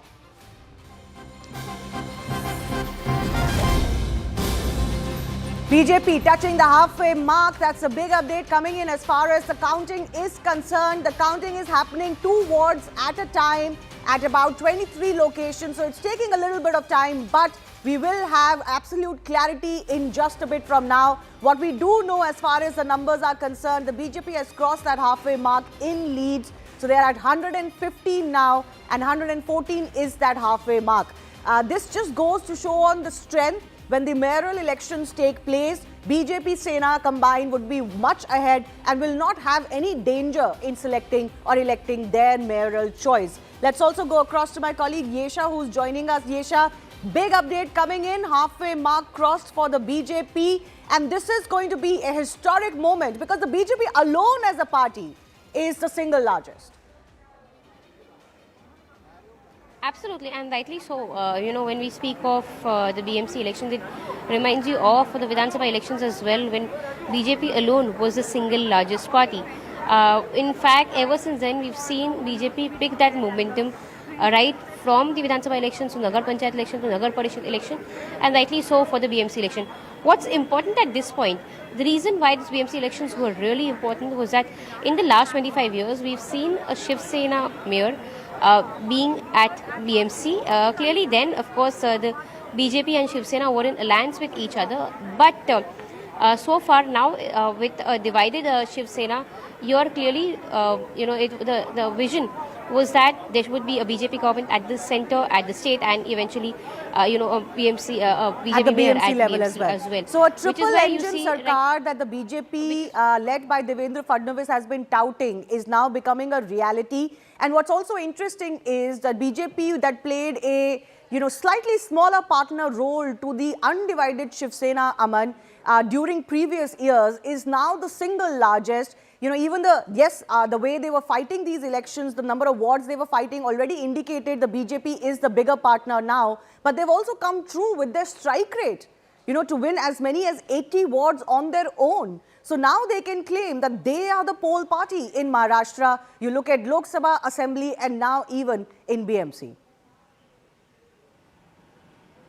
Well, Shivani, I think big message coming from this particular election win, I think, is the number that you see on the screens, 115 for the NDA. Out of that, almost 85 for the BJP. This is BJP's best ever performance in the BMC election. Last time, they had also crossed the 80-seat mark, but at 85, this is BJP's best ever performance in the BMC election. It is the #1 party. It is the party to beat in a way in any election in Maharashtra now. It is clearly the strongest party in Maharashtra, be it the Lok Sabha, be the assembly elections, or now even the BMC polls. In fact, Shivani, the BJP at 85 is more than the entire seat tally of the Shiv Sena alliance. You know, at just 67 seats, we are seeing Shiv Sena UBT at just at 67. So it is much more than the entire opposition alliance. While the Shiv Sena, Eknath Shinde has proven to be a tested partner, and he is also notching up 31 seats so far. The M&S on the other side is proving to be a disaster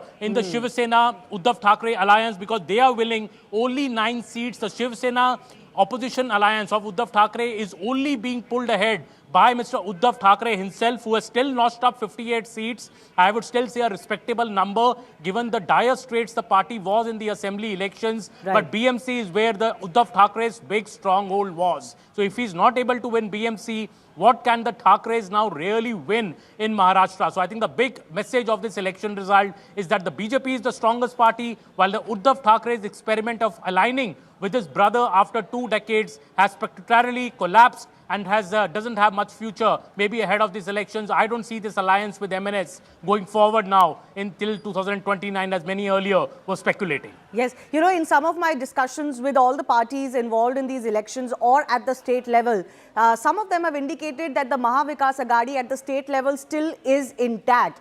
Where is the place for M&S in that? Because the Congress doesn't want to share stage with the M&S at all, which is why they fought separately. So a lot could change really at the state level and at the local level as well. But Mayuresh is also someone who's been tracking the nitty-gritties of these elections. Mayuresh, time for some internal introspection, possibly, at least for Uddhav Thackeray. What is his future now?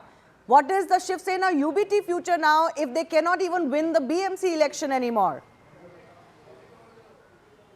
Absolutely, because it's a time for them to introspect, and one of the, I will say, the agenda of the introspection should be the alliance which they have formed with the M&S, and also the way they kept Congress aside. Because at most of the places we have seen that either the Congress have eaten their votes, or Congress have split the vote, Marathi votes, or wherever the Congress candidate had fallen, we have seen either M&S or the Shiv Sena have got their split their votes. So certainly, if they would have in a alliance, then the scenario could have been different. That is now we are talking about, or everyone is talking about. But yes, it is a kind of a thing that Uddhav Thackeray has to look into, because alone if he is getting more than 60 seats, but M&S is not basically coming up to that number and pushing him the way Eknath Shinde's Shiv Sena is helping BJP to form the mayor in Mumbai. Yes. Nalin Mehta, Managing Editor, Money Control, Bodhisattva Ganguly Group Consulting Editor, Network 18 would be with us. Sanjeev Srivastava, Senior Journalist, and Daniel Francis, Political Analyst who knows Mumbai and Maharashtra very well, all with us. Nalin, I begin with you. Is this the end of the Thackeray brand? This is a huge blow to the Thackeray brand. We are seeing a force majeure by the BJP in these elections, carrying forward the momentum from the Lok Sabha elections and from the Vidhan Sabha elections. This is the first time since the 1990s that the Thackerays are not going to be in power in the BMC. This is clearly a vote for the triple engine Sarkar. If you look at the winners of this election, politically, what are the 4 or 5 key takeaways? Takeaway 1, the big winner is Devendra Fadnavis. The BJP is clearly in the driver's seat, and this is a vote for a triple engine Sarkar. The big losers are the Thackerays, both Thackerays. If you look at the 2 Shiv Senas, Shiv Sena UBT and the other Shiv Sena and the Shinde faction, both have got about 32% strike rate. In terms of seats they contested, the strike rate is similar. The Shiv Sena UBT is doing better, but they are clearly not being able to pull their weight in an arena where they've always been in power for over 3 decades now. The INC, which went solo, is a big loser. Raj Thackeray and this whole idea of this Marathi Manus and all of that thing around that has clearly failed.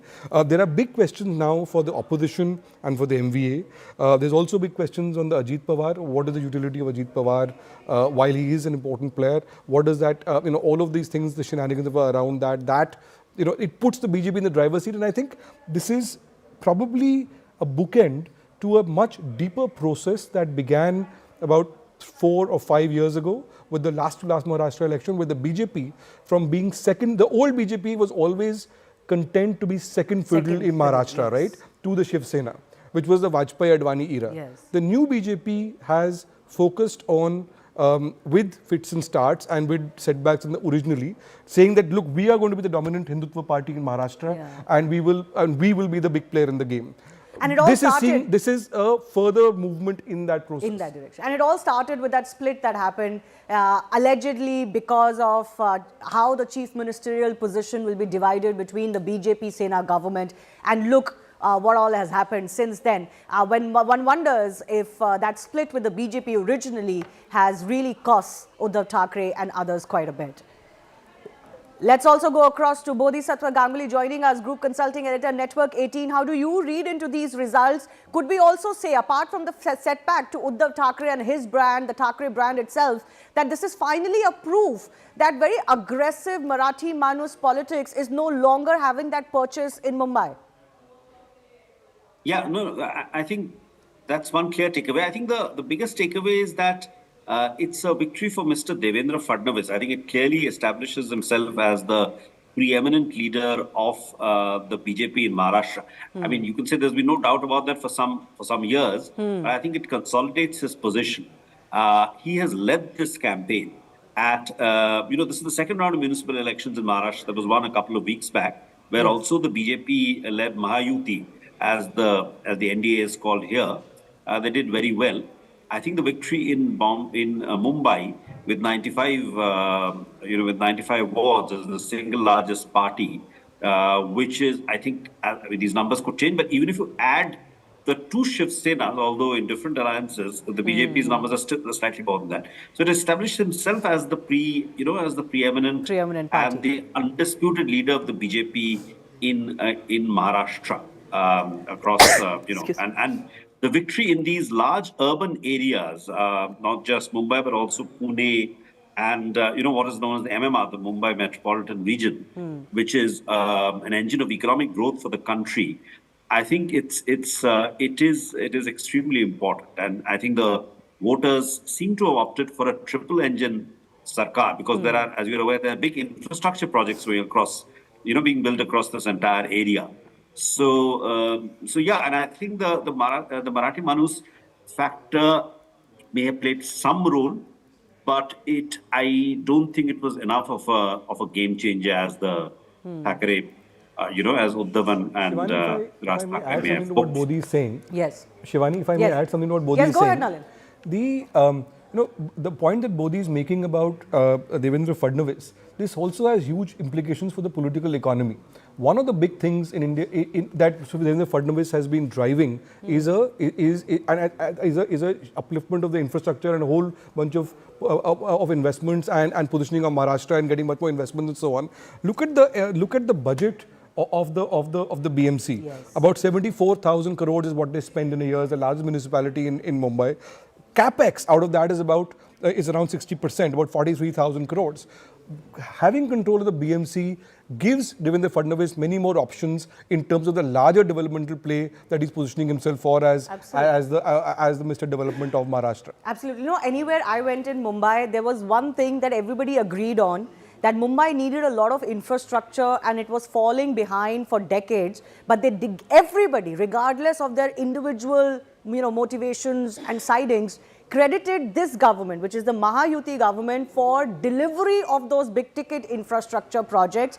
They had set themselves aside, at least in that. And one could argue BJP's main calling is exactly that delivery of big ticket infrastructure along with some welfare schemes nationally as well. Sanjeev Srivastava, do you think that was just too large a narrative to cut through, even for the cousins coming together or for the Congress fighting solo? See, we have seen time and again, Shivani, that when something is in a roll, it just keeps gathering momentum. That's what is happening with BJP, and the reverse is happening with the opposition. So, the opposition, like we were speaking yesterday evening as well, the opposition right now looks discredited and fragmented. And also, they don't have that urge or somehow the wherewithal to fight and win. So, mentally also, they have lost the plot during the course of post-2024 Lok Sabha elections, after the string of defeats. So, yes, the vote chori issue may be there, ECI partisan may be there, but at the end, the result counts till you establish otherwise. So, you know, we recently had certain other elections that were actually held on ballot paper. Even in those elections, the BJP did better. So, you know, this whole vote chori narrative, it loses its, argument after a point. Yeah, Shivani, it really doesn't matter. The vote chori narrative may lose, but the ECI partisan narrative will never really go out of fashion. That will always stay, and it has some legs to stand on. But that's not the issue. I don't think that the BJP is winning because of vote chori or ECI being partisan, even if that was the case. So the opposition somehow has to now get back its act, have a narrative together. There are a few silver linings. I completely agree with whatever Bodhi and Nalin analyzed about Devendra Fadnavis, the infra push, the triple engine. All that is there. I'm just trying to move and see a little beyond that. Sure. So there is some good news, definitely. Whatever one may say, Uddhav has not performed as badly as some of his critics may have wanted him. The Shinde Sena has not performed as well like it did in some of the previous elections. In assembly elections, in assembly elections. So, Ajit Pawar, I don't know what options he has now. If the alliance was, suppose, Uddhav Thackeray plus Congress plus NCP, now you can talk about it till kingdom come. No, but is it true? If you look at these numbers. No, but Sanjeev, if you look at these numbers, would it still hold true that if all of them had fought together, they would have been able to be victorious? I don't think so. See, Shivani, it is, frankly, you don't know the answer, I don't know the answer.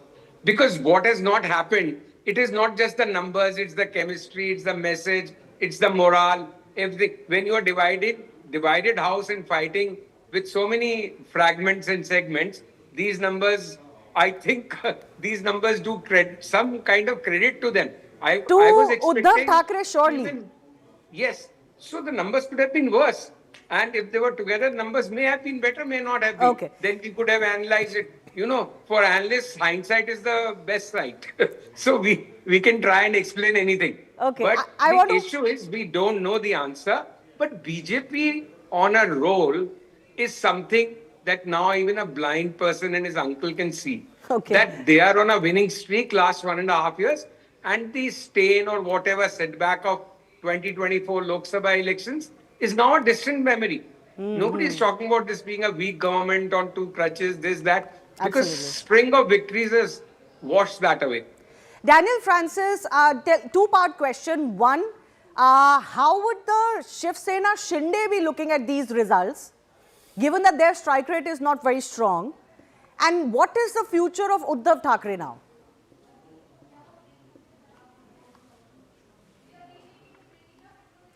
Daniel, I think your audio is muted.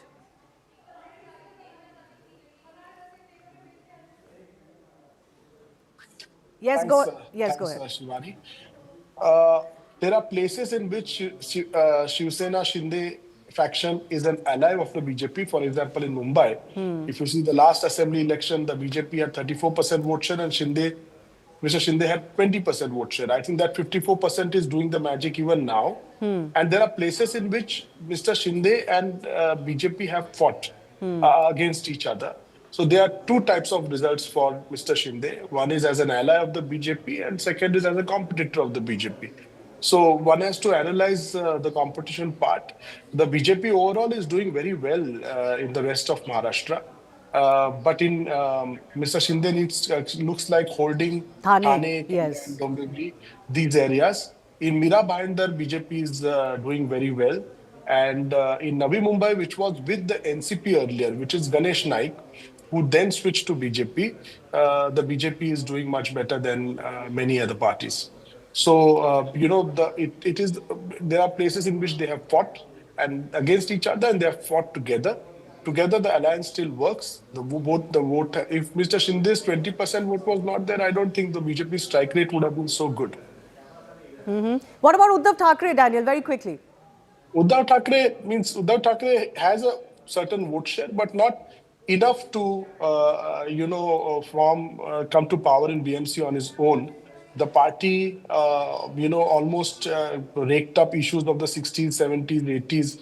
Mumbai, they had no aggressive plan to counter the BJP. They woke up very late. The only plan that they have is we have come together. How does it matter to the people of Bombay? People's aspirations are much higher. They were also seen as promoting their sons. They were seen as opposing critical projects like the metro. So going with the Congress party, compromising on their ideology. So the base of the party has shrunk, and they haven't been able to recover enough. But I'll come to discuss a little bit in detail of what Uddhav Thackeray will likely do, not do, given that this was a battle for survival. Very little choice for him. Very little choice for him. What are the choices for him? I'll come back to that. But let me also quickly go across to my colleague Aman, who continues to be with us. Aman, this will be the big question of what happens as far as some of these alliances at the state level is concerned. Do you see an impact of the results for all sides concerned, all the 6 major parties, or what happens to their state level alliances? Well, I think the alliances will be impacted on both the sides. If you look at these results now, and I'm looking at BJP inching towards 100 seats. This is phenomenal. This is unprecedented in a BMC election, that the BJP could be winning 100 plus seats on its own. It's already at 96 seats, as I see, and the alliance is already at 121, much above the majority mark. So I think it is very clear, and though Shinde Sena, Shiv Sena of Eknath Shinde has also leading on 25 seats, but it is much below par because they had contested almost 90 seats. So essentially, it is the BJP which is pulling the chariot here for the NDA, and this is very much like, I should say, the assembly election results where the BJP had emerged as a party which was itself very close to the majority mark and did not need allies like Ajit Pawar or Eknath Shinde. That is why we have seen even in this particular election, because Ajit Pawar and Sharad Pawar joined hands in Pune, the continuance of Ajit Pawar in the Mahayuti seems dicey. What will happen after this election remains to be seen. On the other side, we are seeing that it is only Uddhav Thackeray's party which is driving the chariot of the opposition alliance. Out of the 67 seats that they are leading on, as many as 57 are UBT. So clearly the M&S, I would say, hate agenda, polarizing agenda, this anti-Marathi agenda has been thoroughly rejected by the voters. So Uddhav Thackeray will also now have to take a call that should he return to the fold of the Congress party, where at least with the Congress he had the Muslim votes going with him. But with the Raj Thackeray, he's not even getting the Muslim votes. He's not even getting the the Marathi Manus votes which he expected will come together if the two brothers come together. I think the alliance between Uddhav Thackeray and Raj Thackeray has totally failed, and I see Uddhav Thackeray going back to the Congress and reforming that alliance with the Congress going ahead, because the Congress chose not to be a part of the alliance in the BMC with Uddhav Thackeray because Raj Thackeray was a part of it. All right, Aman, do thank you for joining us on that note. Yes, Daniel, you wanted to come in. Sanjeev, I'm coming to you next. The Congress didn't want to ally with Uddhav Thackeray in Mumbai because he was with Raj M&S, Thackeray. yes. But in Pune, they have allied with Uddhav Thackeray and Raj Thackeray. Yes. So not just Uddhav, not just Raj, not just the Congress party, all these parties need to now strategize what is the way forward. What is it? To take on the BJP. Any thoughts on what is it? And they have no clue. See, the Congress party in Mumbai is a party of Muslim and Dalits. They have 2 Muslim leaders and 1 Dalit leader. For the first time, also if you look at the present day election, the National Party is returning to rule Mumbai after 35 years. Yes. The last thing was Congress party in the early 90s. So, yeah, big shift as far as Mumbai politics is concerned. Big shift. And I'm not saying that regional aspirations or Marathi Asmita is dead. I'm just saying that the coalitions have to be built in a complex urban centers. No, have to be built more carefully. Shinde would more argue carefully. that he's the repository of that Marathi vote. It's not gone away. No, He's the legatee of that Shinde- Marathi vote. In any Shinde- case, Shinde- undivided Shiv Sena didn't win an overwhelming majority of that quote-unquote Marathi Manus vote. They didn't used to win everything or sweep it. But now with the division, Shinde Sena would say, oh, we are the ones that they are reposing faith in, not so much Uddhav of M&S. Today, Shinde Sena for Mumbai, the narrative is that we are the new Shiv Sena, and we are the real Shiv Sena, and people have validated us. Though the Marathi vote is split, and they've successfully split the Marathi vote in favor of the BJP. Can I just say, when I spoke to parties ahead of these elections, I got a sense that the Thackeray's plus NCP SP combined, with the Congress not coming with them, they were comfortable with that idea to the extent that they felt if there is a counter non-Marathi vote consolidation, that should not go lock, stock and barrel to the BJP. Congress wanted to attract at least some of that vote so that it doesn't become a counter polarization of the non-Marathi vote and benefiting BJP. And I think in this case, if you look at the results, that hasn't been quite a game changer, Sanjeev, for the Congress. They haven't really, the results don't certainly show that the non-BJP Shinde Sena, non-Marathi vote has gone to the Congress. Yes, I tend to agree. Maybe that is a point, but there was another point which I wanted to make really was this whole Marathi Manus constituency. Now this Marathi Manus constituency was created by Balasaheb Thackeray in the 60s when he targeted South Indians and Gujaratis and consolidated this Marathi vote bank. So everything changes, Shivani. Now we can't be talking about black and white era in Eastman color times. So now Marathi Manus can we really believe that no Marathi Manus is supporting BJP? So Marathi Manus has also got split into different categories. So nobody can now take a sole proprietorship kind of thing like Uddhav Thackeray or Raj Thackeray may have anticipated or may have wishfully hoped for. But that has also gone the BJP way. The result is clearly showing that not all Marathi Manus will be with Sena. That is now established, and that was established in the assembly election as well. So everything changes, everything is dynamic and evolving. So things change, equations change, constituencies change. So, Bodhisattva Gangli, this fact that after 35 long years, a national party is leading in the local municipal body of Mumbai. How do you read into this? Because Mumbai is the financial capital, it is a growth engine. BJP has been touting a triple engine. But nationally for India, what do you think it means when there is such an overwhelming vote in favor of the national party here alone? BJP alone is getting a lot of votes. Yeah, so I think, the BJP has been on a roll after the Lok Sabha elections of 2024 with victories, the latest being Bihar and now this one. So, so as I said earlier, there are a number of very large infrastructure projects which are being, sort of being implemented across the city. One is, of course, the famous coastal road. Then there is the Navi Mumbai airport, which has just started becoming operational. There is the Mumbai metro, which is a very large, Delhi, the NCR had a metro long ago. But Mumbai's second railway, the first being built, there was an original metro built by the British more than 100 years back. But this metro, which is now rolled out, has made a difference across the city. These are, I think, very large infrastructure projects which are being implemented.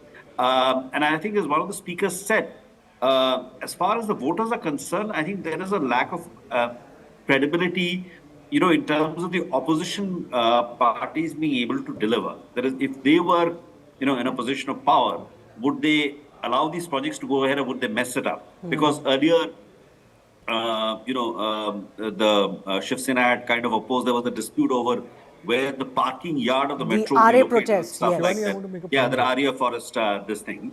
Now, whatever the merits of that, so there is that anti-development plank which has come to stick with them to some extent. There's also been problems. The bullet train which is being built, which is going to end near Bombay, near Mumbai.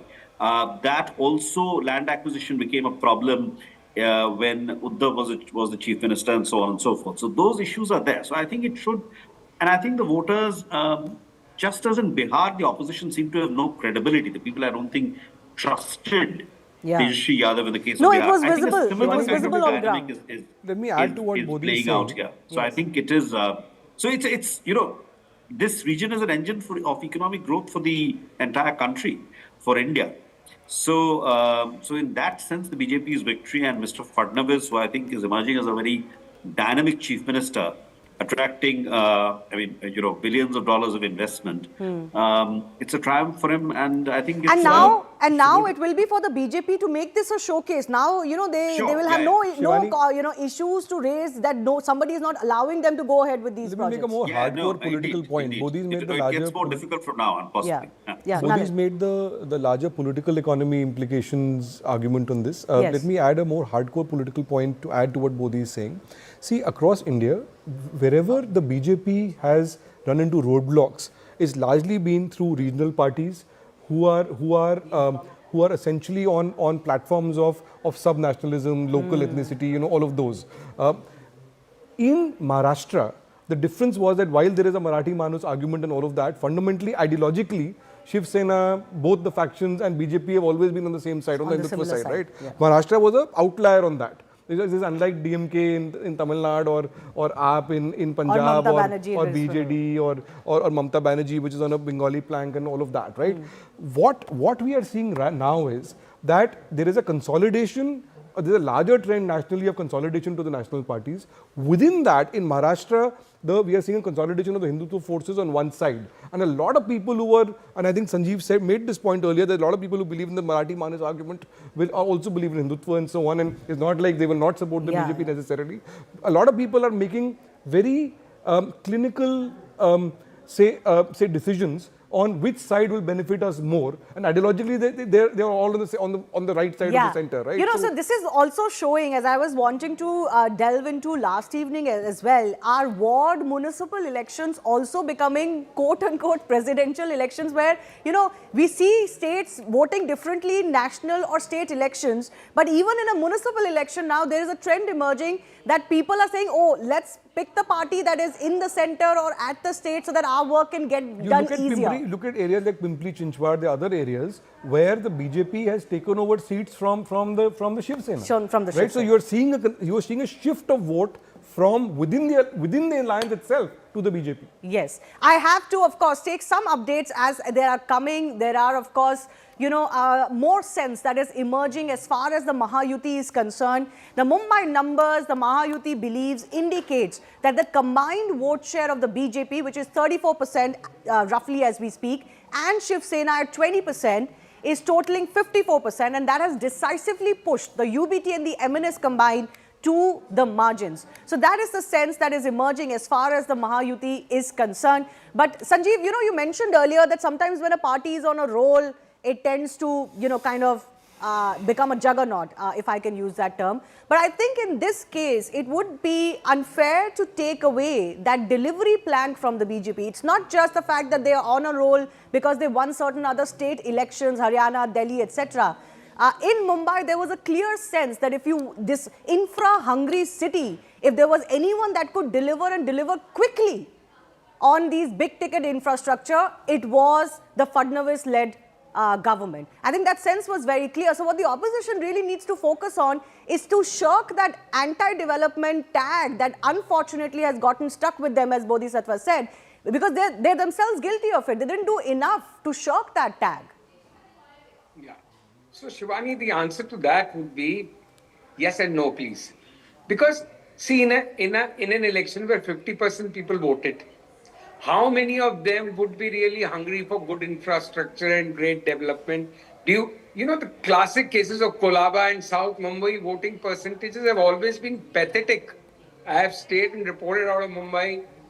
Bodhi is based there. So yes, in principle, it must have played a part. It must have had a role. But one has to look beyond these things. Yes, and Mumbai has been under Devendra Fadnavis. There have been some very good examples like the Coastal Road or Navi Mumbai Airport coming up, or the new this harbour line being developed. There are things happening. Mumbai has changed, and for the better. Definitely that angle was there. But is that the principal reason for this win? I would not. What else could it be? I think this is as much a victory for the BJP. It's a kind of a Tina factor. It's a no alternative. The opposition right now lacks that kind of confidence of the people. And yes, and it is not entirely opposition's fault. It is the uneven battlefield. It is the fragmented opposition, their lack of resources, money power, and the BJP's super machine election. All of that. So I would say, yes, BJP deserves the win. But the opposition also keeps giving them on platter because of a set of factors, some of them within their control, some beyond their control. So everything has combined together. If we were such a great, sorry, I will just to say, add this, if we were such a great infra-led, our currency is the worst performing in the world last 2 years. Our stock markets are the worst performing in the world in the last 2 years. So let us not tom-tom too much about our infra and economy and all of that. No, I'm limiting my point only to big ticket infrastructure. So I'm not limiting on the state of the economy per se. That can be argued. I have just expanded it with your permission. Yeah, but Bodhi can expand on this because that's the clear sense I got that everybody was really fed up, one with dug up roads all the time in Mumbai. Especially that is that falls directly under the purview of the BMC, so they wanted that solved. The BJP Shinde Sena combined promised, a very catchy promise that within 1 year all roads will be pothole free and there will be all dug up areas would have been concretized. There would be no digging, that perennial perpetual digging of Mumbai roads that you would see anymore. So one, they caught on to that very local sentiment. The other was that the public was like, there's the coastal, there is the Bandra-Versova link now coming in, the metro has finally come in, the Atal Setu has come in, and it has changed people's lives on ground.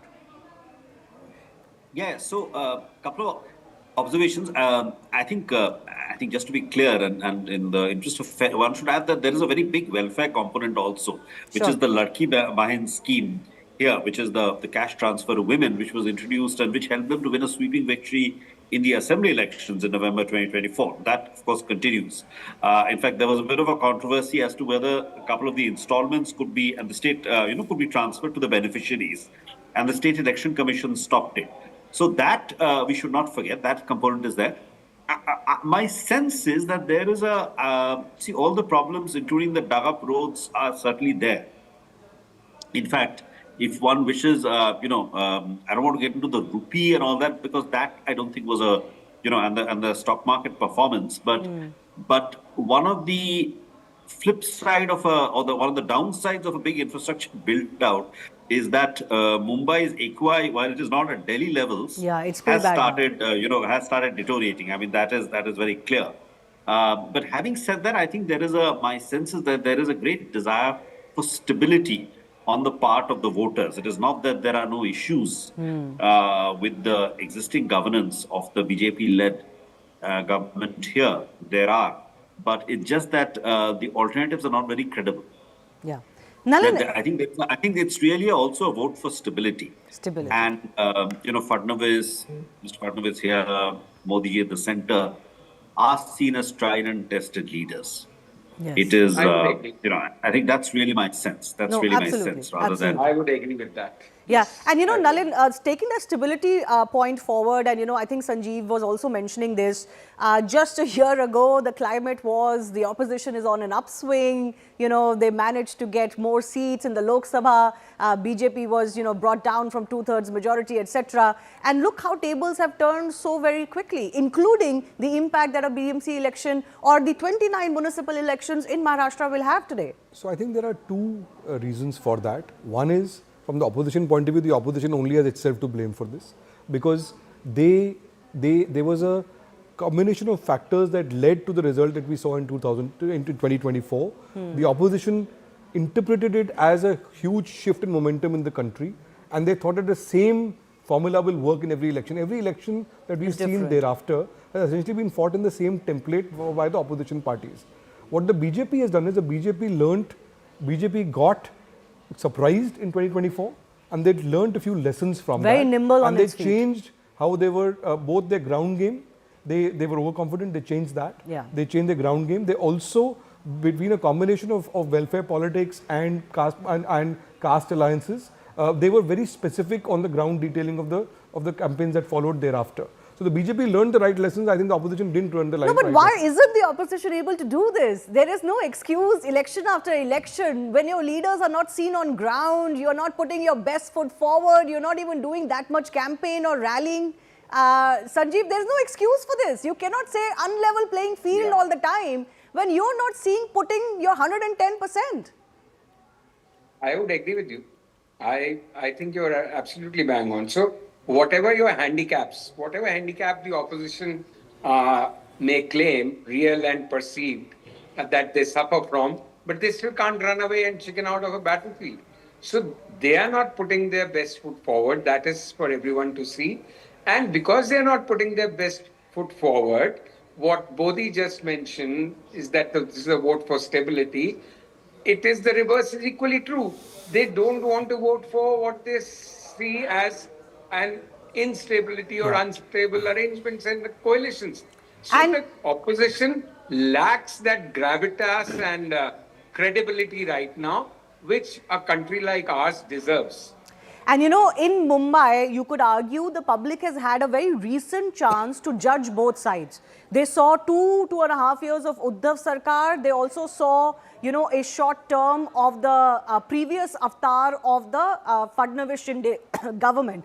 So they can compare very quickly in recent memory what happened in terms of development and issues on ground when Uddhav was the CM versus when, you know, Devendra Fadnavis is the CM. So I think that hasn't played out very well for the opposition. The track record wasn't there. The report card wasn't there for them to say that, you know, we did this when we were in power for whatever number of years. This is an important point. I want to pick on something that Bodhi said and Sanjeev also said. Very often in elections, the opposition are often, I think, making the mistake that everything is purely an ideological battle. And everything is, you know, black and white. People don't just vote on ideology. Ideology is just one factor that goes into the decision-making matrix for most people. Right? People have multiple cells. People are often voting with a person who they think that they can make their lives better, who they trust to make their lives better. They may not agree with that person on everything. They may or may not ideologically even agree with that person. So that is, I think, that is the nature of politics, and I think that is something the Congress certainly leadership is not getting. Is not getting, okay. NCP SP Sakshana Shalgar is joining us. Not very good results, ma'am, for your party. Overall, the Shiv Sena, UBT, M&S, NCP SP combined is at 69, still under 70, but your party hasn't contributed at all to this. Actually, in BMC elections, our party 99% supported UBT and Raj Thackeray ji and our alliance. So last 30 years, if we see, last 30 years UBT performs well in a BMC. That's why our party leaders decided to support UBT and Raj Thackeray here. So we don't feel that much bad कि we are not contesting here that much seats. We contest 4-5 seats. We are leading there in Thana, Mumbai BMC में हमने कुछ seat लड़ा है. लेकिन आज जो result है ये मैं कहना चाहूंगी ओके कोई जीता कोई हरा उसका कोई नहीं we should respect the mandate but I want to highlight the thing whatever happen in this election जो लाड़की बहन योजना मेरी बहना मेरी Ladli Behna what is this रेवड़ी योजना 3 weeks for what you look the safety of the Mumbai women's we should focus on the employment of the women and youth. We are not discussing that. Everyone was discussing Hindutva. Hindutva mayor, Hindu वाला mayor, ये वाला mayor. What was that? There was not Bharat का mayor नहीं चाहिए था इनको. I want to, as a youth of the state. इस मामले में तो मैम आप ही के पार्टनर्स ने सबसे ज्यादा वो मराठी मानुस का पूरा कैंपेन किया है ना उन्होंने क्यों नहीं किया डेवलपमेंट वाला कैंपेन एमएनएस और शिवसेना नहीं तो शिवसेना यूबीटी नहीं तो ये सबसे ज्यादा इसको मराठी मानुस अस्मिता का इलेक्शन बनाया ना उन्होंने I want to tell you, Marathi Manus means doesn't mean that Hindu Manus. Marathi Manus means Maharashtra's man, Maharashtra ka suputra, Maharashtra ki ladki. It is not belongs to any caste and community. Hindu, Muslim, Sikh, Isai, Parsi, nobody. Maharashtra ka Manus means Maharashtra state ka rehne wala आदमी. Marathi man. Marathi man means Chhatrapati Dr. Ambedkar, Shahu Phule Ambedkar's. But it didn't work. it didn't work. My only limited point is that none of that really worked exclusively in favor of Uddhav Thackeray. He's done reasonably well. But it did equally well for BJP and Shinde Sena. Okay, just hold on with me. I request our guest to be with us. Ujjwal Nikam, Rajya Sabha MP from the BJP and senior advocate also joining us. Thanks a lot for your time, Mr. Nikam. Big win for the BJP alone as a party in these elections. Yes, the combination has done very, very well. They're well past 120 at this stage. But the BJP alone is nearing 100 wards in BMC. Big turnaround in the Mumbai politics. Surely it will turn the Mumbai corporation politics for the simple reason because this is the first corporation election wherein the Chief Minister of Maharashtra, Mr. Devendraji Fadnavis, has taken a very lead role. Now, no doubt the opposition parties have tried to play game on the language of regional state language, Marathi versus other Marathi, but that split didn't work out at all. And whatever I am getting the feedback from the various sources, and even the Marathi as well as the non-Marathi have casted a vote in favor of the Mahayuti. Now, no doubt the opposition had tried and they have made a different equation, but they could not succeed in this election. And for the simple reason, because there was no specific definite program as such. Now, fortunately, our all leaders have marched only in a very specific goal about the development of the state, Mumbai city. This Mumbai city has many problems. And therefore, the wrong canvassing which was done, then Mumbai is going likely to be made as a central place and the union territory will take place. All these gossip that have been turned down by the all people. And I'm very happy. I must congratulate our CM, Mr. Devendraji Fadnavis, as well as the Congress President, Ravindraji Chauhan, and the top leaders, Mr. Modi ji and Amit Shah, also taken very keen interest in this election. But now there is double or triple the pressure, if I can say, on the BJP to deliver because BMC has been struggling despite having a 75,000 crore rupee budget, Asia's richest civic body, and there are so many issues on ground. If the public reposes its mandate with the BJP especially and the BJP-led alliance, there are no excuses anymore to not transform Mumbai in the next 4 or 5 years. What you say is perfectly right. There is no dispute about it. Now our people will require to show the development and not only development with a specific goal because this is the Mahayuti and I'm sure and confident that this Mahayuti will do the very positive work in coming days. What is your sense or what is the future for Uddhav Thackeray and Raj Thackeray after these results? I like only one thing. That both brothers have joined together. What they had said earlier, they had forgotten. And this is a good symptom because our CM Devendraji Fadnavis has also welcomed that nobody should have an objection for their alliance. But let us see now.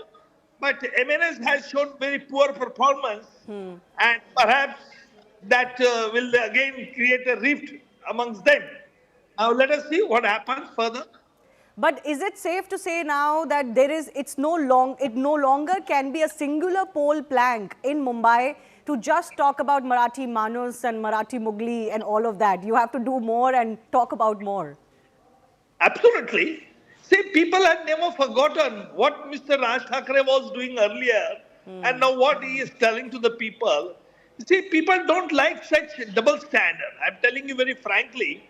This double standard is not going to make any development in their party also and therefore they should take a specific goal and I need not advise those brothers but they are very self-respected but I think they should have specific instead of making allegation. Yesterday drama was played that ink is being vanished and they are targeting the election commission also for that purpose.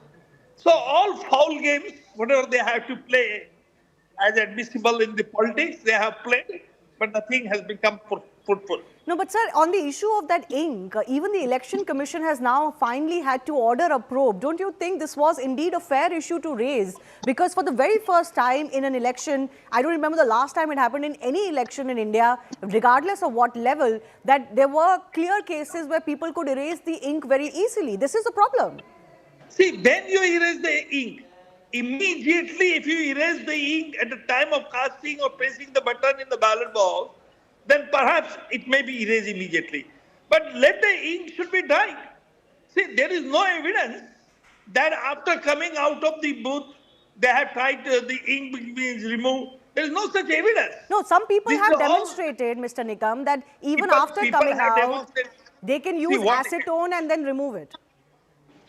See, that I don't know really speaking, but Election Commission has to look into. If there is a serious thing, the definitely Election Commission will look into. That much I can say. But overall, you think the opposition is making excuses for the kind of verdict that the public has given here, because they've raised the issue of the ink. On back of that, they're calling it vote chori. There are issues on ground where people couldn't vote, even though they voted a year ago in Maharashtra or in Mumbai, but they couldn't find their names in their wards. See, vote chori, SIR, therefore is an essential for that purpose. And you see, in Rajya Sabha, this topic was also discussed at length. And I must congratulate the government also. Even the Lok Sabha, this SIR problem was discussed at length. Because this is a move made by the Election Commission. And Election Commission is independent. In fact, such things should not have been debated or discussed in both houses, in Lok Sabha as well as the Rajya Sabha. But the government has decided to hold the discussion on this important issue about SIR. So there should not be any misconception. And I'm of the candidate of the opinion that this misconception has been removed from the mind of everyone. Now this is a new theory about the ink. Now let us see what the Election Commission is going to say about that. Okay. I'll leave it at that. Ujjwal Nikam, thanks a lot for joining us. Well, despite the questions that are being raised by some in the opposition parties, the verdict is very, very clear across Maharashtra in 29 municipal bodies, but particularly in BMC. And no wonder there are celebrations galore for the BJP and Shiv Sena. Thanks a lot for watching.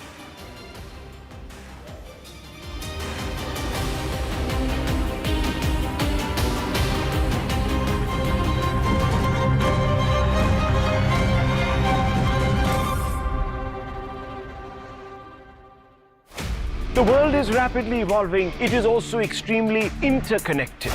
Developments in the White House can change business trajectories, even affect the common man here in India. That's where our long-standing partnership with CNN gives us the edge. With 4,000 plus CNN reporters across 200 countries, our reach is unmatched. And with renowned names like Fareed Zakaria, Anderson Cooper, or Richard Quest, our access to in-depth analysis is exhaustive and exclusive. Whether it is conflicts in Europe and Asia, the New York City mayoral elections, or trade wars and tariffs, our partnership with CNN enables us to keep our finger on the global pulse, to bring you reports and analysis with unmatched authority. Now that's a partnership that makes sense. This is News 18 Network.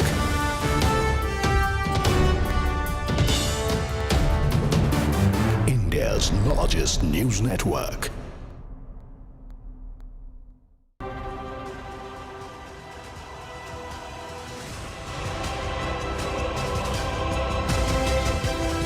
Welcome back to our live and rolling coverage on the Maharashtra and the BMC elections. And what we can tell you is that the BJP is emerging as the dominant force, even though the Thackeray's emotive legacy seemed to have worked for them, at least in Mumbai. It's not been an easy walkover as far as the Bharatiya Janata Party is concerned. But let's also, on that note, break down the numbers for you. In fact, remember, the 114 is the magic figure, as has been in fact informed to you earlier as well. What you can see is that the BJP is currently leading at 75. In fact, it's reached at 106 in total if you were also to factor in the Shinde Sena Eknath Shinde faction numbers. 31 is what they've got.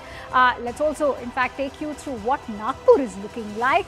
BJP and Shinde Sena Eknath Shinde faction are standing at 78, Congress at 26, the Shinde Sena UBD faction at a dismal 0, NCP SP again at a dismal 0, and in fact Ajit Pawar NCP also at a 0. Let's also tell you what the numbers are looking for as far as Pimpri Chinchwad is concerned. BJP again as a formidable force emerging at 70, NCP in fact emerging at 41. This is an interesting seat given that there's been an alliance between both the Pawars. You're looking at numbers as far as the results are concerned. The BJP-led alliance, the new Mahayuti of sorts as far as the BMC is concerned, has surged past the 100-seat mark, while the Thackeray faction trails significantly at just around 63. The Sharad Pawar, Ajit Pawar reunion in their stronghold of Pune or even Pimpri Chinchwad seems to be a flop, as the BJP has taken a huge lead in both of these civic polls as well.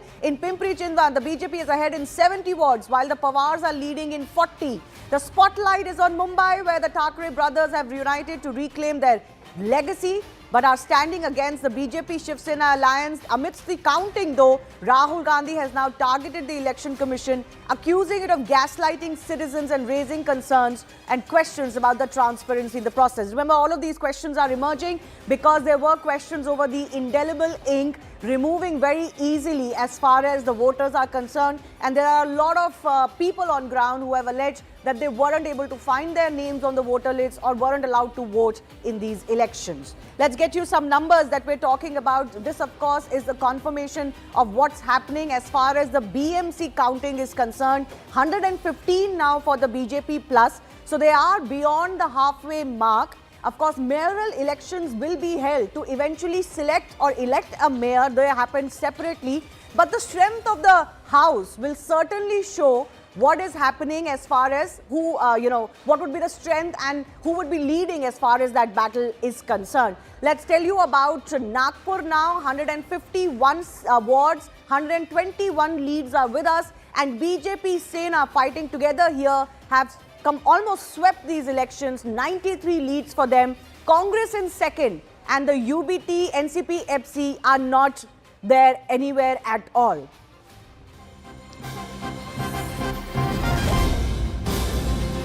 BJP touching the halfway mark. That's a big update coming in as far as the counting is concerned. The counting is happening 2 wards at a time at about 23 locations. So it's taking a little bit of time, but we will have absolute clarity in just a bit from now. What we do know as far as the numbers are concerned, the BJP has crossed that halfway mark in leads. So they're at 115 now, and 114 is that halfway mark.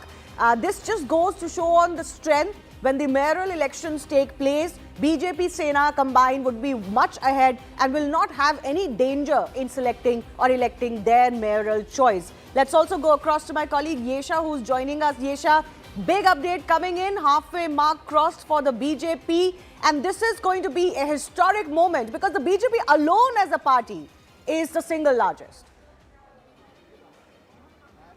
Absolutely, and rightly so. When we speak of the BMC elections, it reminds you of the Vidhan Sabha elections as well, when BJP alone was the single largest party.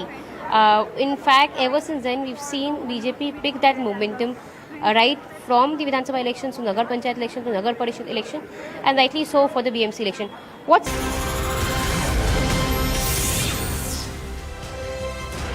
Very good afternoon. You're watching CNN News 18. I'm Akanksha Swaroop. A very warm welcome to our live and rolling coverage as far as the municipal election in Maharashtra is concerned.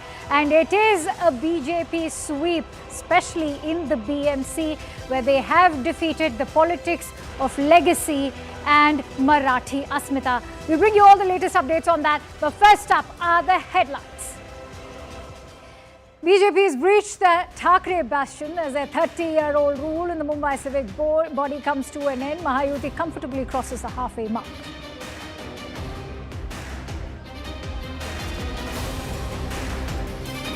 The reunion to help Thackeray brothers as the lag far behind the Mahayuti Marathi Manus backs Devabhau's leadership, and nativist Raj loses on over 90% of seats contested. The Pawar family reunion fails to make any impact in the family bastion of Pune as United NCP languishes far behind the BJP, which is headed for a majority on its own in Maharashtra's cultural capital. Rahul Gandhi leads a Congress chorus of vote chori as the party shifts blame to poll panel for its drubbing in civic polls. The Bharatiya Janata Party has hit back, calling Rahul the leader of propaganda with zero credibility. After violence and vandalism over the SIR, now Bengal's border district of Murshidabad burns over a migrant worker's death in Jharkhand. BJP blames TMC over jungle riots.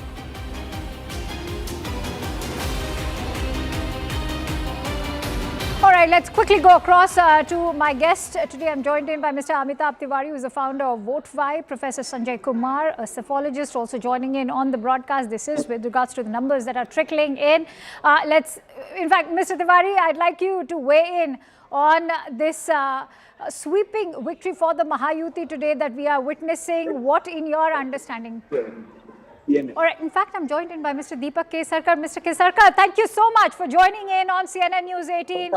It's a moment to celebrate, and heartiest congratulations to you and the BJP, of course. Your thoughts? Thank you. Thank you very much. It's really a time to celebrate a great victory, which was a victory for development and progress. So many are saying, और नगर पालिकाओं में हमारी ये शानदार जीत दर्शाती है कि युवा पीढ़ी ने भी बड़े उत्साह के साथ भाजपा और महायुति का पुरजोर समर्थन किया है। हम इसके द्वारा कह सकते हैं कि जेन जी ने ये वीबी के पक्ष में मतदान दिया है। वीबी मतलब विकसित भारत। विकसित भारत के जिस मार्ग पर भारत आगे बढ़ रहा है प्रधानमंत्री जी के नेतृत्व में, और श्री देवेंद्र फडणवीस जी महाराष्ट्र में उसका नेतृत्व कर रहे हैं, मुझे लगता है कि जेन जी ने उस दिशा में हमें पुरजोर समर्थन देकर और शक्ति प्रदान की है। आपने देखा कि पहले बिहार में हमें सफलता मिली, उसके बाद केरल में सफलता मिली, अब महाराष्ट्र के नगर निगम में यह अभूतपूर्व सफलता निश्चित रूप से देश के भविष्य के लिए एक बहुत शुभ संकेत है, सकारात्मक संकेत है, और इसके साथ साथ नकारात्मक राजनीति करने वालों को महाराष्ट्र की जनता ने एक करारा जवाब दिया है। ये लोग, इस चुनाव का एक और निष्कर्ष है कि मैं विपक्ष से पूछना चाहता हूं कि इंडी गठबंधन का अस्तित्व अब है या नहीं है, क्योंकि 2024 के बाद के चुनावों में दिल्ली विधानसभा में आम आदमी पार्टी कांग्रेस का गठबंधन टूट गया,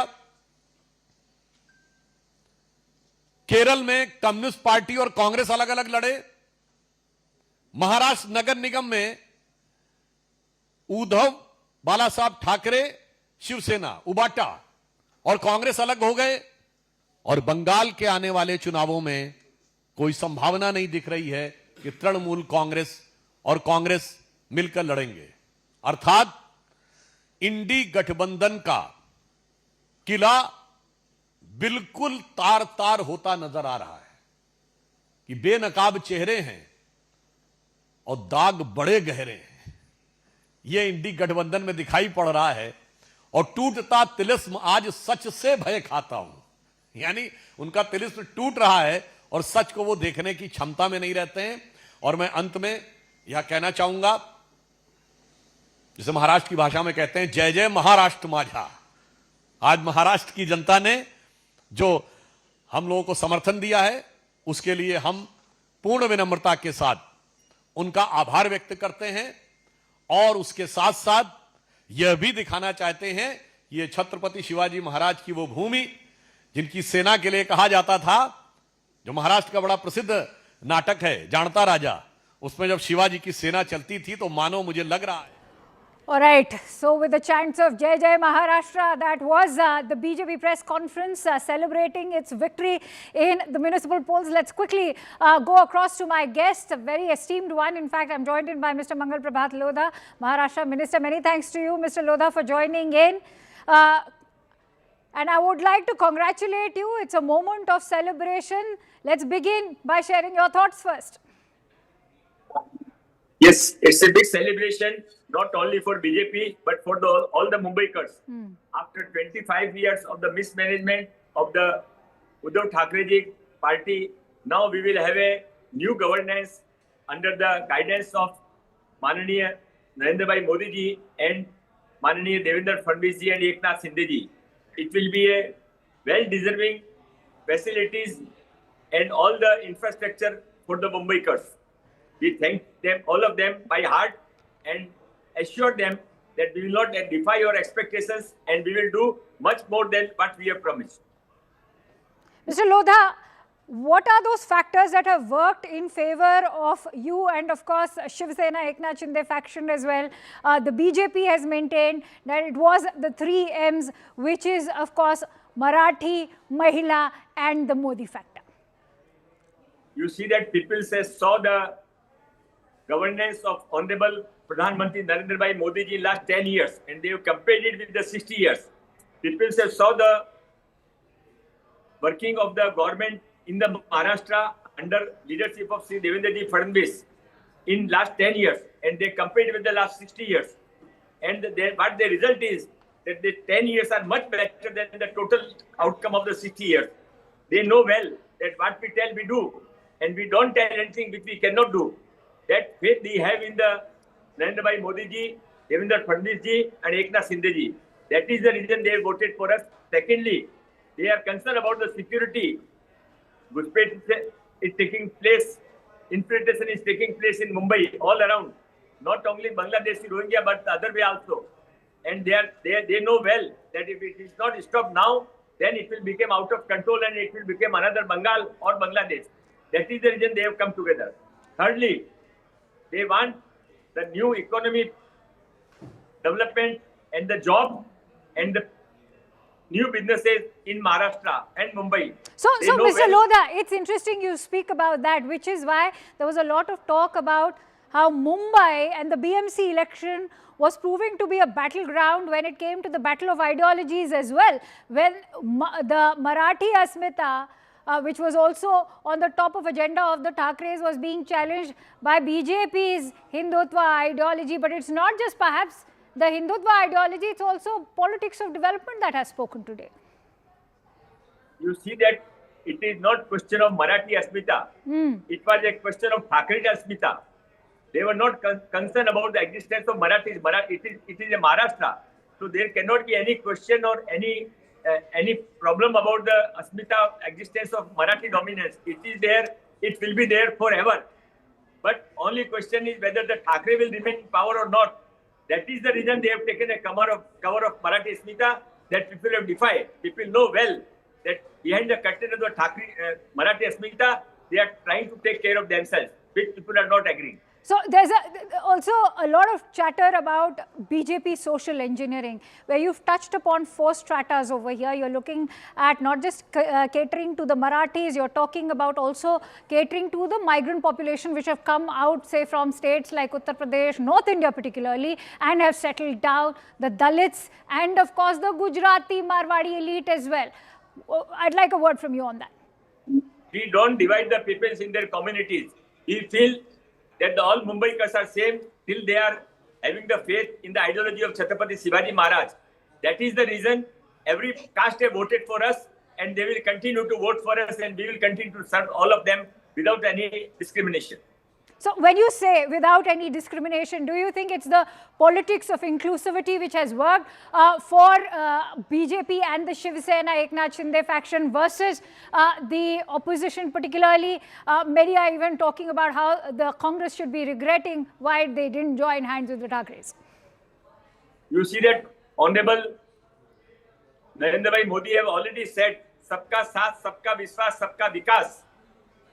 But in that, everybody has to participate other way also. It cannot be one way.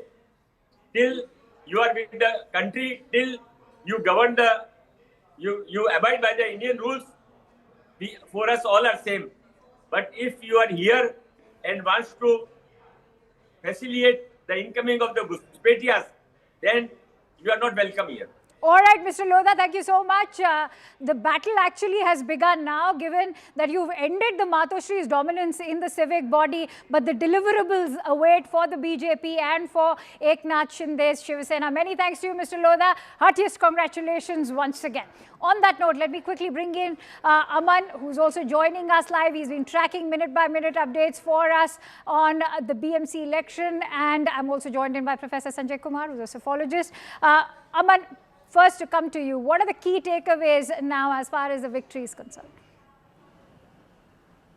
Well, Akanksha, I think it's a phenomenal victory. If you look at the numbers, well, 128 is the total number for the NDA, but look at the BJP's number at 98. This is their best ever performance in the BMC. In fact, I would not be surprised if when the final tally comes, BJP could be over 100 seats in the 227 wards of BMC. That's a big, big performance. I think a replay of the Vidhan Sabha elections as well, where the BJP itself was near the majority mark without the help much of Eknath Shinde or Ajit Pawar. So this is a big, big stamp by the BJP on the fact that it is the strongest party in Maharashtra, in Bombay as well, and shaking up the bastion of the BMC, which was of Uddhav Thackeray for almost 2.5 decades. I think that is the biggest takeaway. The second biggest takeaway, I think the collapse of the Thackerays. You know, after being in power for almost 2.5 decades in the BMC, last-ditch effort, desperate measures were taken. After 20 years, the two brothers tied up, Uddhav Thackeray and Raj Thackeray, but this has not brought about for them a big success. You know, we see Uddhav Thackeray still notching up 59 seats, I think a respectable number given the circumstances the party found itself in the Vidhan Sabha, but the M&S with just 9 seats has proven to be a complete disaster. So I think the longevity of this alliance is now very much under question. I think the big message the Mumbaikars have given that they don't want this hate politics. They don't want this Marathi versus non-Marathi, this lungi, pungi, you know, kind of comments made by Raj Thackeray. They are not interested in whether the mayor of Mumbai will be a Hindu Maratha or some other religion. They want development. They want their civic issues to be solved. They want ease of living. They want to get from home to office and office back to home in just a few hours, not spend half their life on the roads or in overcrowded trains. They have now given the triple engine license to the BJP. They are in power in the center, BJP is power in the state, and BJP is power in the BMC. They have no one else to blame now. They have to politics of development of Sabka Saath, Sabka Vikas over, say, Marathi Asmita. I can see Amitabh Tiwari, founder of Vote Vibe, is also joined in. And before I go across to Amitabh, let me also bring in Professor Kumar on that note. Professor Kumar, weigh in on the point that Aman has just now raised. Is this the neoliberal face of the new Maharashtra voter? Definitely, because if you look at the one issue which was being used by all the political parties or all the alliances was Marathi Asmita. But Marathi Asmita alone cannot bring you victory. It cannot give you the kind of votes you require to, register a victory. So if you look at Shiv Sena UBT group, they were relying more on the Marathi Asmita. But if you look at the BJP and Shiv Sena, the Shinde group, so they have been promising better development for Mumbai. It's about the infrastructure. They were raising the bigger issues. They were not keeping a distance from the Marathi Asmita. They were going along with that because no political party can afford to, keep a distance from the Marathi Asmita. But the whole point is that why BJP and Shiv Sena Shinde group has been successful is because they were able to attract sections of voters beyond their core voters. And that is what is being reflected at the early trends which we are getting at the moment. Quickly, Amitabh Tiwari, do you think that the Thackerays, there was a lot of question being posed on the legacy politics. What is your outlook now and assessment of where the Thackerays stand as of now? Is it Raj Thackeray that has brought the UBT down? I think first point we need to understand is, though we say that the Thackerays have controlled the BMC for 2.5, 3 decades, the Thackerays have never got simple majority on their own. So they were ruling the BMC in alliance with the BJP and other smaller parties. That was a natural alliance. the Shiv Sena getting the Marathi Manus votes, and the BJP bringing on the Gujarati, North Indian, South Indian community votes. Once that alliance broke, we saw that in 2017 also, when the Shiv Sena got 84 and the BJP standalone got 82. So clearly the demographic of Mumbai, wherein the percentage of Marathi language speakers is declining, then in that a scenario, one party cannot just be relying on the Marathi votes to win. So going by what you're saying, do you think today's result has also sort of placed the baton or handed the baton officially over to Eknath Shinde as the Thackeray, as perhaps the upholder of that Thackeray legacy?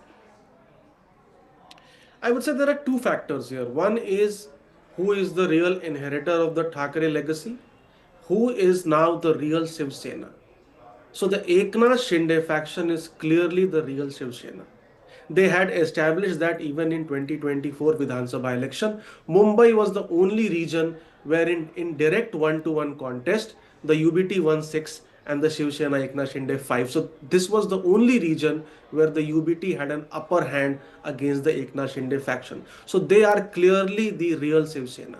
When we talk about the inheritors of the Thackeray legacy, I think because Uddhav and Raj still carry that surname, they still are the inheritors of that legacy, but that legacy itself is not enough to get them victory in Mumbai. Okay. They have to change the strategy. Only playing on Marathi Asmita in a highly urban election where people talking about development, infrastructure growth, creation of a new Bombay like perhaps a Singapore or a Dubai, just playing the Marathi card when the population itself is declining did not work.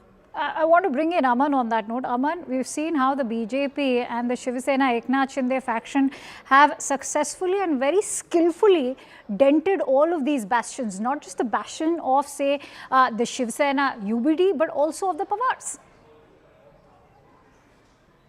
Absolutely, and it's a success across Maharashtra. All the 29 municipal authorities, you see, most of them, the NDA is sweeping them. Be it Pune, where the Pawars had tied up, no impact on the NDA. Be it in Thane, complete sweep by the BJP and the NDA. So I think it's an all-round success. It's also answering, Akanksha, those critics who, for example, said that Eknath Shinde is only a Thane leader. He's not a Mumbai leader. So Eknath Shinde winning 30 seats, in the BMC, though it is much lesser than what he contested. He contested almost 90 seats. So the strike rate could be questioned by some, but still he has performed. He has aided the NDA. I think the big message, which is coming from across Maharashtra and even the BMC, Akanksha, is that people don't want these different governments at different levels. They feel at the center, Mr. Modi is in power. In the state, Mr. Devendra Fadnavis is in power. So let's put the BJP also in power in the BMC. We don't want to put Uddhav Thackeray in power in the BMC, and he's always on collision course with Mr. Fadnavis and the center. People want the same triple engine so that development actually happens. Mumbaikars,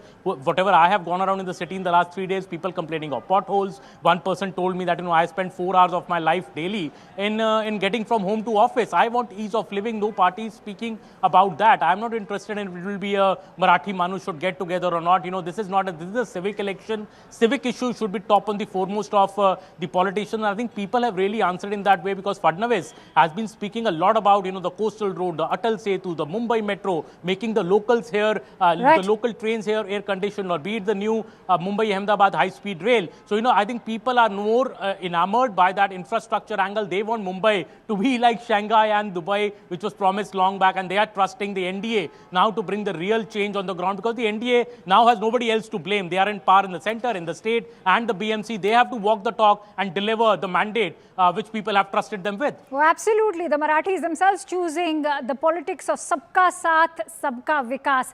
Stay with me as we take our viewers through the key takeaways of today's election results. What do they mean?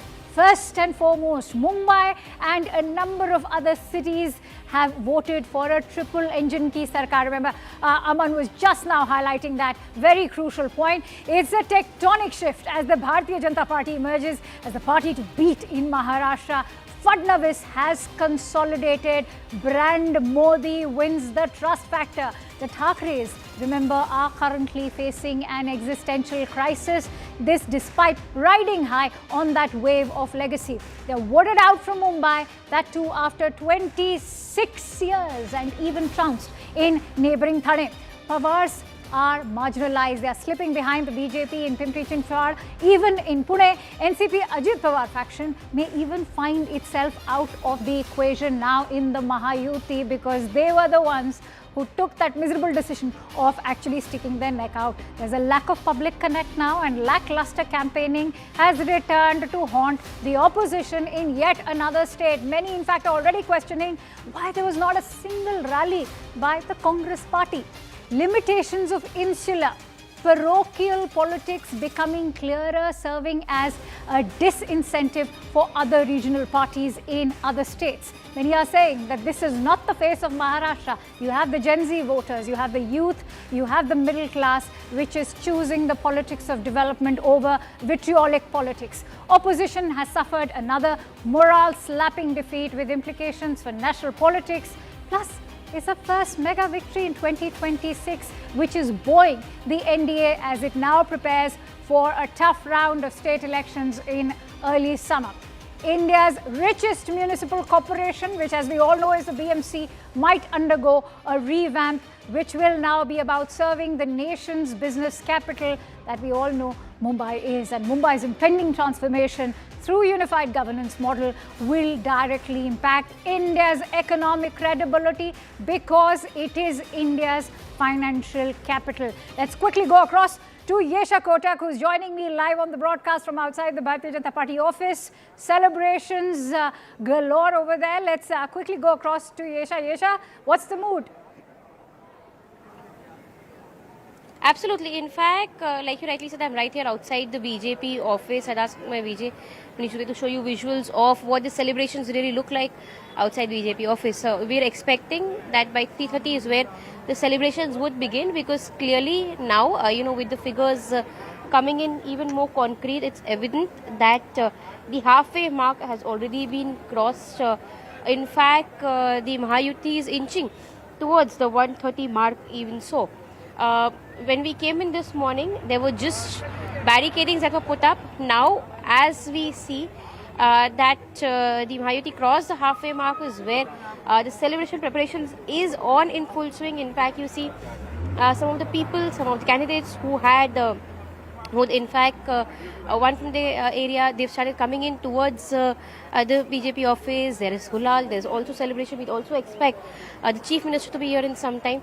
The stage has already been set. You see BJP flags all across this very street. An LED has been put up showing the kind of numbers that are coming in for the Mahayuti government. Right. So yes, at this very point, celebrations have already started here.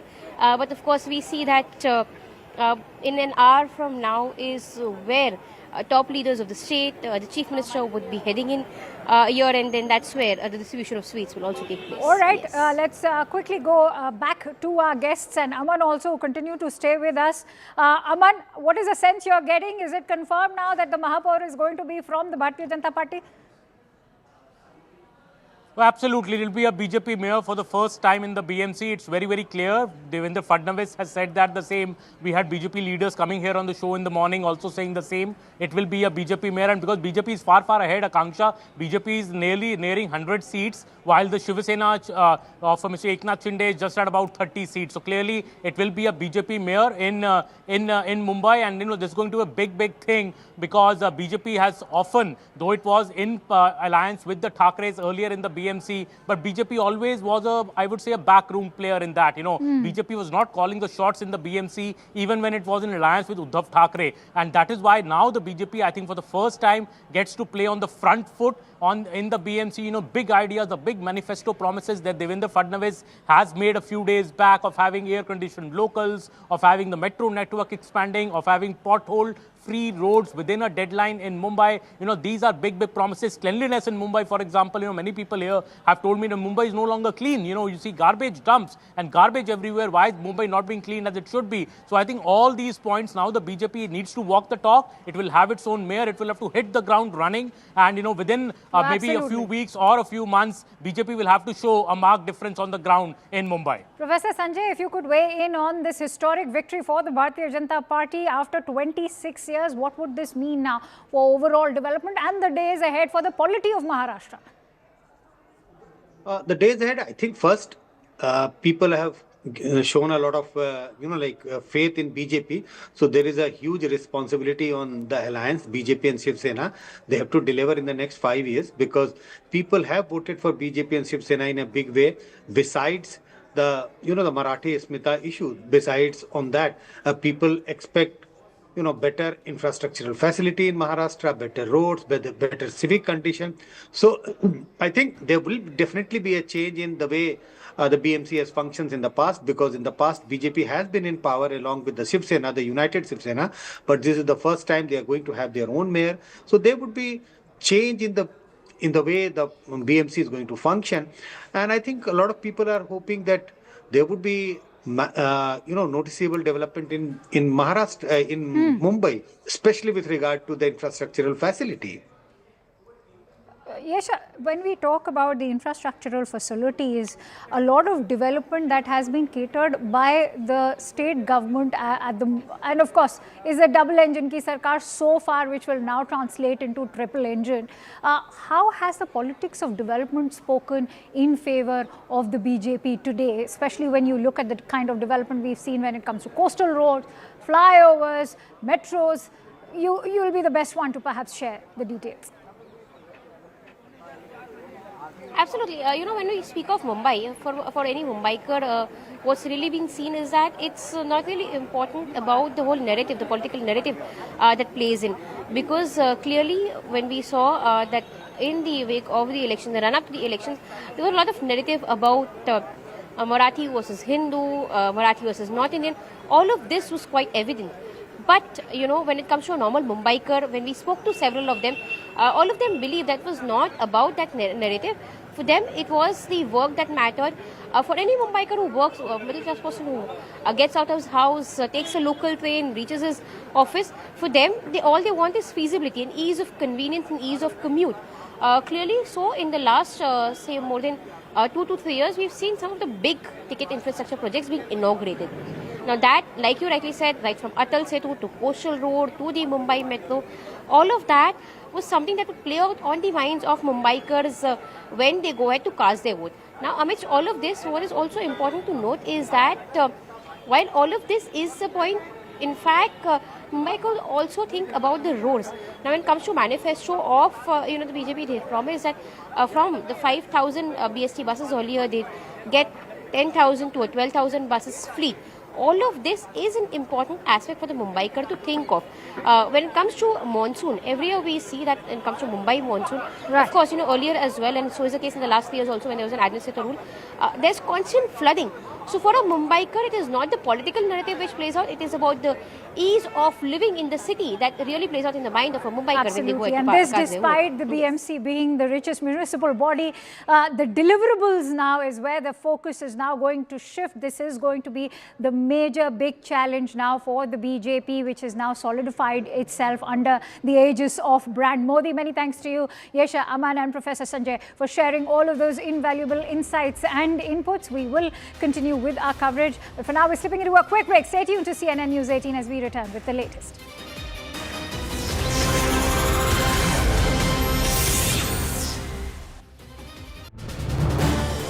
This is News 18 Network.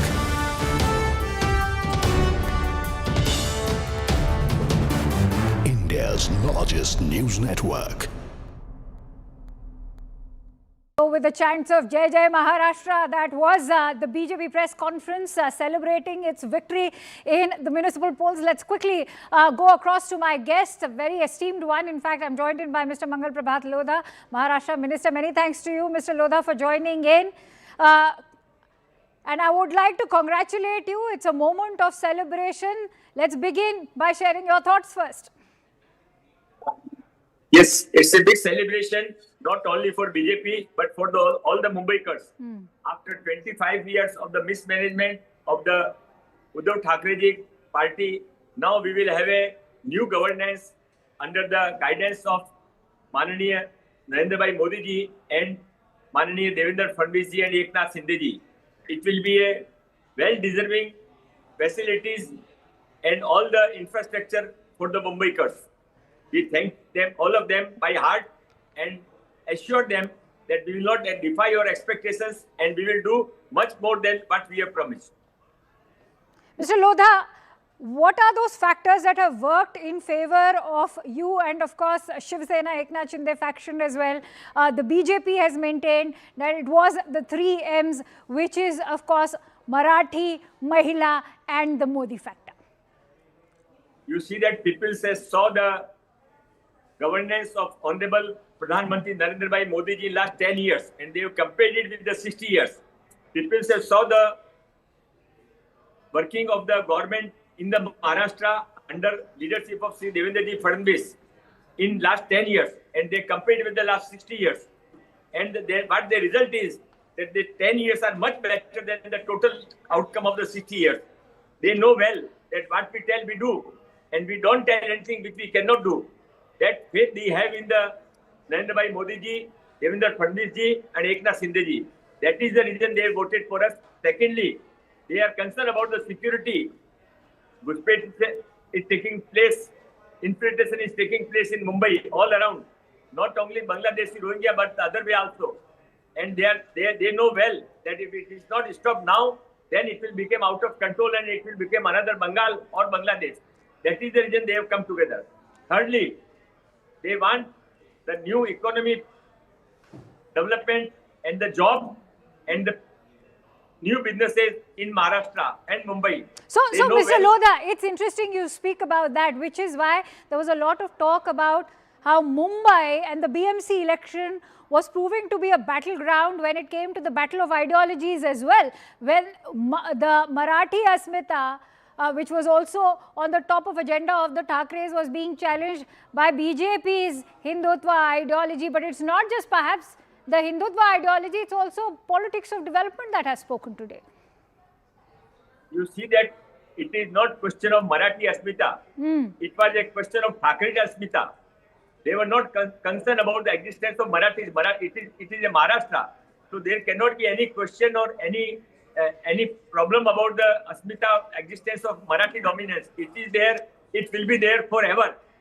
But only question is whether the Thackeray will remain in power or not.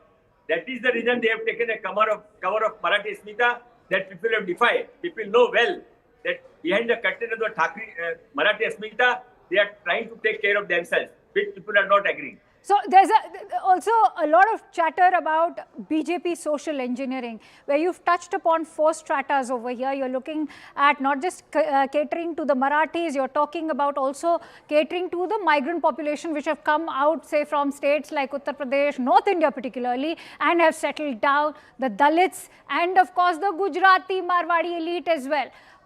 I'd like a word from you on that. We don't divide the peoples in their communities. We feel that all Mumbaikars are same till they are having the faith in the ideology of Chhatrapati Shivaji Maharaj. That is the reason every caste have voted for us and they will continue to vote for us and we will continue to serve all of them without any discrimination. So when you say without any discrimination, do you think it's the politics of inclusivity which has worked for BJP and the Shiv Sena Eknath Shinde faction versus the opposition particularly? Many are even talking about how the Congress should be regretting why they didn't join hands with the Thackerays. You see that Honorable Narendra Bhai Modi have already said, Sabka Saath, Sabka Vishwas, Sabka Vikas. But in that, everybody has to participate other way also. It cannot be one way. Till you are with the country, till you govern you abide by the Indian rules, for us all are same. But if you are here and wants to facilitate the incoming of the Ghuspaitias, then you are not welcome here. All right, Mr. Lodha, thank you so much. The battle actually has begun now, given that you've ended the Matoshri's dominance in the civic body, but the deliverables await for the BJP and for Eknath Shinde's Shiv Sena. Many thanks to you, Mr. Lodha. Heartiest congratulations once again. On that note, let me quickly bring in Aman, who's also joining us live. He's been tracking minute-by-minute updates for us on the BMC election, and I'm also joined in by Professor Sanjay Kumar, who's a psephologist. Aman, first to come to you, what are the key takeaways now as far as the victory is concerned? Well, Akanksha, I think it's a phenomenal victory. If you look at the numbers, well, 128 is the total number for the NDA.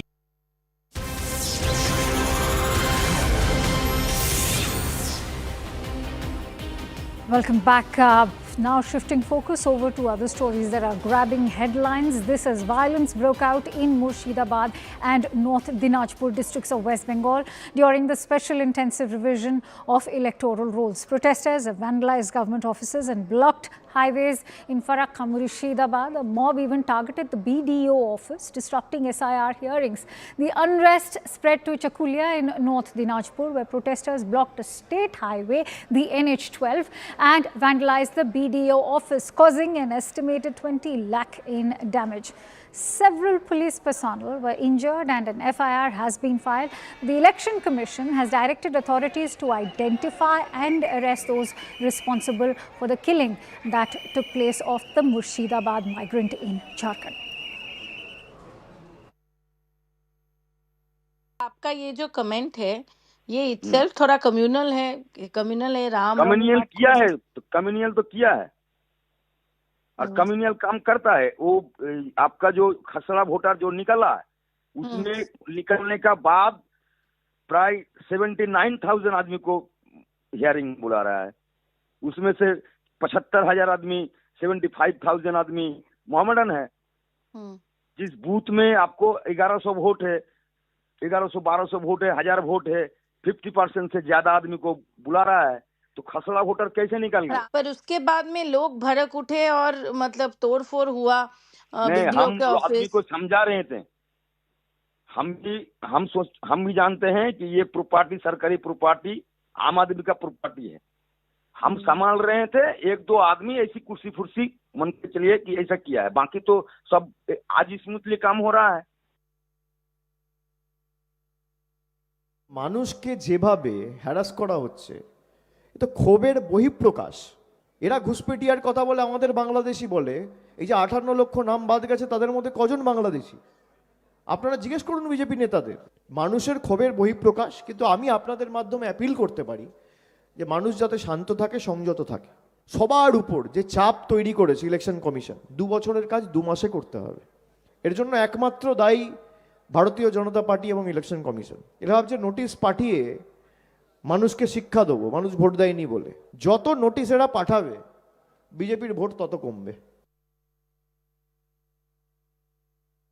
देखिए हम लोग कोई law break करने का कोई support नहीं कर रहा लेकिन देखना होगा वहाँ पे इलेक्शन कमीशन क्या कर रहे हैं जेन्युइन वोटर्स को हैरास कर रहा है बुजुर्गों को हैरास कर रहा है जो फिजिकली वीक है इल है और एम्बुलेंस में जाना पड़ रहा है और हैरास कर रहा है बार बार एक ही आदमी एक ही परिवार को हैरास कर रहा है डॉक्यूमेंट्स देने के पर भी वो रिसीव नहीं कर रहा है तो पब्लिक को वो प्रोवोक कर रहा है तो एक गरीब आदमी कितना बार एक ऑफिस में जाएंगे काम छोड़ के तो शायद वहां पर वैसे कोई प्रॉब्लम हुआ हम लोग डिटेल सब कलेक्ट कर रहे हैं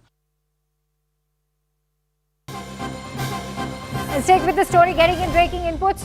The BJP is now accusing the TMC of allowing violence and chaos in West Bengal from Farakka to Chakulia. Roads and trains have been blocked. Stone pelting is continuing and thousands of people, including women and children, are stranded. The party says lawlessness shows the state is under TMC-backed hooligans with no police action to restore order. Listen to the reaction coming in from BJP's Shukanta Majumdar. See, a similar kind of pattern was also observed during the when the CA was passed in the Lok Sabha and Rajya Sabha, and also during the Waqf. So it's a pattern. So it is nothing to relate with SIR or CA or the Waqf. The main thing is the communal Muslim force. Some portion of the Muslim community has become, actually they have been radicalized by the preachers. Those are from Bangladesh and some people from this part of the state also. They are ready to disrupt the normal life. Remember, Shukanto Majumdar is currently talking about this lawlessness in Bengal, which actually has a pattern. He is referring to what happened during the time when CAA was also being passed. And this time around, he's saying that Bengal is no stranger to this kind of communal violence, also often that it's labeled as it is complete lawlessness, anarchy on the streets of West Bengal. And that is also something that the Supreme Court had weighed in on. But remember, blocking a key arterial highway like the NH12, blocking a railway station, this is bound to have impact not just on the commoners of Bengal, but also on the kind of, say, transportation that's taking place, the kind of trade that's taking place. Let's quickly go across to Kamalika Sengupta, who's bringing us those breaking inputs right now. Kamalika, interestingly, Shukanto Majumdar is saying that there's a pattern to this kind of lawlessness which one is witnessing in Bengal today. What has been the impact so far now that a key arterial highway like NH12 has also been blocked? See, this is something which is really very painful, and this has happened, though it is the reason for today's Rasta Roko is because of some migrant labor died in other states like Jharkhand, Bihar, and from he was beaten to death there, who hails from Beldanga. And today from morning his dead body was brought into the national highway, and then continuous protests were going on. Now this thing happened today. Yesterday it was Chakulia, which happened due to when the BDO office was vandalized, and day before yesterday it was Farakka, which was also because of SIR. The point is, if it's SIR or if it is for any other reason, why will a highway get blocked for more than 4 hours? And there the role of the administration definitely is questionable. Not only that, Akanksha, let me update you. One journalist of a media house, she has been brutally attacked today, and she is now hospitalized in Murshidabad. Her name is Shoma Maiti. She hails from Zee 24 Ghanta, the regional channel out here, and she was also severely attacked today. What will a journalist do if something like this happens? That journalist will go to cover that. But she was also attacked today. Now that is, you may ask justice, you should ask justice from the administration or whatever. What led these people attack a journalist is also a question, and definitely for the last 48 hours with SIR, it is being seen, people are harassed, people are being called for hearing. There are ways of protest, but why vandalize a video office? And there, the Trinamool Congress MLA himself was present there, Farakka, and when I asked him that why there should not be FIR against him, then he said that, and the statement which he made, that the Ram's paper was getting cleared and the Rahim's paper was not getting cleared. So it's very interesting that you mentioned the presence of the TMC MLA, and my apologies for having interrupted you there, but shed light on BJP's own claims that this is in fact something that is being orchestrated by the TMC, as has been witnessed in the past. And it's interesting that you highlight that there was a TMC MLA present. Yes, that is what is something which is concerning. The fact not only that today Chief Minister, while she was on her way to North Bengal, when she was also asked all these questions, he said that people to remain calm, but she also stood by the minorities. That is also a question. Obviously, if there is a problem, the Chief Minister and the administration will stand by the people. But the point is, look at the lawlessness on ground. Why this lawlessness is not being controlled, and we have seen such type of lawlessness is during the walk-off vote also, during the walk-off. Now the point is, the Trinamool is saying that the BJP is behind that. The BJP is saying that the Trinamool is behind that. But the fact is, there is lawlessness on the ground. 4 hours, the national highway is being blocked. Trains have stopped. Not only that, a BDO office in Chakulia vandalized like anything. They were set on fire. Police was attacked. What's going on? That's a big question. There are definitely people can protest if they have problem with SIR. But that does not mean that they will be on roads, and the Trinamool Congress MLA going there in that video of it itself is definitely a very big concerning. So who is inciting the crowd? Also, Kamalika, the pattern representative. that's emerging now is that the TMC is communalizing, say, a pan-India exercise like even the SIR. What is one to make of, say, the BDO's office being attacked, the Ram Rahim analogy being drawn, just when identification proof is being asked for a pan-India exercise that every Indian is undergoing currently? Yes, and the point is they may raise the point politically.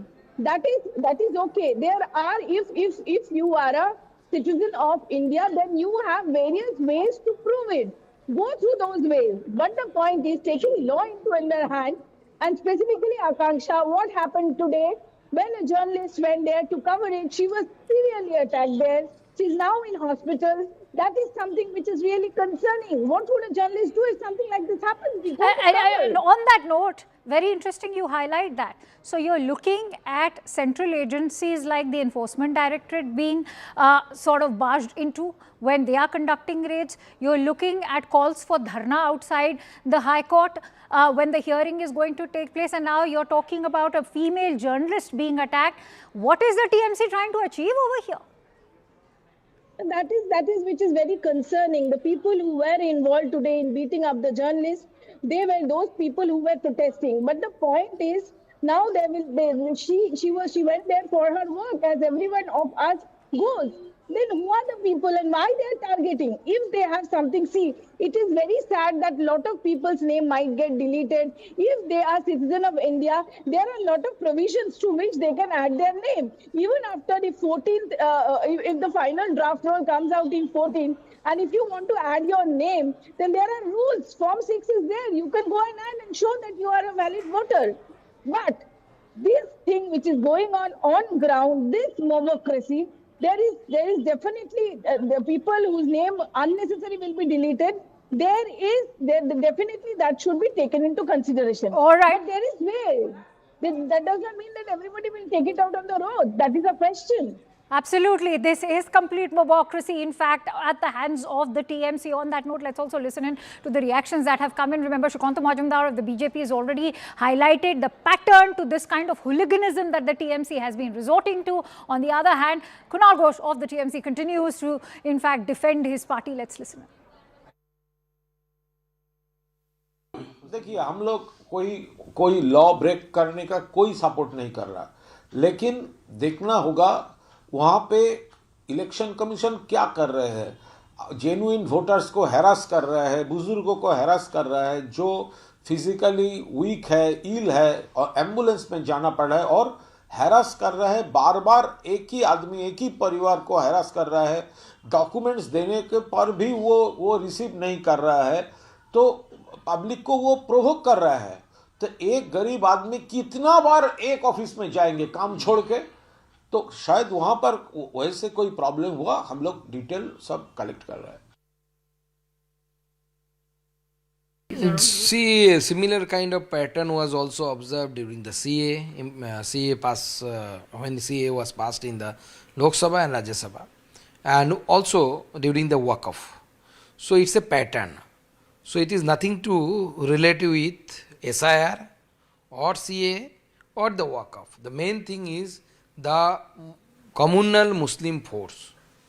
Some portion of the Muslim community has become, actually they have been radicalized by the preachers. Those are from Bangladesh and some people from this part of the state also. They are ready to disrupt the normal life.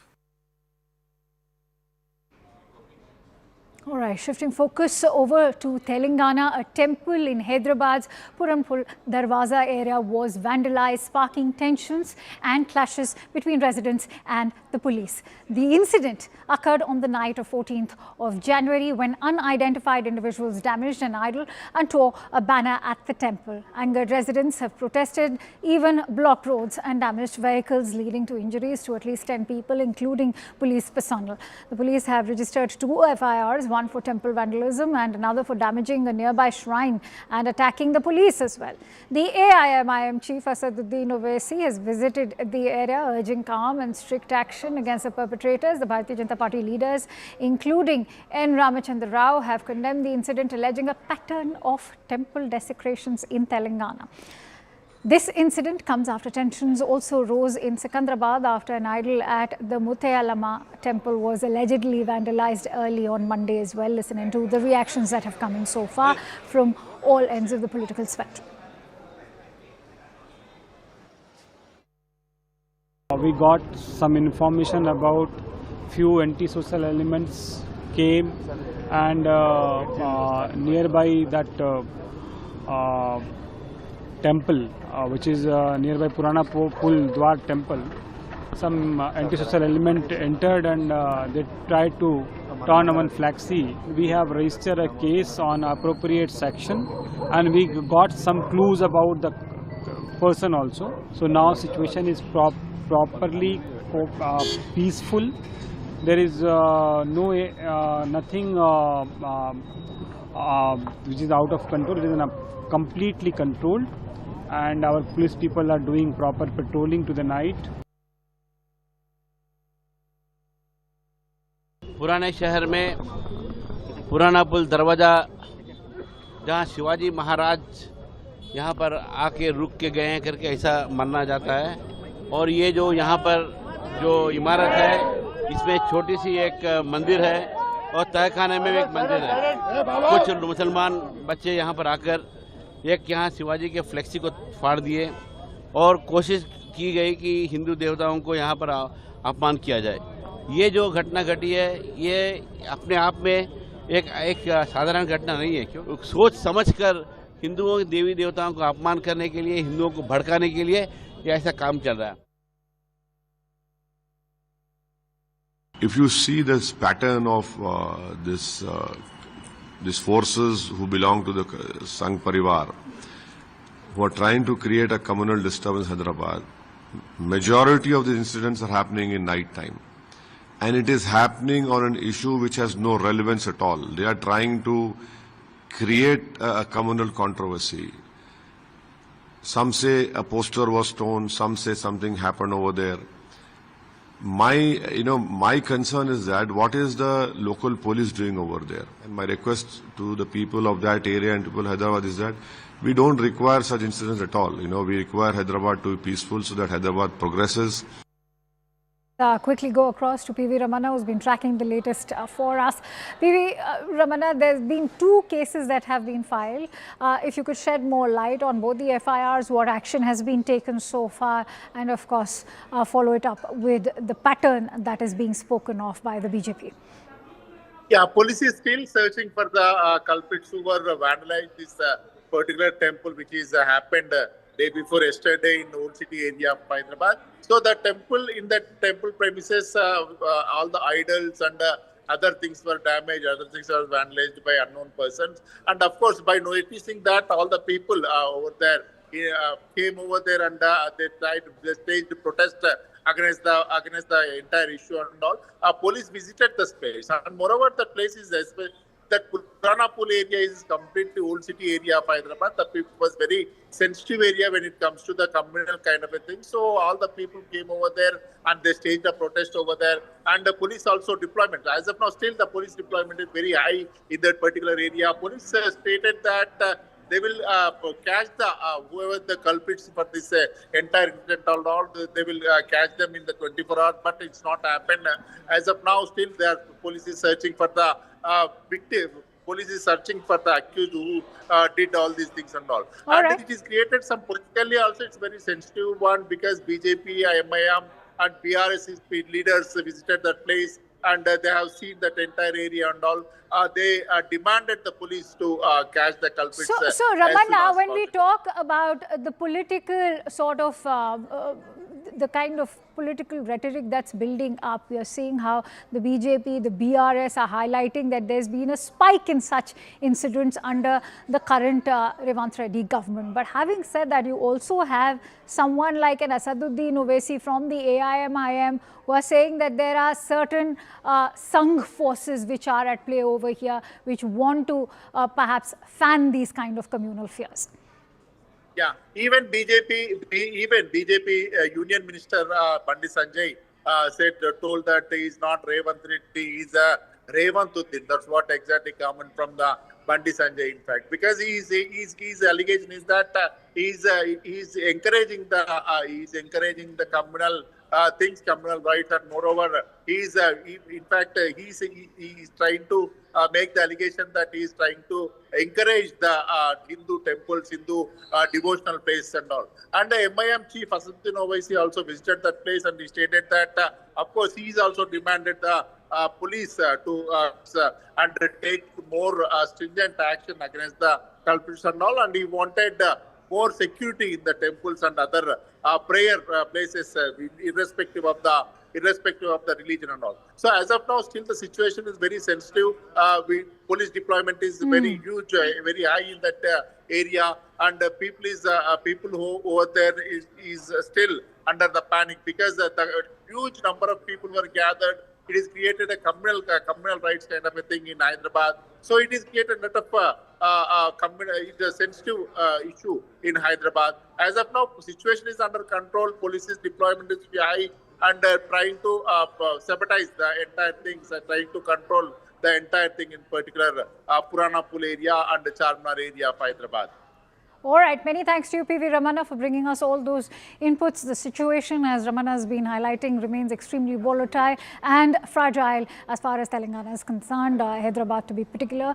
And with that, shifting focus over to the top stories that we're tracking this hour. Prime Minister Modi has paid homage to Tamil poet Thiruvalluvar on his day, saying his works and ideals inspire countless people. He said that Thiruvalluvar stood for a harmonious and compassionate society and urged people to read his works to understand his timeless wisdom. Tamil Nadu Deputy Chief Minister Udayanidhi Stalin was seen flagging off the Palamedu Jallikattu in Madurai at Vijay's TVKS flag were also spotted at the venue, drawing attention. Posters reading non-Hindus entry prohibited area have been put up around Har Ki Pauri in Haridwar. The posters have triggered controversy, with questions being raised over their legality and impact on communal harmony. Devotees are gathering in large numbers at the Triveni Sangam in Prayagraj as Magh Mela 2026 begins. Pilgrims are taking the holy dip or snans, believing it will purify their soul. Rehearsals for the 77th Republic Day Parade are in full swing at the Kartavya Path in the national capital. Marching contingents and tableau teams are gearing up for the grand celebration. Indian men's cricket team head coach Gautam Gambhir visited the Mahakaleshwar temple in Ujjain. He attended the early morning Bhasma Aarti, offering prayers at one of the 12 Jyotirlingas. And that's all I have for you in this broadcast. Thank you so much for watching. News and updates continue with Ayushman on the other side.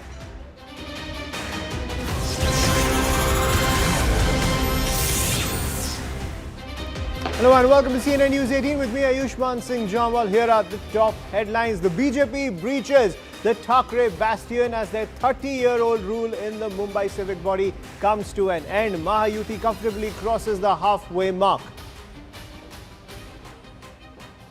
Reunion fails to help the Thackeray brothers as they lag far behind the Mahayuti. Nativist Raj loses over 90% of seats contested. The Pawar family reunion fails to make any impact in the family bastion of Pune as the united NCP languishes far behind the BJP, which is headed for a majority on its own in Maharashtra's cultural capital. And Rahul Gandhi at it again leads the Congress chorus of vote chori as the party shifts blame to the poll panel for its drubbing in the civic polls.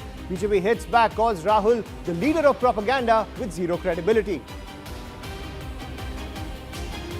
After violence and vandalism over the special intensive revision, now Bengal's border district of Murshidabad burns over a migrant worker's death in Jharkhand. The BJP blames the TMC, accusing it of jungle rush. The Badminton Association of India's General Secretary denies sightings of monkeys inside the stadium despite video evidence. Says even if the reports are to be believed, no harm was done. Doctors' body writes to the Union Health Minister JP Nadda expressing grave concerns over the sub-zero cutoff in NEET, say it must be withdrawn else it will erode public trust in medical institutions. And tensions escalate in the Middle East. The US moves the carrier strike group to the region amid the tensions in Iran.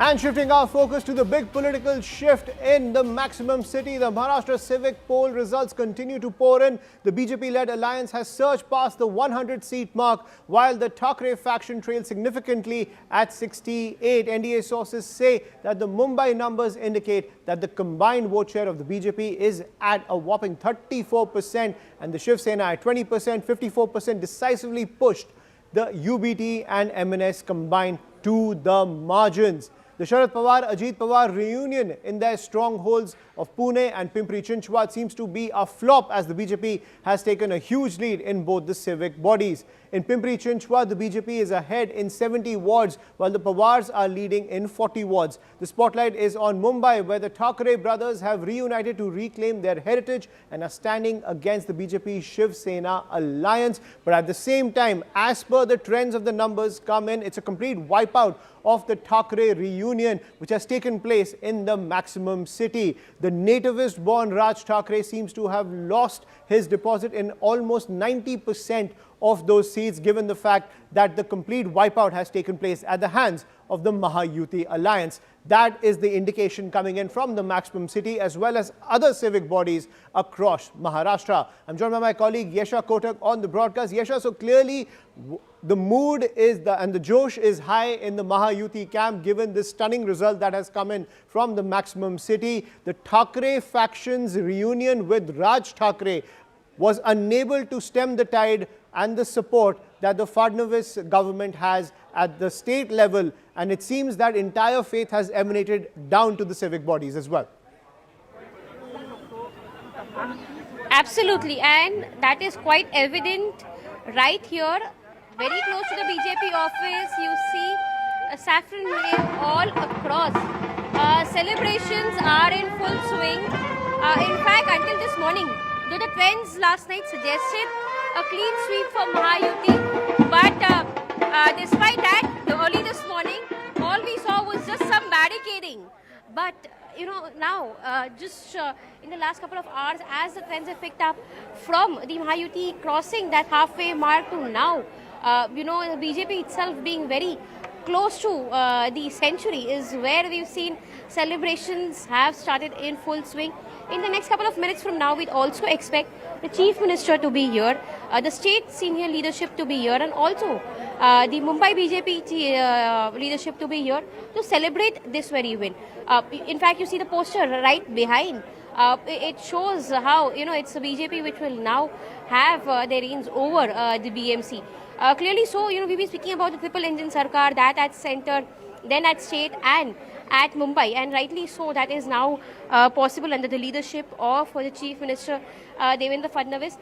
In the last couple of days, there have been several questions that have been asked by opposition as to why the central leadership did not make their way to Mumbai this time around close to the election. In fact, there were allegations that for the smallest of the elections, BJP feels the central leadership. But this time it was on the state leadership. We decided that, you know, they will take on this very task and deliver by themselves, and that is rightly being seen here.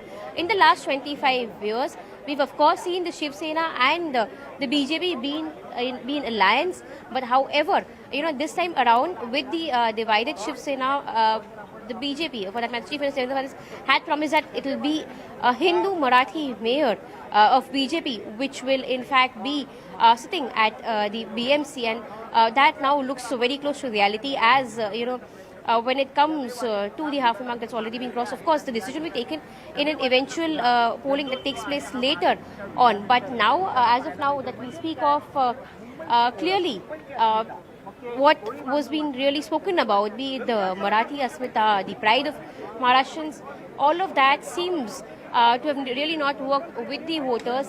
In fact, even when we were in the run-up to the election, we were speaking to several people. They said that in Mumbai, what really matters is development. People who really look at the core issues, someone who can work for their core issues rather than making these promises or making political statements. But that's really come to light now. When we speak about exit poll figures. Right now, when we speak of the BJP, the numbers have gone far beyond what the exit polls, in fact, had predicted. And you see, this very party office, the state party office, there are flowers that have been put. All the celebrations are ready. Very soon, we'll also see jalebis being distributed right here to celebrate this very event. So yes, just a couple of minutes more before this very celebration can begin. In fact, what we also see is that some of the some of those places which were dominant when we speak of the whole Thackeray cousins coming together, it was important to note that it was being seen as a game changer in this very election. But that does not really seem to have worked in the favor. We need to see as to whom the Marathi Manus really went in support of, because clearly so far the figures show, of course, a 60+ mark for the Thackeray cousins. But that Thackeray magic that was being spoken about did not help them get a stronghold over BMC, because BMC has been a stronghold for Shiv Sena and they were really eyeing that. Ever since the Vidhan Sabha elections, it was we could see the kind of magic working in the favor of BJP, and that's likely so. We've seen that even in the Nagar Panchayat and Nagar Parishad elections, right, and again in the BMC elections. In fact, right behind me, you can see fireworks have already started, and now, in some time from now, is where celebration will begin. Right behind me at this BJP office as well. Right, Yes. so the celebrations continuing at the BJP office. Mayuresh, I want to get your take on the Thackeray factor. Now, the inkling was that the Thackerays were not able to communicate any significant track record when it comes to their performance in the maximum city in Mumbai. Even as Chief Minister, Uddhav Thackray could not point to any significant kind of project, any significant track record. As an administrator, Raj Thackeray was making the rants against the migrant community when it came to Mumbai. So, given that entire dynamics of the Thackeray camp within the maximum city, the BJP was trusted to be that kind of political force that could deliver significant change to Mumbai. Clearly, there are a lot of problems in Mumbai, but the people of the city feel that the BJP is the best bet to solve those problems. Oh, absolutely, because this time what has happened, both the brothers had heavily concentrated on Marathi vote. They basically focused on Marathi Manus, Marathi Asmita, and both of them concentrated on Marathi, and that's why a lot of non-Marathi voters must have got upset with this agenda. Because we have seen in the past also, during Lok Sabha and Vidhan Sabha, a lot of non-Marathi voters have also heavily voted for Uddhav Thackeray. They must be having some anger against the center of the state government. That's why they felt that Uddhav Thackeray and the Uddhav Thackeray-led Mahavikas Aghadi was the better option for that. So that is one point. Second point, people were having a lot of hopes from Uddhav Thackeray and Raj Thackeray that they will come up with the plans. But there is a kind of a bit of anger against Uddhav Thackeray also, because from past 25 years he was ruling, or his party was in power in BMC, and no significant development had happened except few. So that's why there is a kind of anger against Uddhav Thackeray also, and which must have got percolated. So the magic which everyone was talking about, that Uddhav Thackeray will or Raj Thackeray will do that in favor of Uddhav Thackeray, I can see that the numbers are at least growing, but both the brothers coming together have not heavily contributed or have not served the purpose for it. Right, and Yasha, when it comes to the dynamics coming in from all of these parties, does it seem that the loss of the right? We're also joined by Pradeep Gupta of Access My India. I toss over to my colleague Shivani to take that forward. Thanks a lot for that. Pradeep Gupta, Chairman, Access My India, that had obviously done one of those exit polls ahead of these Maharashtra municipal elections, is also joining us. Pradeep Gupta, thanks a lot for joining us here on CNN News 18. You had predicted anywhere between 131 to 151 for the Mahayuti. The numbers are settling just a little bit lower than that, about 10 lower than that. Is that because of lower voting percentages? How would you describe the results that are coming in? Yes, thank you for having me here. And I would say in other channel, and particularly there is a website which is a proper website of my corporator. There the number for Mahayuti at this point of time is 130, and for Thackeray brothers it is 72, and for Congress it is 14, and for others it is about 9 and 10. So I mean it is pretty much on that line. But having said that, if you see my prediction report, we have clearly said that if these numbers are based on the voter turnout, because in a city-based election, voter turnout plays a very vital role, and 54% voter turnout, now it end up near to 53, and 1%, I have also written that 1% will impact about 10 seats for Mahayuti. So which is the case, my range would have been in this case 121 to 141, and precisely the 130 what is likely to be there. So in your exit poll, you obviously saw the Mahayuti combine being the single largest and clearly crossing that halfway mark of 114. But did you anticipate the BJP alone doing so well? Yes, it was anticipated, but my range for BJP itself was about 95 seats. So they done little better than that, 99 what I can see on your screen. And Shinde Sena actual tally is 31. So in your screen it is showing 26, it is actually 31. We have predicted about 35 to 40 odd seats for these in this Senate. So how do you, what do you feel, did you feel worked so well favorably both for Mahayuti but particularly for the BJP? Because this is a big shift in Mumbai politics now. Yes, definitely yes. And we'll have to see that the kind of demography evolved over the last 20 years, particularly of Mumbai, for that matter, overall metropolitan region. So what had happened actually in last these many years, the Marathi votes total contribution has reduced, and the North Indians, Gujaratis, Rajasthani and others has increased. So at this time it is 37% to be precise. The Maharashtrian votes contributes in the BMC, and about 19% to the Muslim or the minority. Rest 44%, some is of course Christian. So about 40 to 42% is non-Muslim, non-Marathi. And that is where BJP, the reverse polarization happens. And what you see actually in when we come the vote share between these community group, Marathi BJP plus 30, UBT 49, half of the total Marathi vote share secured by UBT. Among the North Indian, there you see the sharp hike in favor of BJP plus 68%, and UBT only 19%. South Indian 61% to BJP plus 21 to this. Gujarati, Rajasthani 69% for BJP plus and 18%. So here you can see the clear cut. Had there been an alliance of Congress like Lok Sabha or for that matter assembly election, this picture would have been little different. Right. So you are of course talking about how not coming together has hurt the Mahavikas Aghadi quite a bit in these elections. But you know, these elections are also being seen as a litmus test for that quote-unquote Marathi vote. What were your predictions, and do you think the results are now proving to be correct? it's not as if Uddhav has lost all of that Marathi vote. M&S has performed really badly, I'm sure according to their own expectations. But how much of that was the BJP Shinde Sena able to get versus Uddhav Thackeray and M&S, the Marathi vote? Yeah, so as far as Marathi vote goes, see, you have to see this thing in pockets. So there are three big regions within BMC. One is the Greater Bombay, which start from the other side, the Matunga to Kolaba, and this side, Mahim to Kolaba. So this is one pocket where the Thackeray brothers has scored very good. In fact, in Dadar, Bhiwandi, Dadar, Parel, Lalbagh, Worli, all these areas, Shivaji Park, Thackeray brothers has done very good.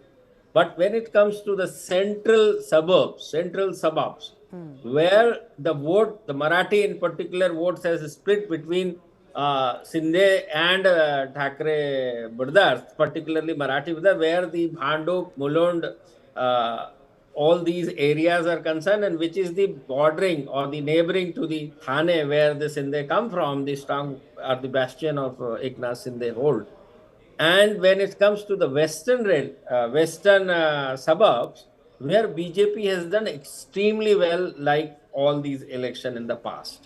So this is something I would say the case. And M&S coming to the fold of the both Thackeray brothers contesting the election, what had happened to some extent, it has consolidated the Maharashtrian votes. But the other side, it also consolidated heavily the other non-Marathi, non-Muslim votes. And as far as the Muslim vote goes, they are also voted differently in three pockets, which is where the predominantly the Muslim minority vote, you can say, which is the Bhaikala, Paidhuni, Kalba Devi. This is the town area where Congress and MIMS secured almost half of the vote. The third is UBT among the minority vote. So what is the headline? What is the headline really as far as the Marathi vote is concerned? Can the Thackeray still claim they still have very much the support of the Marathi Manus, or has that shifted if we compare it to past elections? I will say I don't get into all this Marathi vote or this vote or that vote. Whatever the verdict people have given, definitely they have given for the development. And when I say development, in our report, in our exit poll finding, there were issues like a drainage system, because 60% of the population residing in chawls and slum area, where during the rainy time they get a very hard time. That's one. Two, the garbage collection. Third, the pesticides, and during that time, particularly dengue, malaria, all these issues had. Last 4 years, there is no local representative available, because of this election is being held now after 9 years. So this is something very important. And when people vote, they see good development by the BJP, particularly state government, so as the central government. And they believe particularly large infrastructural projects, whether it's the coastal road or whether the metro, multiple metros, and so Atal Setu, so many things. They see, without central support or without the state government support, it is not possible. And we know although that Mumbaikars and particularly Marathi Manus are smart enough to select the right candidate, party for that matter. All right. So it is local issues plus developmental issues that have really trumped every other narrative in this election. Yes. Pradeep Gupta, I do thank you for joining us and sharing your analysis with us. Back to my colleague Ayushman with more.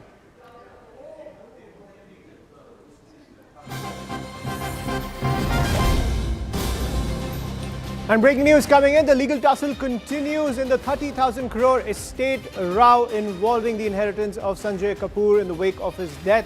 Now, as actor Karishma Kapoor's legal team has now given out this piece of information where they have opposed a plea filed by Priya Kapoor Sachdev in the top court of the country. Priya Kapoor Sachdev had approached the Supreme Court seeking access to the divorce documents related to Sanjay Kapoor and Karishma Kapoor when it comes to not just child custody but also the financial arrangements after their divorce back in 2016. However, Karishma Kapoor's counsel has objected to the plea, arguing that it's not maintainable under law. The court, however, has issued a notice on the plea filed by Priya Sachdev and has directed Karishma Kapoor's counsel to file a formal response within 2 weeks. Now, while the objection on maintainability was raised, the court has also kept the issue open for consideration given the entire tussle over the 30,000 crore inheritance of Sanjay Kapoor and the fight between Priya Sachdev and Karishma Kapoor's children. I'm joined by my colleague Ananya Bhatnagar. Ananya, we were discussing this yesterday as well, the fight over the 30,000 crore estate,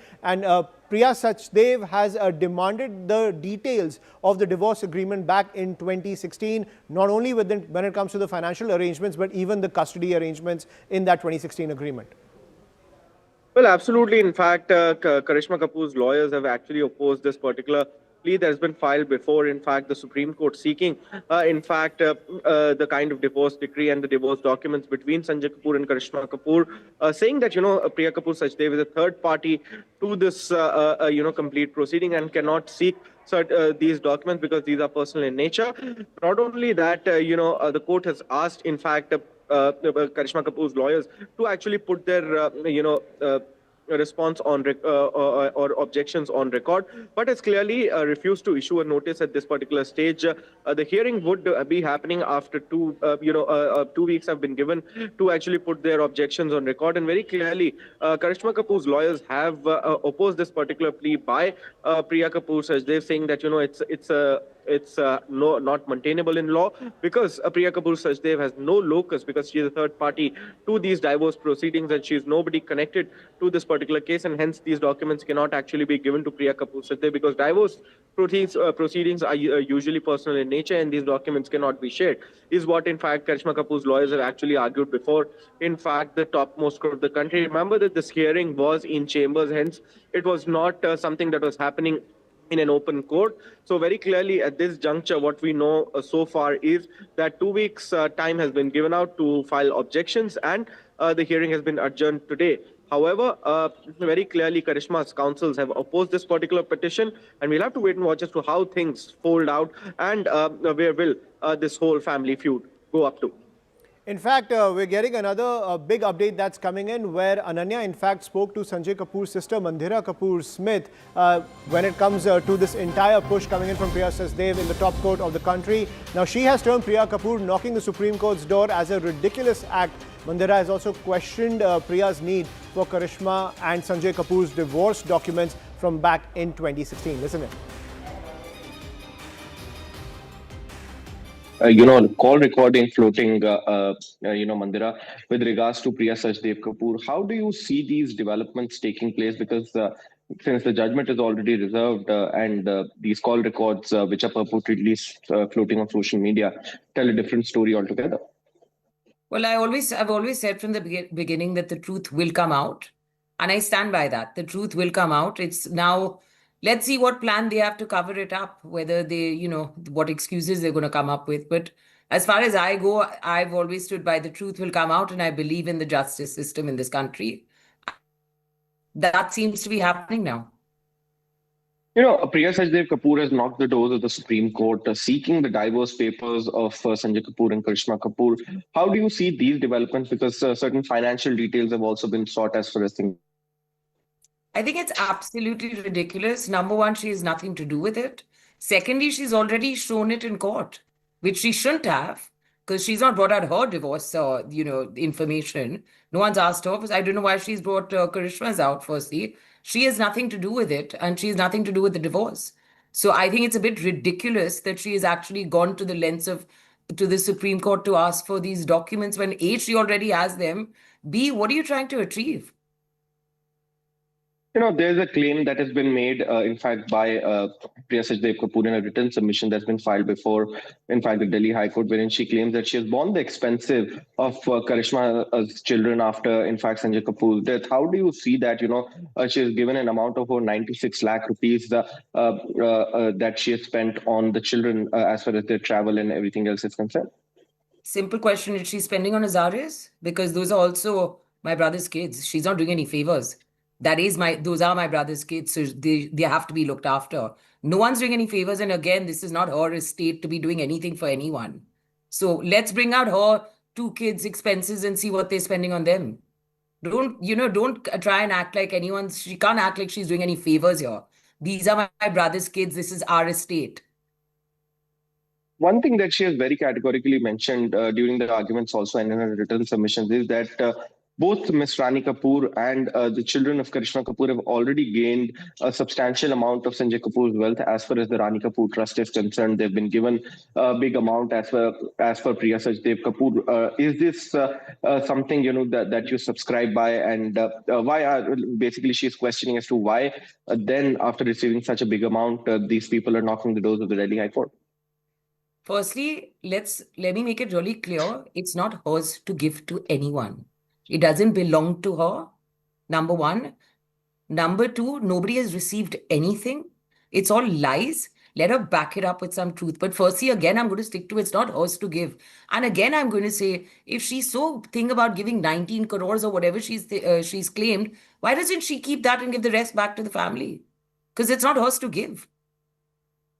Well, absolutely. In fact, this is the kind of position that's emerging. The judgment is to come out very, very soon. It's already reserved. How hopeful are you with the Delhi High Court judgment? Again, I'll say I believe in the justice system. I think it's very clear to everybody what is going on, and more comes out every day. I think the ridiculousness of asking to the Supreme Court for a divorce papers or agreement which has happened between someone who would, I mean, Lolo, Karishma and Sanjay, yeah, Sanjay is her ex-husband, but she has nothing to do with Karishma. So I don't understand. I mean, you can see the ridiculousness to distract and do all this rubbish for what? Let's just come out with the truth. Let's be done with this. You've got a whole family suffering this for what? And Ananya continues to be with us on the broadcast. Ananya, just decode for our viewers, where could the law lean on this, as the Supreme Court has not dismissed the plea that's come in from Priya Sajdev. Now, given the fact that she has sought details about the inheritance agreement that was between Karishma Kapoor and Sanjay Kapoor during their divorce in 2016, she sought the modalities of that agreement in their divorce agreement, and that's why she wants access to those records. Isn't that the nub of the entire tussle between the two sides? Because the family has made it extremely clear that the truth must come out. And Priya Sajdev's argument is that through getting access to those divorce records, the truth will come out. Well, absolutely. That's exactly what Priya Kapoor Sajdev is saying, though we might not preempt as to what the Supreme Court would be doing. It has not taken any view as far as the maintainability of this petition is concerned, because it has asked Karishma Kapoor's lawyers to actually, raise their objections in writing before the Supreme Court. And only after that, a proper hearing would actually take place in this particular matter, where Priya Kapoor Sajdev is seeking, in fact, the divorce documents of Karishma Kapoor and Sanjay Kapoor. But Karishma's counsels have clearly objected to the same, saying that she's a third party to this particular issue. And since divorce documents are something that are very, very personal in nature, the same cannot actually be given, and this petition shall not be entertained as far as the topmost court of the country is concerned. As far as the Delhi High Court judgment is concerned, we heard Mandira saying that, she has, in fact, a lot of faith in the judicial system, and very soon we might see that the judgment from the Delhi High Court would come in. Remember that Karishma's counsels have constantly told the court that Priya Kapoor Sajdev is a kind of a Cinderella stepmother who took away everything from Sanjay Kapoor's children, especially the ones from Karishma Kapoor. Not only that, Rani Kapoor, who's the mother of Sanjay Kapoor, has also accused Priya Kapoor Sajdev of wrongdoing, saying that, various people, unknown people, had actually locked her into a room, and certain documents were signed soon ahead of Priya Kapoor Sajdev taking on the board of directors of Sona Comstar. And that is something, that makes it very, very fishy as far as this family feud is concerned. So we'll have to wait and watch as to how things pan out and where would all of this actually lead to. Right, but Ananya, just from a legal point of view, the fact that Karishma Kapoor's legal team, as well as certain people connected to her, have talked about aspects of that divorce agreement in public. Could Priya Sajdev's legal team use that as an opening to argue against the plea, now that Karishma Kapoor's legal team has filed that in the top court, opposing Priya Sajdev's plea to get access to those documents? Karishma's counsels have not yet filed anything before the Supreme Court. They have to file it in 2 weeks. And very clearly at this juncture, what is very, very clear is that the Supreme Court is also to decide on the maintainability, because that issue has been raised by Karishma Kapoor's counsels. But whether Priya Kapoor Sajdev will succeed or not is something that only time can tell us, or the Supreme Court could. But very clearly, the judgment and the arguments before the Delhi High Court have also been reserved. The arguments had been addressed for almost months, and then the judgment was reserved in December 2025. So we'll soon see that the judgment would come out, and some kind of settlement as far as the law is concerned would be done as per this family feud is concerned. So at this particular juncture, all eyes are on the Delhi High Court and the Supreme Court as far as these two petitions are concerned. Right, so we'll have to wait and see what the Supreme Court has to make of the arguments from both sides, given the fact that Priya Sachdev has said that when it comes to the entire question of inheritance, details of that divorce agreement between Sanjay Kapoor and Karishma Kapoor back in 2016 needs to be accessed to reveal the truth about what was that divorce agreement, what was the modality of the inheritance, as well as child custody, as well as those financial arrangements that were made in that 2016 agreement. We'll have to wait and see where the Supreme Court leans on that matter. Shifting focus to a wrap of all the other news, Prime Minister Narendra Modi paid homage to Tamil poet Thiruvarur on Thiruvarur Day, saying his works and ideals inspire countless people. He said Thiruvarur stood for a harmonious and compassionate society and urged people to read the Tirukural to understand his timeless wisdom. Tamil Nadu Deputy Chief Minister Udayanidhi Stalin was seen flagging off the Palamedu Jallikattu in Madurai. Actor Vijay's TVK flags were also spotted at the venue, drawing attention. Posters reading non-Hindus entry prohibited area have been put up around Har Ki Pauri in Haridwar. The posters have triggered controversy, with questions being raised over their legality and impact on communal harmony. Devotees are gathering in large numbers at the Triveni Sangam in Prayagraj. As the Magh Mela 2026 begins, pilgrims are taking holy dips, believing it will purify the soul and bring spiritual merit. Rehearsals for the 77th Republic Day Parade are in full swing at Kartavya Path in the national capital. Marching contingents and tableau teams are gearing up for the grand celebrations. Indian men's cricket team head coach Gautam Gambhir visited the Mahakaleshwar temple in Ujjain. He attended the early morning Bhasma Aarti, offering prayers at one of the 12 Jyotirlingas. And the next top story, ladies and gentlemen, that's dominating the headlines and sparking debate across the country. Uproar continues over the reduction of the NEET PG cutoff. The 0 percentile category has now been lowered to -40, triggering widespread outrage across the medical community. Amid this outrage, the IMA president, Dr. Dilip Bhanushali, has backed the move, saying that the seats must be filled. But the Federation of Resident Doctors Association has urged the centre to withdraw the cutoff reduction, warning that it threatens merit-based selection and could erode public trust in the medical profession. Another federation has also slammed the decision, calling the reduction illogical and unjustifiable. It said that allowing candidates with negative marks to qualify undermines the credibility of the examination and has warned of nationwide protests if corrective measures are not taken. And I'm joined by my colleague Himani Channa on the broadcast. So Himani, when it comes to the arguments coming in from the government, they have said that this move is essential when it comes to filling up the vacant posts across the country. But the issue of credibility and competence is something that the doctors are raising across the country. But the union government, as well as those backing the reduction of the percentile, they are saying that competence as well as credibility is not affected by this move. How do you square that? Right. So I have the latest here. The Medical Counselling Committee has today released the schedule for round 3 counselling as well. This shows that government stands by the decision of lowering the cutoff to the 0 percentile, and the schedule says that choice filling on the website for the candidates has already been rolled out from today. This means that website has been put open and the aspirants can now fill out their choices till 26th of January, and the schedule says that NEET PG seat allotment process will begin on January 27 and results will be announced on January 29th. This clearly shows that central government as of now also is not in mood to take any U-turn. So far, whatever we can understand from the situation, it is the crisis management's. They are trying to manage the crisis because they were faced with heavy numbers of seats that were not filled, around 18,000. And what we understand is that majority of these seats were in the private sector. In the public medical colleges, the seats that were left vacant were the non-medical seats. These are the seats where students are not generally very interested to take up because they actually take up their chances of becoming the clinical, the practicing doctors. Instead, these seats push them towards taking the academic or the professor kind of roles.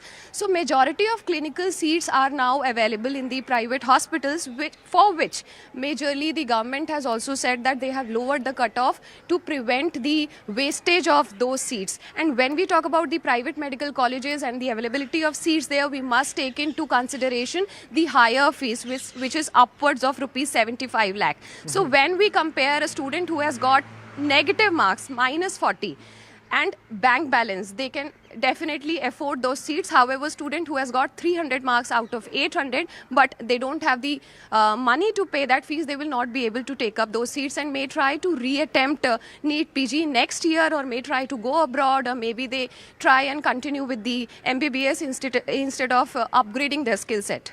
Right, so this clearly has a lot of issues, and at the same time the argument also coming in that this will only benefit private medical colleges who now have the ambit to fill several vacant seats in their particular institutions at very steep prices, as you were pointing out, Himani. I'm also joined by Dr. Bhibu Anand, Chief Advisor of FIMA. Dr. Anand, where do you stand on this entire order that's come in from the central government to lower the NEET percentile? Very good afternoon to everyone. Actually, the thing is that when the government has set up this reduction in the NEET PG percentile, the score has fallen to minus 40 marks. I want to just draw the attention of the government to the point that if a candidate appearing in the exam even attempts not a single question, that means the candidate will get 0 marks. But if the candidate is attempting the question and making the wrong answers, then there will be negative marking and the cutoff marks will reduce and the marks that the candidate gets will be in negative. So if a person is attempting the question and he is or she is getting a negative mark, that means he doesn't know the answer. And when he doesn't know the answer, that means what he have studied in all the years to appear in the entrance exam, that means what the person is knowing about and what he or she is having the knowledge to treat the patient. And in the course of PG, post-graduation, the doctor has to take the rounds of the patients and has to treat the patient. And they have to see the patient after when the patient is admitted in a hospital or in a sector of nursing home. At that time, when the candidate is not knowing about what he has studied in all the 5 years of MBBS and he is getting minus 40 marks and getting admission on the basis of you can tell lakhs and crores of rupees, he is getting or she is getting admission in a medical college and hospital, and she is getting eligible by this cutoff percentile reduction. That means the patient is how will be getting good treatment unless until the person is knowing about the things. If the person is not knowing about the things, that means he will not able to treat the patient well, and the patient will be the sufferer. And if there will be any case or sue on the doctor, at that time then the government will back off. Right, but Dr. Anand, can you clarify this? You do have to qualify as an MBBS doctor. You do have to clear that before you head towards the NEET PG percentile. So the skill set is there among the doctors, is the argument that's coming in from the government. Yeah, the thing is that I am not taking it that he or she is not cleared the MBBS. He has and she is cleared the MBBS and is eligible to appear in the exam. Yeah. But there are more skills have to be determined during the PG course when that skills get more furnished in the way to treat the patient, and there are complications and more situations appearing during the treatment. And at that time, that skills are just basic level skills, and those skills should be more nurtured in a way that will be able to take the patient in a he is not fit for getting a post graduation due to that much of low cutoff percentile, minus 40 marks, then the patient will be the sufferer. Right. So, Dr. Anand, are you saying that this is pretty much stamping insincerity, stamping laziness? Because after clearing the MBBS, as you were pointing out, someone with an SC, ST, OBC credential just needs to go into the exam hall and not write a single thing. They'll get 0, yet they will qualify for the NEET PG. Yes, absolutely. If the person goes to the entrance exam room and he doesn't mark any answer, still he will get the 0 mark and he will be eligible. So how can you think? And I will ask the government to draw attention about this fact that the person who is appearing in the exam is getting doesn't appearing even a single question, is getting 0 mark and is appearing in the post graduation, and he is completing the 3 years course on the basis of lakhs and crores of money.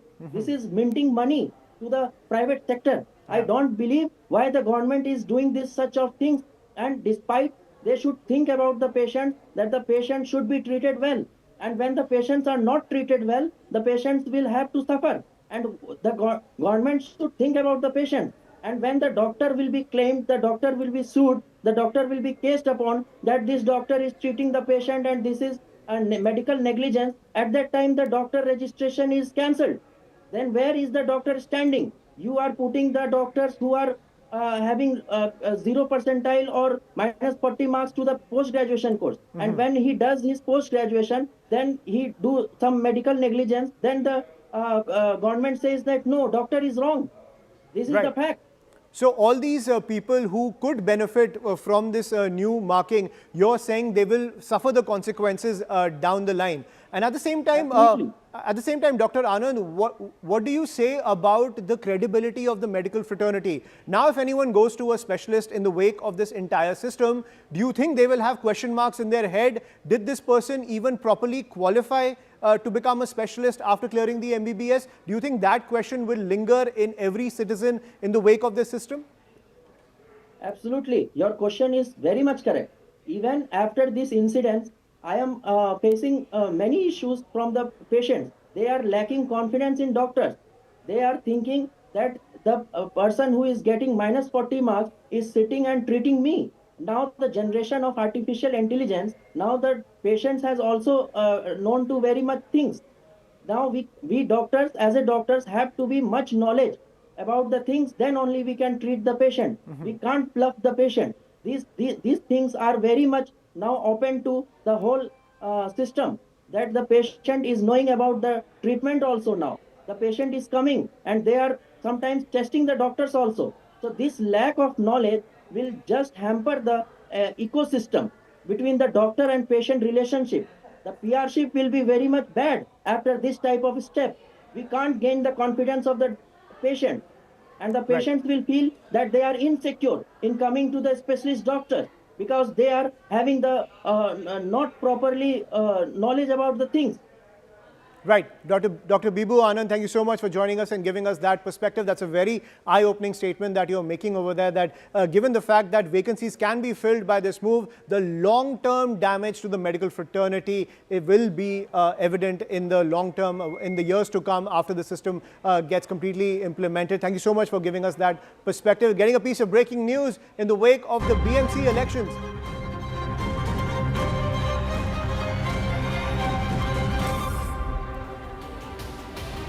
And breaking news coming in after the Mahayuti victory in the maximum city. Fadnavis has congratulated the BJP Mumbai unit chief Amit Satam. Listen in.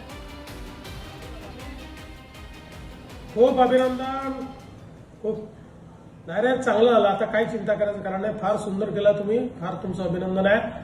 आता आपण बस एकदम जबरदस्त आहे त्याच्यात म्हणजे Let us hope. Yes.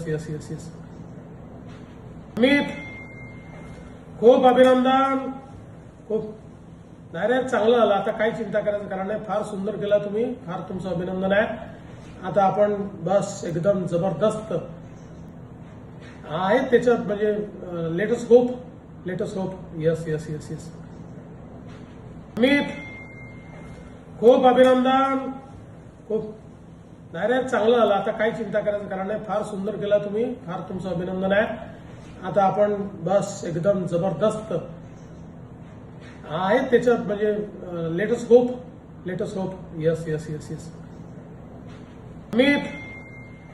My colleague Yasha Kotak. Yasha, so we can see a very jubilant Devendra Fadnavis thanking the BJP unit chief in Mumbai, thanking him for that whopping victory in the maximum city as the BJP has swept the BMC elections from a fringe player when it comes to Maharashtra politics to becoming the big brother and now to becoming the big daddy, if you will, when it comes to Maharashtra politics. It's a huge sea change for the BJP working from the ground up, especially in the maximum city, and now claiming the BMC. Absolutely. In fact, not only did the Chief Minister call up the BJP Mumbai Chief Amit Satam, but he also called up BJP State Chief Ravindra Chauhan, congratulating them for the win. Clearly, rightly so. In fact, this is something that we've been speaking about for last couple of hours. How there was allegations by the opposition that this time around they did not choose to call up any of the national leaders whom the people resonate with early on, and decided that it will be the mandate or the onus on the state leadership to ensure that they deliver in the BMC elections. And that's rightly been, in fact, that's rightly showed up now in this very BMC and the other municipal corporation elections, because not only BMC but several other municipal corporations. Right. Yes, I'm sorry to interrupt. We're getting an exclusive interview with Eknath Shinde. Tossing over to my colleague Rahul Shivshankar. Thanks indeed. Yes, Ayushman, we're joined by the giant slayer, really, of this election. Perhaps the biggest headline interview at this moment coming out of Maharashtra on the back of this stunning electoral performance of the Mahayuti that is led, of course, by the BJP. We're joined by, of course, the Deputy Chief Minister of Maharashtra, Eknath Shinde, who is now the official Shinde Sena's chief. He also holds very important portfolios in the Ministry of Urban Development, Housing, Public Works. And I want to begin by first, of course, congratulating you, Mr. Shinde. Thank you very much for speaking to CNN News 18. But how do you describe the result, the mandate that you have got, this overwhelming mandate, the BJP doing phenomenally well, your party in alliance with the BJP, pretty much sweeping this election, ending 26 years of control of the UBT Sena or the Thackeray Sena or the remnants of it over the BMC. How do you describe this, sir? पहले धन्यवाद देना चाहता हूं कि उन्होंने हमारे महायुति गठबंधन को, भाजपा शिवसेना को बहुमत दिया है, मेजॉरिटी दिया है, इसलिए मैं उनको धन्यवाद देना चाहता हूं। उन्होंने डेवलपमेंट को चुना है और स्वीकारा है और एंटी डेवलपमेंट करप्शन नकारा है। और जो पिछले कई 20-25 सालों से मुंबई में जिनका सरकार था उनको नकार दिया है, और 3.5 साल में जो हमने हमारी सरकार गठबंधन की महायुति के आने के बाद मैंने और देवेंद्र जी ने जो काम किया है इसको स्वीकारा है। इसीलिए आज मैं मुंबई वासियों को बहुत बहुत बधाई देता हूँ, बहुत बहुत उनका धन्यवाद देता हूँ, और अभी कार्यकर्ताओं को भी धन्यवाद देता हूँ कि ये महायुति गठबंधन की सरकार यहाँ पर स्थापित की और ये ट्रिपल इंजन की सरकार होगी।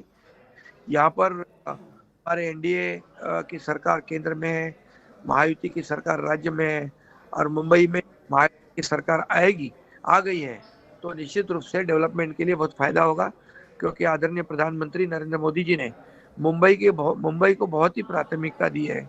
मुंबई के डेवलपमेंट के लिए उन्होंने काफ़ी योगदान दिया है। मुंबई को फिनटेक कैपिटल बनाना है, मुंबई को ग्लोबल फाइनेंशियल हब बनाना है, मुंबई जैसे दिखनी चाहिए वो ये हमारी आर्थिक राजधानी है, इसमें दुनिया भर से लोग आते हैं, और इसलिए मुंबई को मुंबई जैसे बनाएंगे हम। और ये पूरी तरह जो स्टे देने का काम करने वालों को मुंबई वासियों ने हटा दिया है, इसलिए ये मुंबई का डेवलपमेंट हम करेंगे। शिंदे जी, आपके खिलाफ पूरी जोर लगाई ठाकरे भाइयों ने, एकजुट हुए, they came together, the Thackerays came together to try and stop you, they threw everything at you. उन्होंने जो कुछ उनके पास था उन्होंने इस्तेमाल किया आपको रोकने के लिए, मगर ऐसा लगता है कि उनकी कामयाबी कम रही, उनके प्रयास कम रहे। They could not do what they hope to do, which was to reclaim the title of the official Shiv Sena from you. इस पे आपका क्या कहना है? देखिए, अभी लोगों ने तो प्रूव कर दिया है उनका इतने सालों में जो मुंबई को सोने का अंडा देने वाली मुर्गी, और सिर्फ करप्शन करप्शन। हमारा तो उनका करप्शन फर्स्ट है, हमारा मुंबई, इसलिए मुंबई का डेवलपमेंट फर्स्ट है हमारे लिए। और अभी लोग भी जानते हैं कि 25 साल में जो करना चाहिए था, रोड के कॉन्क्रीटाइजेशन नहीं किया, सीवरेज ट्रीटमेंट प्लांट नहीं किया, हेल्थ फैसिलिटी नहीं दी, मेट्रो को स्टे दिया, जो कार शेड को स्टे दिया, ताकि लोगों को फायदा हो, ऐसा कोई काम राहत हो। ट्रैफिक है मुंबई में, स्थगिति वाली सरकार थी, अब हमारी प्रगति वाली सरकार है। तो निश्चित रूप से मुंबई वासियों को जो चाहिए हम देंगे और उनका विकास करेंगे। मुंबई को एक इंटरनेशनल सिटी के रूप में लोग देखना चाहेंगे होगा। शिंदे जी, पवार खानदान भी जुड़ा आपके खिलाफ, वो भी एक किस्म से एकजुट हुए together. Sharad Pawar and of course Ajit Pawar both came together to take on